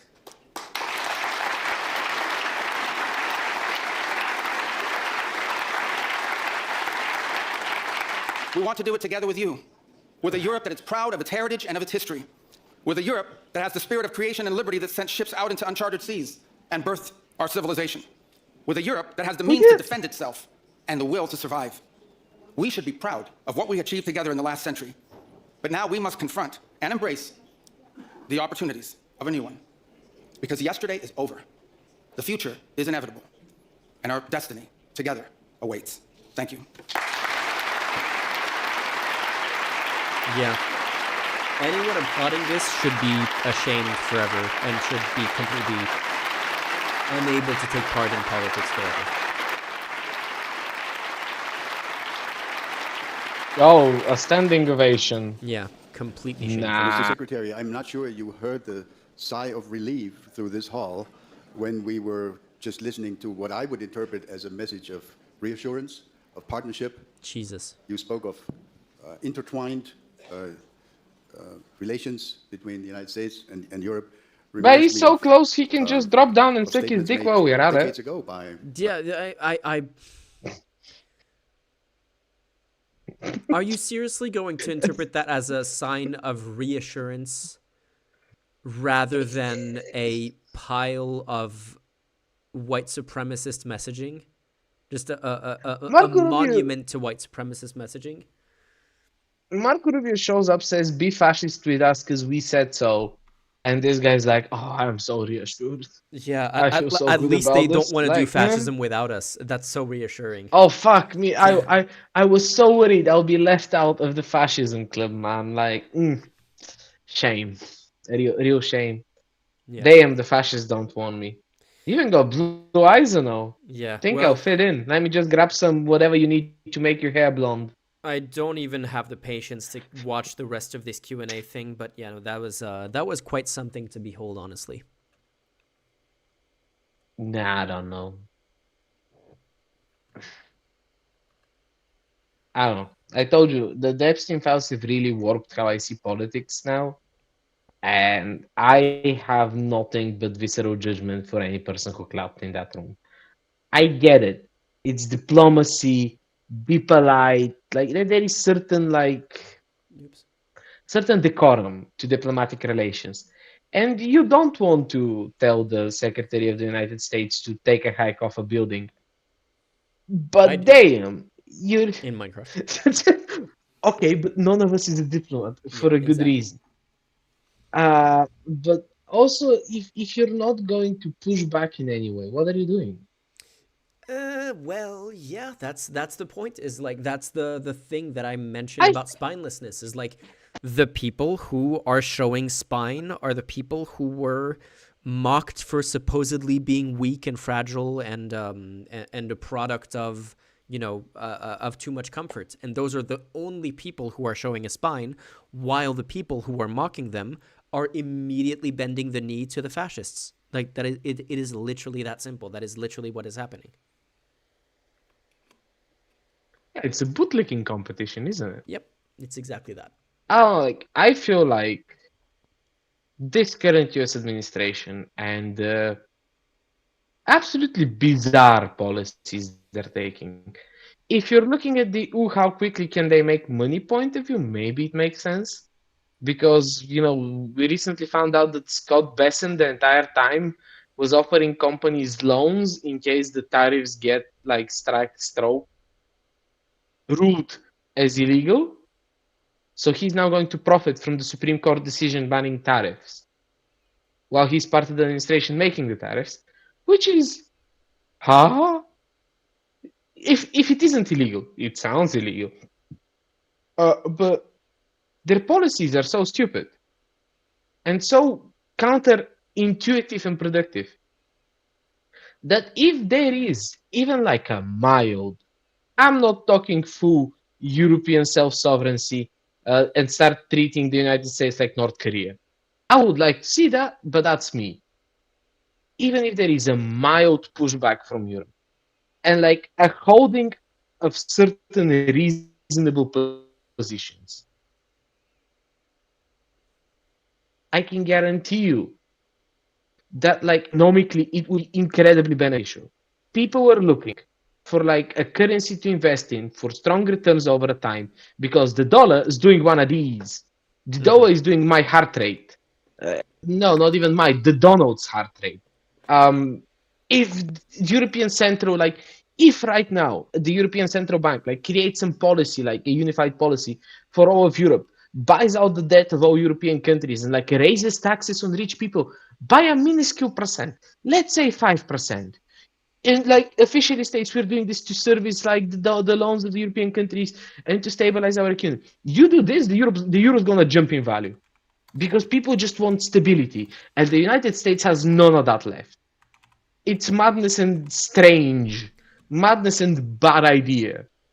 Yeah, do you know? It's a golden opportunity. Have you heard about the Zuckman tax in France? What's a Zuckman tax? Is this So, like an so it was a emergency rich tax that people was tax? proposed by a guy called Zuckman, and it was a tax on. It was a wealth tax of 2% on people who have a fortune net worth over 100 million. And it's a tax that Okay, was that seems reasonable. overwhelmingly supported by voters, but lawmakers voted it down because it would be bad for business. And unfairly, How? it would be unfair to rich people This. who live in the country. You know, like this is still the same. Do you know what? Like we're so fucked I'm if that's going the to. argument. I'm going to slightly ape on Marco Rubio's insanity. Remember how at part of the speech he was talking about the Sistine Chapel and like a bunch of fancy buildings we have around Europe and stuff like that? Y'all know how those were built? Do you know who paid for the Sistine Chapel? It was the Medicis. It used to be accepted practice on this continent from the Renaissance until like the First World War that if you're rich, if you've made it, if you've gotten hella fucking rich, you go back to your hometown and you spend a bunch of money on bridges, on libraries, on churches, on whatever. And on the arts. That's how we got them fancy buildings, fancy paintings, fancy shit, fancy bridges that are like heritage sites now. That's how those came into being. You know how? Well, you know what Because they back did? then there wasn't a centralized state to tax the rich to build those things. So the rich people did it themselves so they don't get guillotined. In a way, they're kind of still doing. They're kind of still paying for the arts, but now it's ChatGPT coming Yeah, up to with launder AI paintings money. and AI slop. Oh, I don't even want to think about that. Sorry, can I like this is for fun. I got invited. So for those of you who don't know, I'm doing another bachelor's degree because my psychology one is not very useful at the moment. And people in university realize that I know a bit more than most people who are third year university.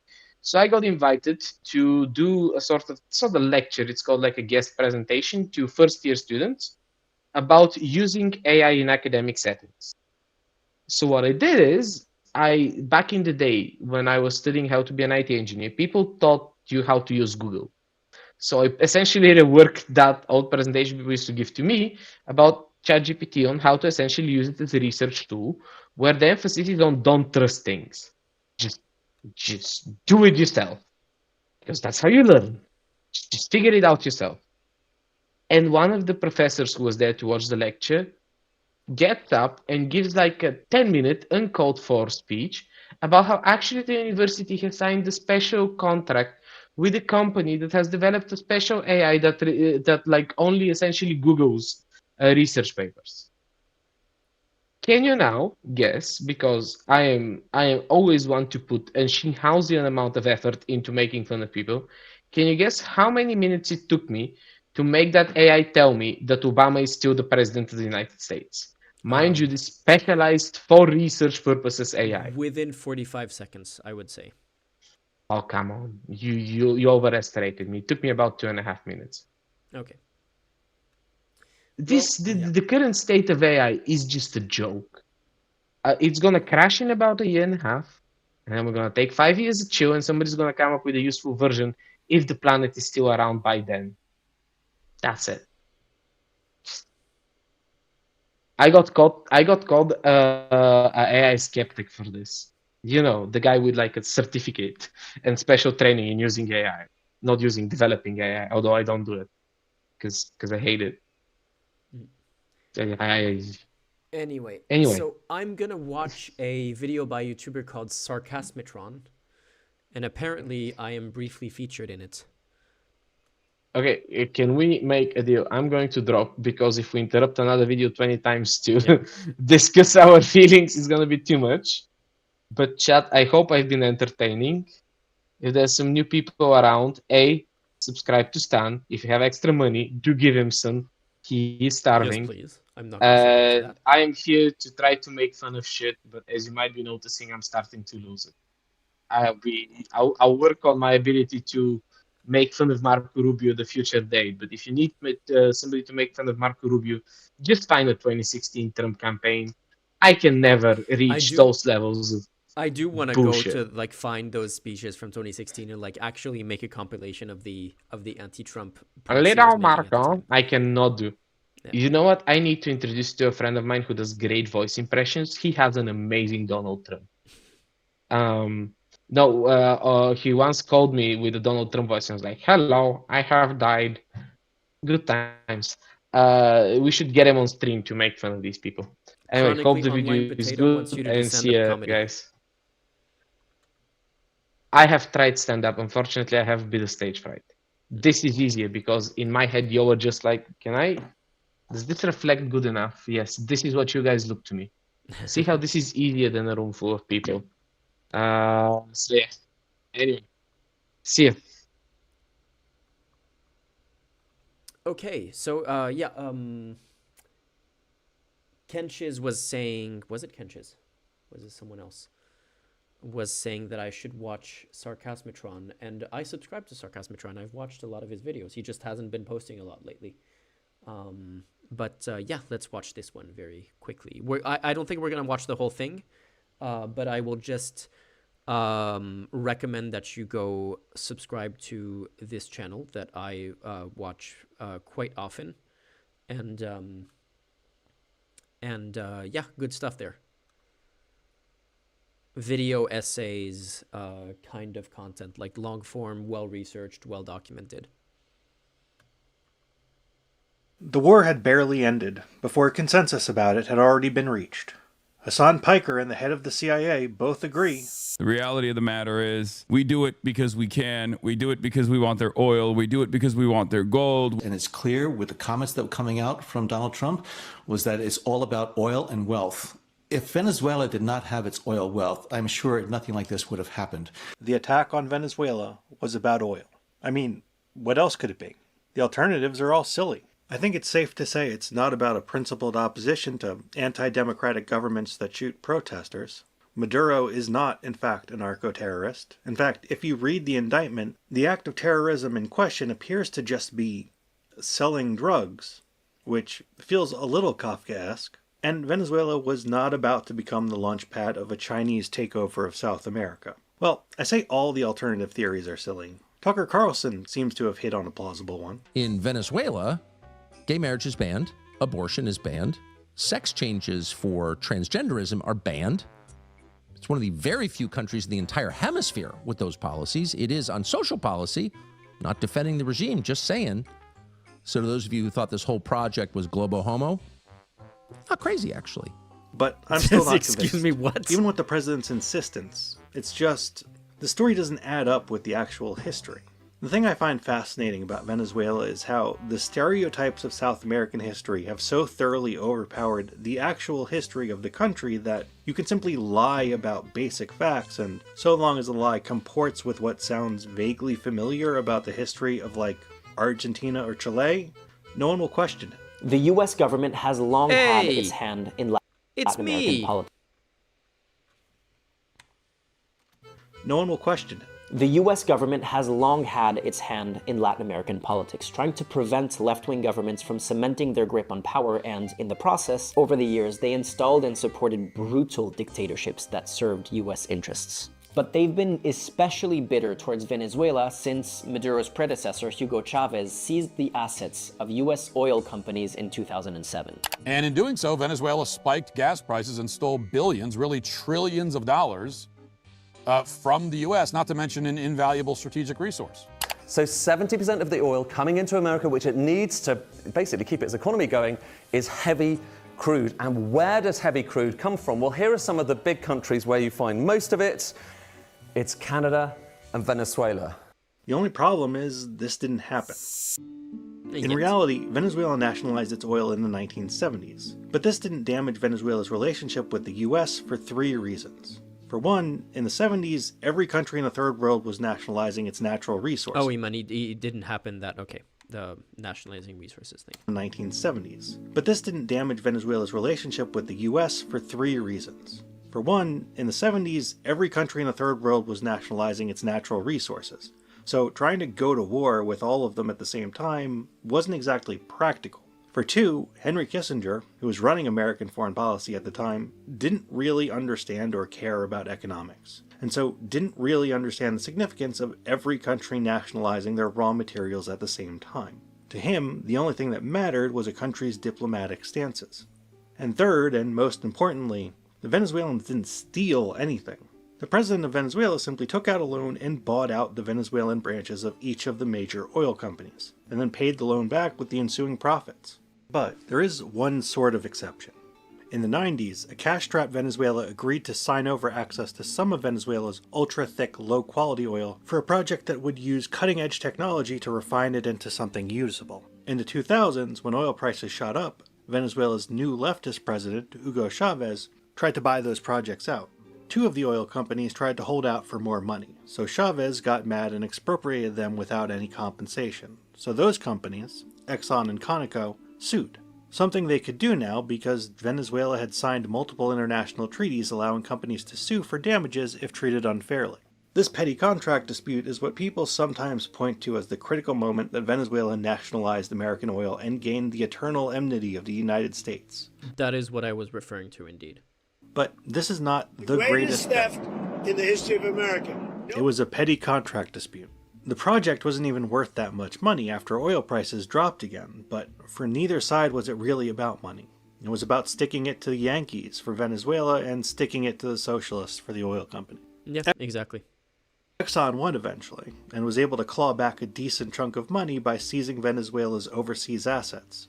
Now they don't care about opening the country up, something Exxon helpfully confirmed a few days later. If we look at the legal and commercial constructs and frameworks in place today in Venezuela, today it's uninvestable. And so significant changes have to be made. And the Trump White House is actively blocking them from collecting even more money. If any of that money touched a U.S. bank, even if it was an account in the name of the Venezuelans, it would immediately be seized upon by a number of creditors who eventually will have to take care of. But in the short term, that would impede the ability of the Venezuelan authorities to receive the funds they need to operate. So why did Trump bring up the oil theft? Well, one reason may be cost. Whenever America fights a war of choice, the first complaint from low-information voters will be that the money being spent there would be better used at home. Promising to steal a natural resource preempts those complaints by implying the war will be a profit-making venture. But of course, to justify the stealing, you need a grievance to avenge. So we all get a semi-fictional story. That is, yeah, this is the point that I was trying to make, but this is much more in-depth on that specific point. Like, this is the thing that's difficult, is like, and I'm sure that Sarkar Mitran has to do this as well when he's making a long video. Is like, sometimes you have to go faster over some parts of the narrative in order to focus on the parts that you want to focus on. And so you kind of have to do like some shortcuts. But essentially, like, everything he's saying here is the points that I was trying to make. Only I was making them a lot. I was going over a lot of the intricacies. About how Venezuela stole a bajillion barrels of oil from us, and our historically illiterate media just kind of goes, yeah, that sounds right. There is, unfortunately with such a media, not much alternative to shopping around until you can find something you can trust. But fortunately... And Sarkasmitron actually has a much more in-depth video from a couple of years ago on both the Chavez and Maduro regimes that is very well researched into that, and that I had watched ahead of making mine. There is one thing that can help. Ground News is a website and app developed by former NASA engineer Harleen Carr, hoping to give readers an easy data... We are not doing a Ground News ad. But yeah, no, I just wanted to. I was told that that I was briefly featured in this, and I did want to quickly have a look. Shall we? I guess we can continue watching. I did want to do something else. Which I'm probably not going to have the time because it's already getting pretty late. The fucking ad scared you. Okay. Yeah, let me switch to after the ad, and what I'm gonna do is I'm gonna keep on watching the video while I play something, maybe.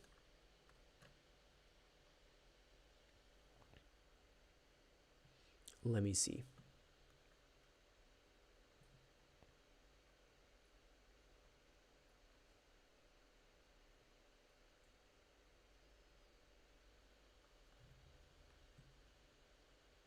Games, yeah, maybe. I was thinking of, not today, but I was thinking of playing through, what's it called? Disco Elysium, that I haven't played yet, but I've heard a lot of good things on stream. If that's something that chat would be interested in watching. But today, I want to play one of my comfort games at the moment while we continue watching this video. So, let's do this. How can I set this up?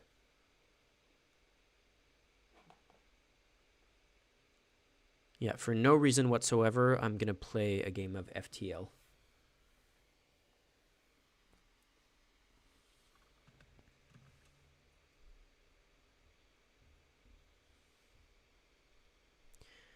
So let me set this up here. We're gonna do this. Oh wait, I can't, wait, on the vertical stream I can put this here. Something like that. We're gonna put the video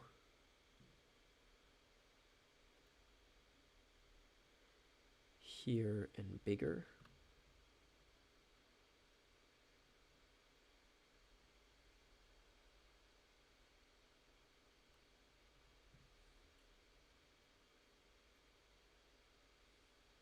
Something like that.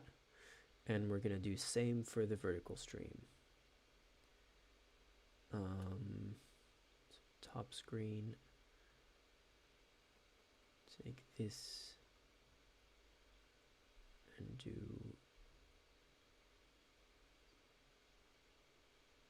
something like that. Okay, and yeah, we can now play. I do need to lower the volume for this because this is a little bit too loud though.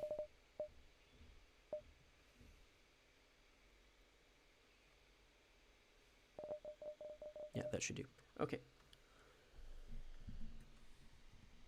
Glad to know that big YouTubers like me. It is weird to hear myself referred to as a big YouTuber, but thank you. A lot of my research is me putting a podcast or a video in the background while I play video games because I'm like ADHD and need brain stimulation while I'm doing stuff, while I'm listening to stuff. So yeah, definitely. If that's the cover story, what is the real reason? Well, let's go back to the beginning of Chavez's reign. It is my privilege to present you to this distinguished audience. Ladies and gentlemen, the distinguished President of Venezuela, Hugo Chavez. It's worth remembering that for the first 15 years, the feud between Venezuela and the United States was entirely verbal, and in America, a mostly partisan affair. Chavez didn't actually represent a national security threat to the United States. He didn't want to. He relied on the U.S. for money. But he wanted to be seen as one. The President of the United States, the gentleman to whom I refer as the devil, came here, talking as if he owned the world. Chavez, at the end of the day, was playing a role. He was a farcical second coming of Fidel Castro. but he had the good fortune to come to power right as the White House was to be occupied by a farcical second coming of Ronald Reagan. The Venezuelan people rejected one-man rule. They voted for democracy.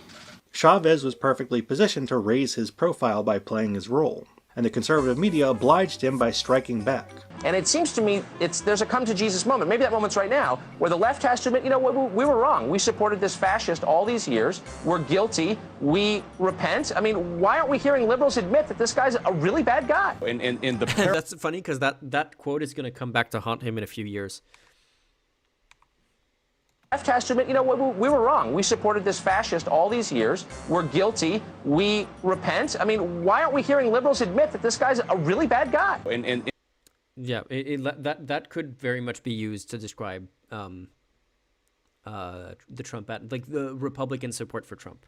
In the paranoia, especially from Hugo, what kind of leverage does this guy have with us other than the oil itself? Well, that's a huge leverage, isn't it? I mean, the guy supplies 60% of the oil to this country that we import, and you've got Donald Rumsfeld back in February comparing him to Hitler. I mean, talk about paranoid. I mean, that's ridiculous. Well, you know, Pat Robertson may have actually been onto something when he suggested possibly assassinating Hugo Chavez. Well, there you go. I mean, that's where the paranoia stems from to a certain extent. Well, what is this impulse to defend the enemies of America every time? Well, I'll tell you something. No, literally, it's every time. I agree with you. He's not so bad. Robert Mugabe, he's not so bad. Pleaded each other's narrative, but they weren't fighting over anything material. They were just relitigating the Cold War for their own self-aggrandizement. But as Chavez passed the torch to Maduro and Venezuela backslid into dictatorship, the stakes got more real for at least one group of Americans: the Cuban diaspora. In the mid-2000s, Chavez had worked out an oil for doctors deal with the Cubans. Venezuela would send cheap oil to Cuba, and Cuba would send its doctors to Caracas to work in free clinics for the poor. But in addition to doctors, Chavez had also invited a secret contingent of trainers to create a secret police force that would spy on the Venezuelan military in order to preempt any possible coup. The Cuban-American lobby, which was still reeling from Obama's decision to normalize... There's a comment that I wanted to react to.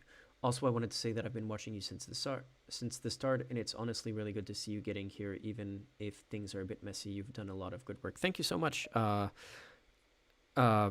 I really appreciate it. I'm still hoping to do, like, there's a lot of things that are in the works right now that are taking longer than I want them to, that will come out eventually. It's just that I'm a little bit too much of a perfectionist on a lot of projects, so I tend to spend way too much time, and then I spend, if I were being productive and if I were able to, like, get over the, I guess, like, kind of, not stage fright, but writer's block of, I don't know how to make this perfect, and therefore I'm kind of paralyzed and not able to make it as good as I can make it, they would come out faster. But yeah, eventually there's some really, really good work that I've been working on for a long time that's going to come out, and that's going to be very cool, and that I'm looking forward to sharing with people. So I appreciate it. Relations became convinced that this anti-coup force was the linchpin to political stability in Venezuela, and that the oil sales to Cuba was the linchpin of political stability in Cuba. So when the Venezuelan economy started unraveling in 2012, they started lobbying for the overthrow of the Maduro government as a means to overthrow the Cuban government. They were then joined by the swelling ranks of refugees coming directly from Venezuela itself, who were increasingly coming to see an American intervention as their only hope. That lobbying paid off with the election of Donald Trump. As we restore American leadership throughout the world, we are once again standing up for freedom in our hemisphere. That's why my administration reversed the failing policies of the previous administration on Cuba. Trump replaced a smattering of minor sanctions on a handful of Venezuelan officials with a blanket sanction on any company doing business with PDVSA, Venezuela's state oil company. Venezuela, for all its talk of fighting Yankee imperialism, almost entirely relies on the U.S. for refining capacity, and its most profitable asset is its American subsidiary, Citgo. The Trump sanctions amounted to an almost 10% cut to Venezuela's GDP overnight. Okay, never mind. But at first, the sanctions actually ended up stabilizing the regime. By making it loud and clear that he was pursuing a regime change policy, Trump scared the Russians and Chinese into giving Venezuela badly needed aid and debt relief. and military advisors. That aid didn't just free up financial resources, it also gave Maduro protection from his own generals, which freed him up to reform the industries damaged by their corruption. It was after the sanctions that the inflation rate really started going down. Venezuela was now pursuing the same kind of austerity and privatization that the US would have imposed after a hypothetical regime change. But a crisis created by overspending can't necessarily be fixed by austerity. Chavez didn't just underfund Venezuela's infrastructure, he gutted them of qualified personnel, in a sort of self-debathification. Despido. I'm firing the following people. Mr. Juan Fernandez, you are fired from Petroleum of Venezuela. Eddie Ramirez, thank you very much, you are fired. Between the purges, the underfunding, and the corruption, the country has entered a state of I mean, it's funny because it's the same kind of thing that Trump is doing in the name of, like, getting rid of the deep state. All of the firing of any long-term, what are they called? Career civil servants, not political appointees, but career civil servants who've been working in the government for such a long time as in technical roles that depended on their long-term competence in given fields. The ones who weren't willing to sign a loyalty pledge to Trump were fired in the first days of the second administration. And that's kind of the same level of stuff. That's why I was saying that one day, when the Republican Party has gotten over its MAGA fever, it will pretend like Trump was actually a left-wing president. Anarchy, with crime bosses and mid-level bureaucrats running their own fiefdoms. None of that can be fixed without getting the country's public finances in order, which is impossible without lifting sanctions. Venezuelans took to the streets of Caracas on Saturday, banging empty pots to protest against chronic food shortages. Electing Biden offered no relief. Biden's first impulse on all foreign policy decisions is to hew to conventional wisdom as closely as possible. And conventional wisdom says you should never drop sanctions unilaterally, or else the opponent will call you a sucker. How about we're buying oil from Venezuela?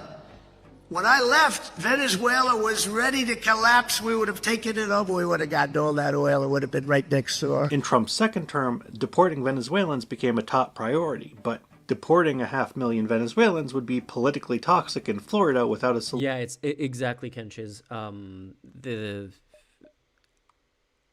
Have you noticed how Doge has not looked at the military budget in its quest for improving government efficiency? Weird how that's the case. Weird how that's never something that Republicans talk about when they complain about taxes. They never talk about the military spending. Solution to the Venezuelan crisis. So, Trump found himself in a tricky trilemma. The Cubans and Venezuelans in Miami want regime change, but the only way to get it is through a boots-on-the-ground American intervention that most Americans don't have the appetite for. Trump can't trade sanctions relief for a change in Venezuela's policies because sanctions relief is something only wimpy Democrats do. But the regime can't fix the economy without the sanctions relief. But Venezuelan migrants can't go back until the economy is fixed. So, clearly, this is an issue where it's impossible for Trump to win. I mean, unless... Explosions lighting up the hillside around Maduro's heavily fortified compound in... Yeah, Primetime, it's a new YouTube feature to be able to stream horizontal and vertical at the same time. It's a little bit annoying that it's literally two separate live streams, but yeah. This is not a good playthrough. Caracas, as U.S. warplanes blasted Venezuelan air defenses early Saturday morning. I am still reeling a bit from this idea. I mean, I just completely failed to even imagine it as a possibility. That was my prize mistake. A failure of imagination. It is genuinely brilliant. A pseudo-regime change. If you actually wanted to change the nature of the regime in Venezuela, grabbing Maduro accomplishes nothing. Maduro isn't some iron-willed dictator who clung to power through Stalin-like ruthlessness. He's a hapless bag holder who managed to hold office for 12 years primarily because no one else in the regime actually wants his job. I mean, would you want to be in charge of Venezuela right now? But if all you want is to create the illusion of a regime change, just kidnapping the president works perfectly for a media that's already inclined to reduce complex geopolitical issues into simple stories of individual heroes and villains. Evil dictator gone, the people cheer. For most Americans, those images will be the only thing that matters. For the Venezuelan diaspora, Trump can continuously lead them on with the false hope that he can fix Venezuela remotely by just vaguely threatening to murder the new president, Delcy Rodriguez. For the Cuban diaspora, getting Venezuela to shut off oil to Cuba is simple. Just take the boats. And by stealing it, the president can award himself a little slush fund with no congressional oversight. But what about Trump's traditional MAGA base? Aren't they isolationists? Won't they hate this? Well, not exactly. In fact, yeah, like the YouTube adding anything but fixing this platform. Yeah, there's so many things that I'm very frustrated with. Like some things, like every time they add something that's kind of cool as a new feature on YouTube, I'm like, I would want this, but not the way it's implemented. Like every good idea they have is never implemented in a way that would actually be useful to either creators or viewers. The worst offender in that is their multilingual features are terribly implemented. I just, even though I have all of my YouTube settings in English, and my YouTube account is in English, and I say that my preferred language is English, because I'm based in Germany, until I manually turned it off, all of the YouTubers that have autodub enabled, I would get the German versions of those YouTube videos. Why? Why would you do that? Why would you make it so that that is the opt-out option rather than the opt-in option, especially for people who have already set their YouTube language to a language different than the one that you're trying to force upon them based on their geographic locations? It's so frustrating. And that's just one example. There's so many examples of YouTube features that I'm really frustrated with. Paradox gets to the heart of Trump's foreign policy. And I have to apologize because I may have lied a little bit about whether or not the kidnapping is about oil. It is, just not directly. Remember what I said about the 70s? How the third world was nationalizing everything and the US just didn't really have the wherewithal anymore to stop it.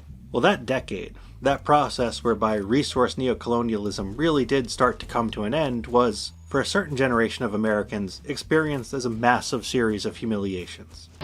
People are very desperate. They depend an awful lot upon their cars. This is a Pearl Harbor again, as far as the United States is concerned. Tell that goddamn governor he's going to police this goddamn gasoline situation. I will not take the blame for this. The fall of Saigon, the oil shocks, the inflation, the deindustrialization, all capped off by the Iranian hostage crisis, were all seen at the time by some Americans not as some inevitable shift, but as a failure of U.S. foreign policy elites to engage in the necessary violence to put third world peoples back in their place. Those feelings intensified during the Carter presidency, and then exploded with the hostage crisis.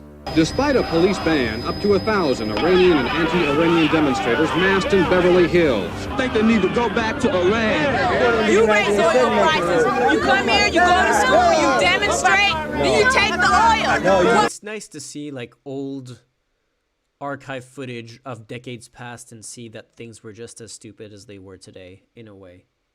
Not completely as stupid, but yeah. The only problem is these are now the people who are like the kinds of mentalities of hating foreigners for arbitrary reasons is the kind of stuff that is now in control of the U.S. government. What are you on? I'm sick of being stomped on. We're not going to take it anymore. We're sick of it. Peace does not come from weakness or from retreat. It comes from the restoration of American military superiority. In the 70s, Reagan played on those feelings of humiliation and betrayal by portraying Democrats as simply too weak to discipline the Third World. Most prominently by making lots of noise about the Panama Canal Treaty. As I talk to you tonight, negotiations with another dictator go forward. Negotiations aimed at giving up our ownership of the Panama Canal Zone. Apparently everyone knows about this except the rightful owners of the Canal Zone. You, the people of the United States. In Ronald Reagan's formulation, the rightful owners of the Panama Canal are the people of the United States. Really, is there not another people who should be owners of the Panama Canal? Giving away the Panama Canal was the perfect symbol of the unwillingness of American politicians to stand up to the rabble. We bought it, we paid for it, we built it, and we intend to keep it. But when the Republicans took power, they couldn't actually roll back decolonization, let alone take the oil or the canal. But they could, to quote one conservative intellectual, pick up some small crappy little country every 10 years or so and throw it against the wall, just to show the world we mean business. Interrupt our regularly scheduled program to bring you an NBC News report. Grenada invasion, late report. And here is the latest situation as we now know it on the island of Grenada, which is a tiny island, as you know, in the southern Caribbean. It has been invaded by... And the strategy seemed vindicated when Reagan's presidency coincided with a global drop in oil prices. This was a formative period for not just Trump, but a whole cohort of baby boomer conservatives. Those feelings of humiliation and libidinal need for revenge are the glue that held neoconservatives and isolationists together, before Trump finally pulled them apart. But now in Venezuela, the rift is starting to heal. I do not care one iota about the supposed international basis for this sort of activity. I do not. There is no such thing as international law. It is specious, it is a lie, it is stupid. We are in a great power competition with China and Russia for the alignment of middle powers, for the alignment of resource-rich countries, and we're in a battle with Russia and China over supply chains and the resources that fuel the supply chains. I had always seen this process as something that mostly happened subconsciously. But then I saw Stephen Miller on CNN saying something very similar while trying to sound like Jack Nicholson in A Few Good Men, only to be undermined by the fact that he is a 40-year-old man with a Valley Girl accent. The United States is using its military to secure our interests I can hear it unapologetic. Now. I had never heard it before, but I can totally hear it now. Good men, only to be undermined by the fact that he is a 40-year-old man with a Valley Girl accent. The United States is using its military to secure our interests unapologetically in our hemisphere. We're a superpower, and under President Trump, we are going to conduct ourselves as a superpower. It is absurd that we would allow a nation in our own backyard to become the supplier of resources to our adversaries, but not to us. Again, cannot emphasize enough that it was a Donald Trump policy to make Venezuela a supplier of resources to our adversaries, but not to us. And then he just tweeted out my theory, completely unvarnished. So, not long after World War II, the West dissolved its empires and colonies and became... Oh, it's the same kind of messages as Marco Rubio. The thing of like basically advocating for a new era of colonialism. The West dissolved its empires and colonies and began sending colossal sums of taxpayer-funded aid to these former territories, despite have already made them far wealthier and more successful. Okay. The West opened its borders, a kind of reverse colonialization. Of course, that is the current far-right talking point, providing welfare and thus remittances, while extending to these newcomers and their families not only the full franchise, but the preferential legal and financial treatment over the native citizenry. Literally made up. Okay, there's no preferential legal and financial treatment for immigrants. What the hell is he talking about? The neoliberal experiment at its core has been a long self-punishment of the places and peoples that built the modern world. Like, the reality is, I am someone who is very much extremely critical of neoliberalism as a set of policies that has brought us to the point where Trump became... Like, Trump is electable thanks to neoliberal policies. But, so I will very much criticize neoliberal policies. The thing is, he is criticizing neoliberal policies as opposed to fascism. Like, he wants a return to fascism. He wants to exit neoliberalism towards fascism, not in the other direction, which is the part that drives me crazy. Maybe it was never that subconscious. Trump has developed a formula for generating these spectacles of revenge and domination. First, you make a big, stupid demand. Then you make a big threat. Then you accept a small, usually symbolic concession and use that to declare victory. What's important here is not the concession. That's the thing with Greenland that was actually kind of funny. It was like, oh, the status quo in Greenland is the U.S. has basically all the access it wants through all the military access it wants through its military bases, and Denmark was offering some like concessions on mineral rights or something like that. And Trump was like, "Oh, that's not enough. That's not going to be something we can accept. This is completely like we need ownership of the territory." And he threatened and he threatened and threatened, and eventually he was like, "Oh, we came up with an amazing deal for the U.S. where we have access to our military bases and we have concessions on mineral rights in Greenland," which is exactly what has been offered from the start of him saying anything about Greenland. But he can pretend like it's a big victory. Session, what's important is the performance, the images. Since no one trusts objective media or experts anymore, no expose that the agreement doesn't do what it says will matter. What matters is how people talk about it. Perhaps the best way to understand it is through the lens of professional wrestling. In wrestling, when a move is performed, the move usually requires the cooperation of the victim, and that they need to act like they're really being hurt in order to make it look like an actual fight is taking place. This acting is called selling.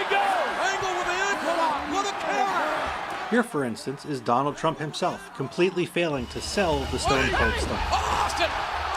This is not a bad analogy at all. Like the fact that European countries have to pretend to be hurt by the concessions that they're making to the U.S. in order for the U.S. to be okay. I mean, it is kind of true in all negotiations as well. Like when you're trying to haggle, you have to, even if the price that you're, like, it's always like, okay, I can maybe make a final offer at this price, but that would be way too much for me, and I can barely afford it. And like trying to pretend like the thing that you're actually proposing as your solution is a compromise, or is something that you're actually not, like, barely willing to concede, is always the case. But as specific way to deal with Trump, it is very much, it is like the performance is more important than it's ever been. What Donald Trump seeks in these geopolitical fights, yeah, the mineral deal with Ukraine was very much I mean, if the whole mineral deal in Ukraine was such an insane way of extorting a country and trying to sell it as a peace deal. It's so crazy. Is that the victim countries agree to sell in lieu of making actual concessions that would hurt their countries. The ideal model for this type of game is the USMCA, Trump's NAFTA replacement. On the campaign trail in 2016, Trump promised to renegotiate NAFTA in such a way that it would bring back lost jobs. But that's impossible. The lost jobs are lost for good, and actually canceling NAFTA would just cause a different group of people to lose their new jobs. So he got together with the Canadians and Mexicans, made cosmetic changes, renamed it, and declared victory. That is until around 2023, when Trump started campaigning against his own trade agreements. Why do you want to renegotiate it? Because I want to make it a much better day. We've been screwed by Mexico and by China and by Canada and by... This is why he's turned American aggression away from Russia, China, and Iran and towards South America and Europe. Our traditional adversaries are ready for us, and they can't afford to even pretend to submit. Europe and South America, on the other hand, have made no preparations for random aggression coming from the United States. And they're more willing to play the game to buy time. First of all, they should have made preparations since Trump's first term, obviously. Like, the fact that Trump was elected once should have been enough of a signal to the European Union that maybe they need to be prepared for a future where the U.S. could no longer be counted on, which is something that European politicians said multiple times at the time and immediately forgot about the second Trump was out of office. And secondly is now they're still not really doing it. Like, I'm sure if I spoke with like, not that I have that kind of access, but if I spoke with actual people working in government, they would say, okay, these are all the things that we're doing. But I'm sorry, it doesn't seem like they're doing that much to sever their dependence on the U.S. It just seems like they're trying to save time until Trump is either dead or out of office, and then they can go back to normal and never have to actually invest in having their own critical infrastructure that is completely separate and not dependent on the U.S. I really hope we very quickly get our shit together and do what we need to do on that front, because the way things are currently functioning is just not going to, like, eventually it's going to come to bite us in the ass.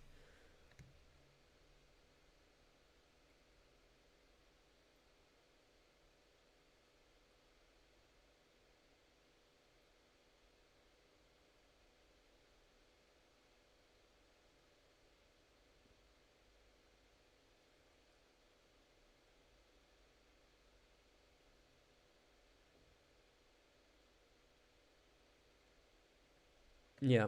I don't even know if Zelensky having his own interpreter would have made a huge difference because they just wanted to bully him anyway. But yeah. Until the U.S. gets a normal president again. People sometimes point to this as another sign Europe is decadent and weak, but it's not. It's just people are, by necessity, vulnerable to being stabbed in the back by someone they trust. When it comes to Venezuela, the first big stupid demand is that American oil companies should be allowed to invest in Venezuela. This put Maduro in the very confusing dilemma of needing to satisfy a U.S. demand that he open up American companies, while those companies were being prevented from investing in Venezuela by U.S.-imposed sanctions. But eventually, Trump became convinced that the only symbol dramatic enough to work would be for Maduro to step down, and when Maduro refused, he rolled the dice on the Delta Force. You can't ask for a better spectacle than this, but I do wonder if this is sustainable. The euphoria that follows a military victory like this evaporates very quickly. 3 years is more than enough time for people to realize democracy is not actually on the menu. The White House will have to keep creating the illusion of reform with new spectacles, or find a good distraction. This puts Rodriguez in the same dilemma as Volodymyr Zelensky. If she's too publicly defiant to Trump, she can't get sanctions relief. But if she's too obsequious, she might get overthrown by other people in the country. She can try to square the circle by being submissive in English and defiant in Spanish, but you never know when media won't be too lazy to hire a translator. Let me tell you what Delcy Rodriguez said the day after Venezuela was attacked. Governments around the world are simply shocked that the Bolivarian Republic of Venezuela is the victim and target of an attack of this nature, which undoubtedly has Zionist undertones. What the hell did Delcy Rodriguez mean when she said this attack had Zionist undertones? The Democrats have no counter, of course. Even though the attack was a serious war crime. So I've seen a lot of the points about Israel being connected to the invasion of it, to the takeover of Venezuela, and like, oh, that kind of like messaging, the one that they just pointed out. Is there something that I'm missing here where there's other than the stupid, what's her name? I'm not saying she's stupid. I'm saying the point that she made was stupid. Machado saying, oh, the country is we need to get rid of Hamas and Hezbollah's presence in Venezuela, and like that, is that all there is as a supposed Zionist element to the takeover of Venezuela? Or I don't know, maybe I'm just missing a part of the story there, but it feels like a weird way in which leftists want to make everything about Israel. The idea that the U.S. should be bound by international law is liberal elite coded. That's why they resorted to only criticizing the attack on grounds that it was illegal under domestic law. Criticizing the attack for being illegal under international law would make them sound like unpatriotic globalists. Unfortunately, it's much harder to make the case that Trump has violated the War Powers Act than it is to make the case that the war was an aggressive one. And there's no real popular base for opposition to the war. The constituencies who matter are all satisfied for the moment. The diaspora is so desperate they're willing to take half loaves. For the right, the fact that the war was a war crime and undermined the liberal international order is a good in itself, since they see international law as something that primarily restrains them from disciplining unruly third worlders, and the corporate media is just happy to see a socialist government taken down. The only people who don't win are the people of Venezuela, but how many electoral college votes do they control? Hey, look, I didn't make you wait 6 months for a new video. I think... Hey, that was shorter than I realized. That deserves a subscription or a like. And now, a special thank you to my Patreon subscribers. I do recommend this channel. It's very well researched, despite very few videos, like videos taking a long time, kind of like me, I guess. As you've seen, this provides a lot of context on pretty complicated issues that are every video I've seen from him is worth the watch for sure. Is there something else I should be watching while I continue this playthrough? Yes, Sarcasmatron. It's on screen here. But maybe I can just move it here. And boom.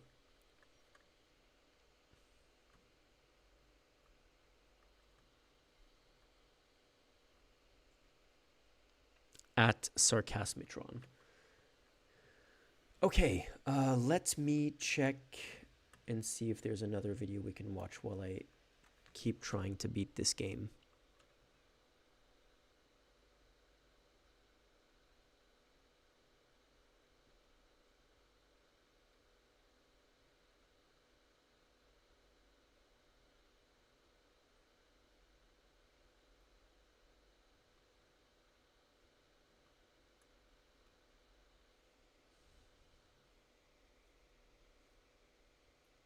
Do I know the YouTuber Vlad Vlexler? Oh, that's midnight already. I do not. I will check him out. I didn't realize it was this late. I actually wanted to do something else. Wait, let me... Give me a sec.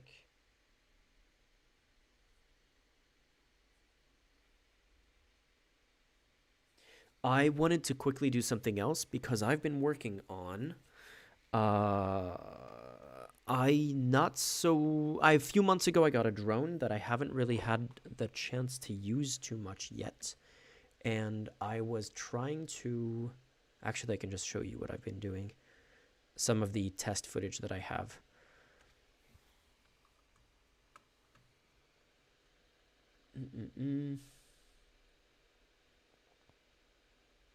Is it here?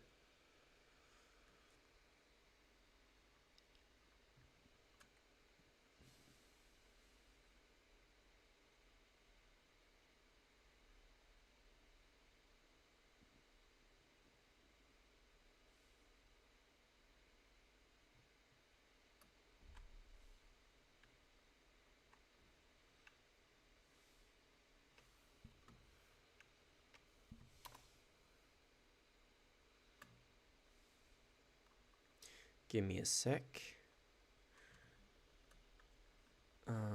This is annoying. So, wait. Why is this way? Huh.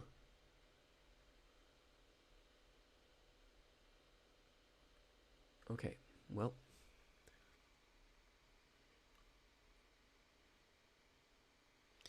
I need to do something to fix my VLC interface, because right now the user interface is not convenient at all. So,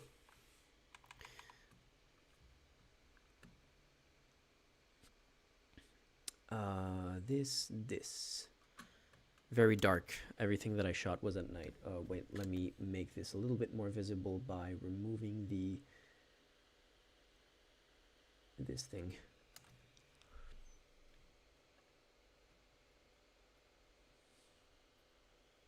This is not a drone. This is not drone footage, obviously, but I mixed in real footage with drone footage to test out how the two interacted. And it's not too bad, but the drone footage, despite using the same LUTs, is more contrasty because like the conversion I can get more technical, but basically, yeah, the way that I convert from the base file that the drone is giving me to a standard file that supposedly should give me the same colors for everything is not actually giving me the same colors for everything. So I've been wanting to work on presets that would actually be consistent. But yeah, this is cool. I'm really happy with the footage that I'm getting. And I got super lucky with this shot specifically. This is all one big shot. And I was like following this train on screen while there's this train moving in the foreground, there's this train in the background. And right as those kind of exit frame or enter the U-Bahn station, the metro station, this train comes out and starts going here, so still going in the same direction as the drone is pivoting towards.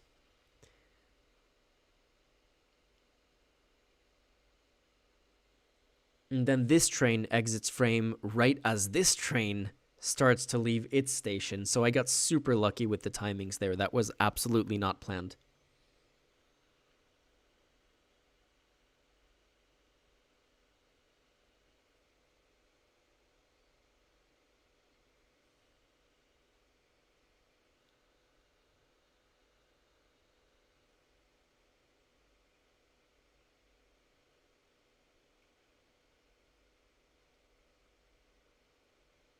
This one I did cheat. Those were actually, this shot was much longer and I just comped in these different parts of the, so that the trains would be going at the same time.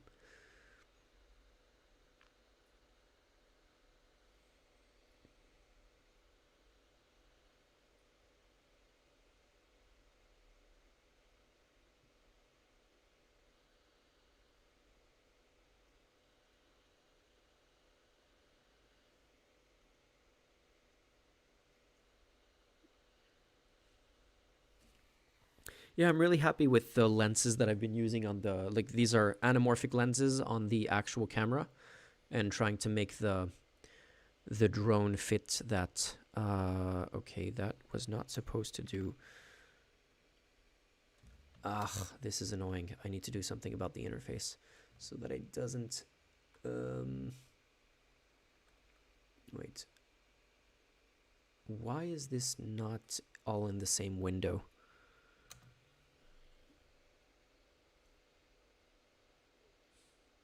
Thanks for joining, Primetime. Have some good errands.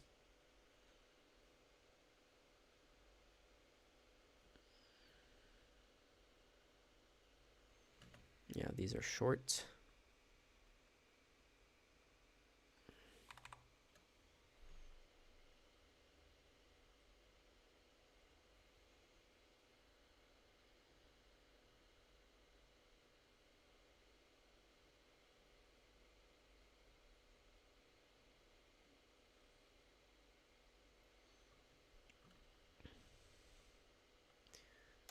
There's a web between Venezuela, Russia, and China, and themselves linked to Palestine. Besides that, yeah, okay, that's a little bit of a,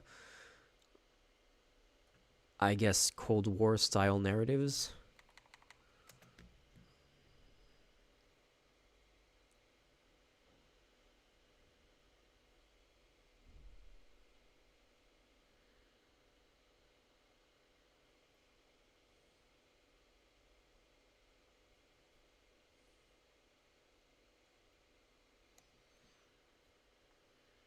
Like, it's the same reason why pro-Palestine people will dogmatically support Iran, because they're on the side of Palestine, even though they're a terrible government that massacres its own people. Which is a little bit frustrating for in terms of consistency, but yeah. So yeah, I'm pretty happy with these, but I do want to make sure that the colors are as consistent as possible. And I was thinking that that was something that I could maybe work on stream, if and only if I'm able to open a Premiere editing file while the stream is running, because it might just make my computer crash. So I'm going to see if I can do that. And if I can do that, I'm going to quickly work on that on stream. So I'm trying to open the file, and I also need to transfer some files onto my computer from my camera.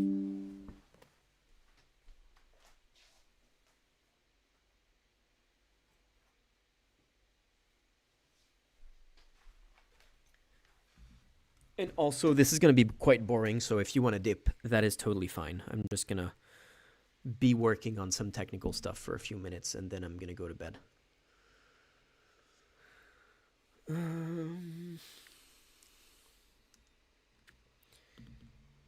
So, I am going to switch this to this.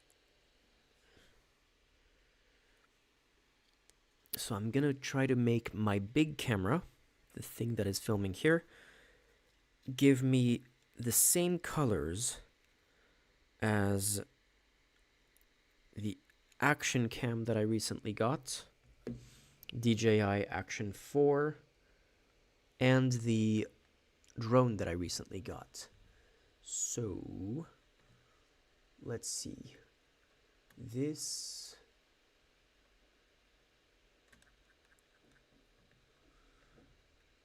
I'm just gonna take this shot.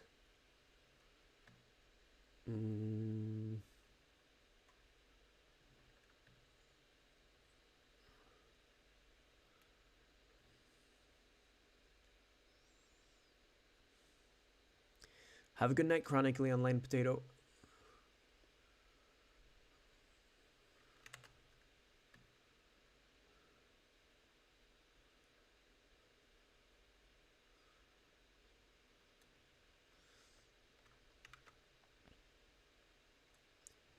So, Action 4. And now, eject. Then I have the drone.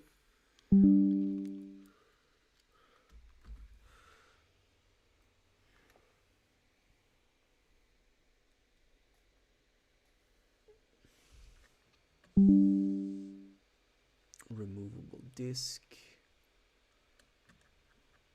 And this shot goes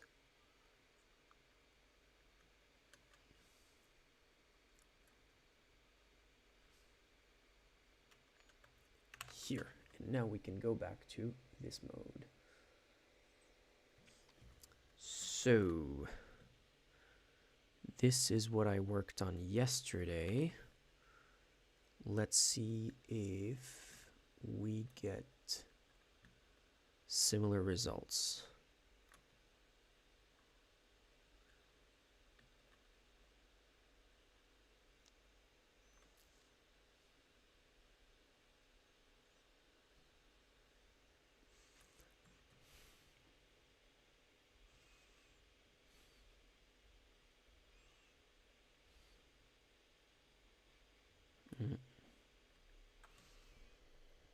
My computer is really struggling to do this while streaming.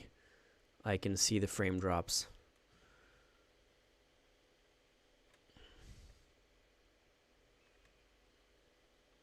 Okay, so this is the raw footage that I'm getting. Let me see if I can show that in a meaningful way. Nope. Okay, so this is the footage that I'm getting straight from the Sony camera, like the proper camera. This is the action camera, so you can see, like, this is raw footage. It's not supposed to look like this. This is pre-processed.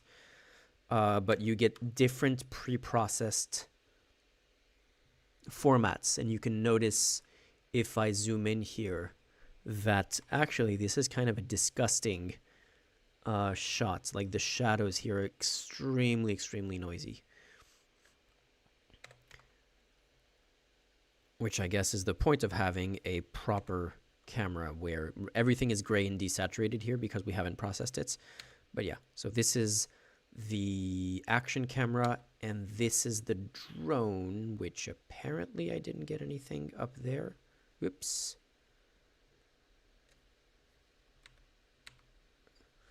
Apparently, yeah, I didn't shoot the ceiling. Ironically, that's the thing with the biggest difference. But yeah, the colors aren't the same between these two, and they're definitely not the same with this.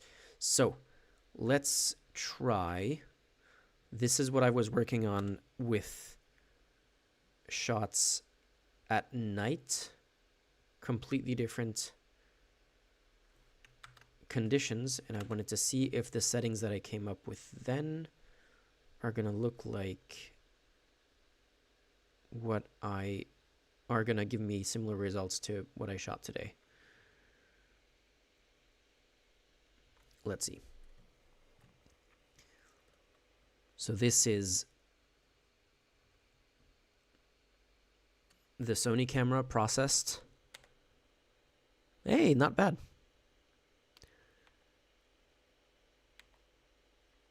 It's less saturated.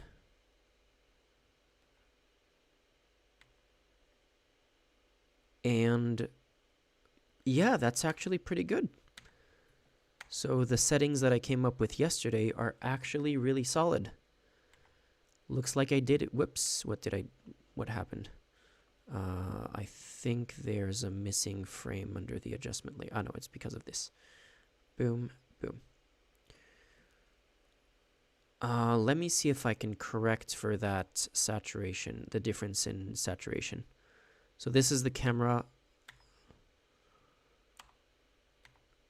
So I do want to make the orange slightly more saturated here.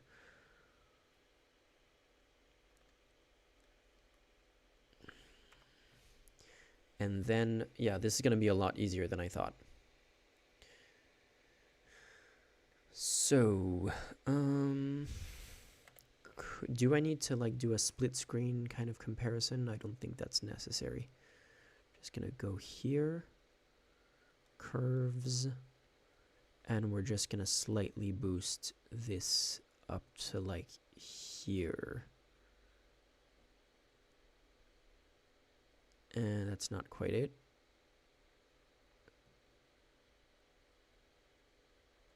What if I just do this? Still not quite it.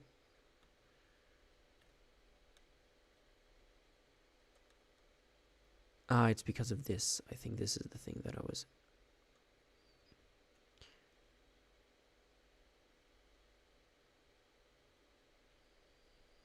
Huh. So this is very orange and this is more yellow. Which may be because of this.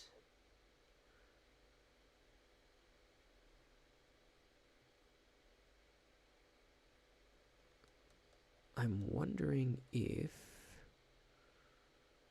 I just remove this entirely. Nope, that doesn't improve things. But what if I have this at 100? Yeah, actually, I removed all of the fine-tuning that I did yesterday, and that actually got me back to the same place. So the problem is that for me to get the same colors at night, I need to do quite a few fine-tuning things. But for me to get the same colors during the day, I actually don't need to do anything. I just get them. I just need to lower the contrast a little bit, and that works. Okay, well, that's good to know. That is good to know. So I am just going to get rid of this, take this, and move it here. And this is just the stuff that I need to activate at night. Otherwise, oops. Otherwise, we're good. So, Sony camera. It's not exactly the same hue. This is slightly more purple. There's a slightly more, there's a slight magenta cast, and it's less. This is less contrasty. This is more contrasty. Okay, let me still tweak that. So it does need to be here maybe, and perhaps. So this is going to be more magenta, so I'm going to lower it to like -2.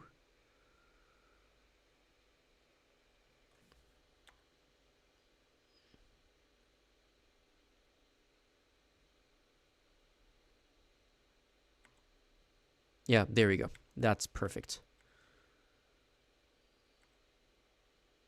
And this is all of a sudden way more saturated. So the drone is more contrasty than the action cam. Okay, so I do need to have the contrast at like -40, maybe even -45.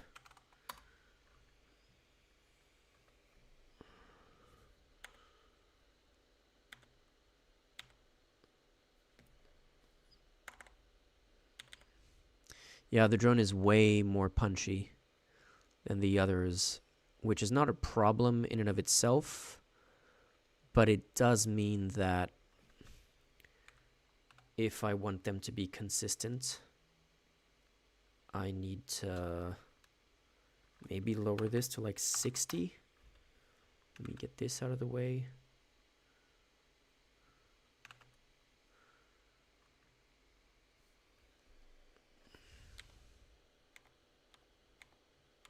Even now, it's still not quite there. Like, maybe lower the contrast and saturation down to 95. How's that? It's annoying that the drone and the action cam don't have the same thing. Okay, this is better. Okay, now we're talking. Okay, well, I just need to save those as presets and I'm good to go. Good to know. Save, and I will go to bed. Have a good night, everyone. Thanks for joining. See you soon.